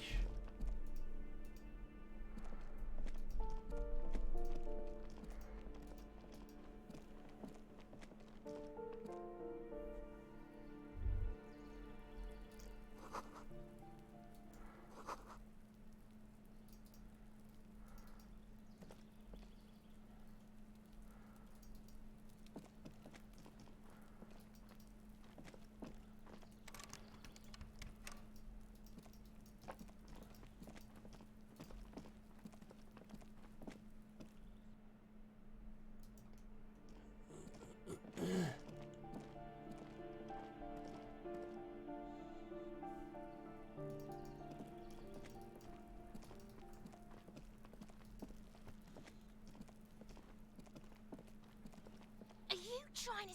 Apparently, she doesn't. Logic error. Pigs come to take me out. Trying to snuff me out.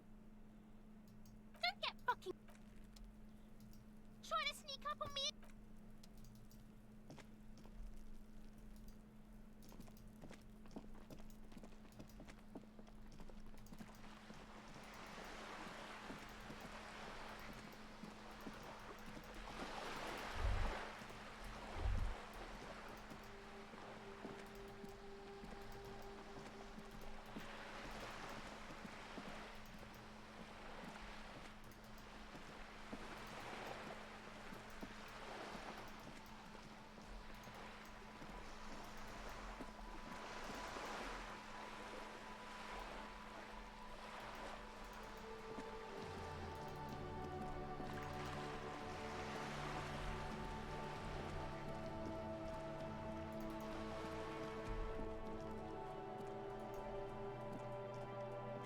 Hi, Ace Detective. Are you here for more books?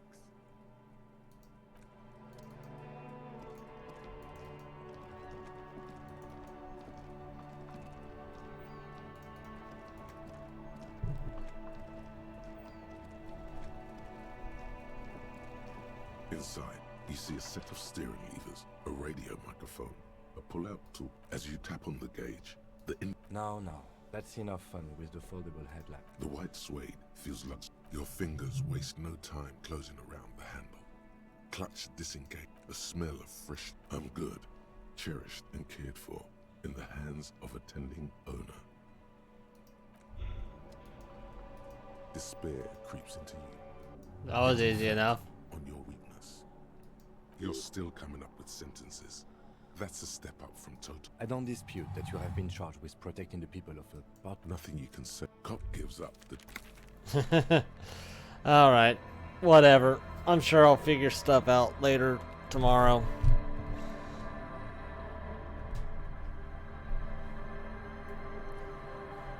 But it's 2 o'clock in the morning. I've spent enough time doing this.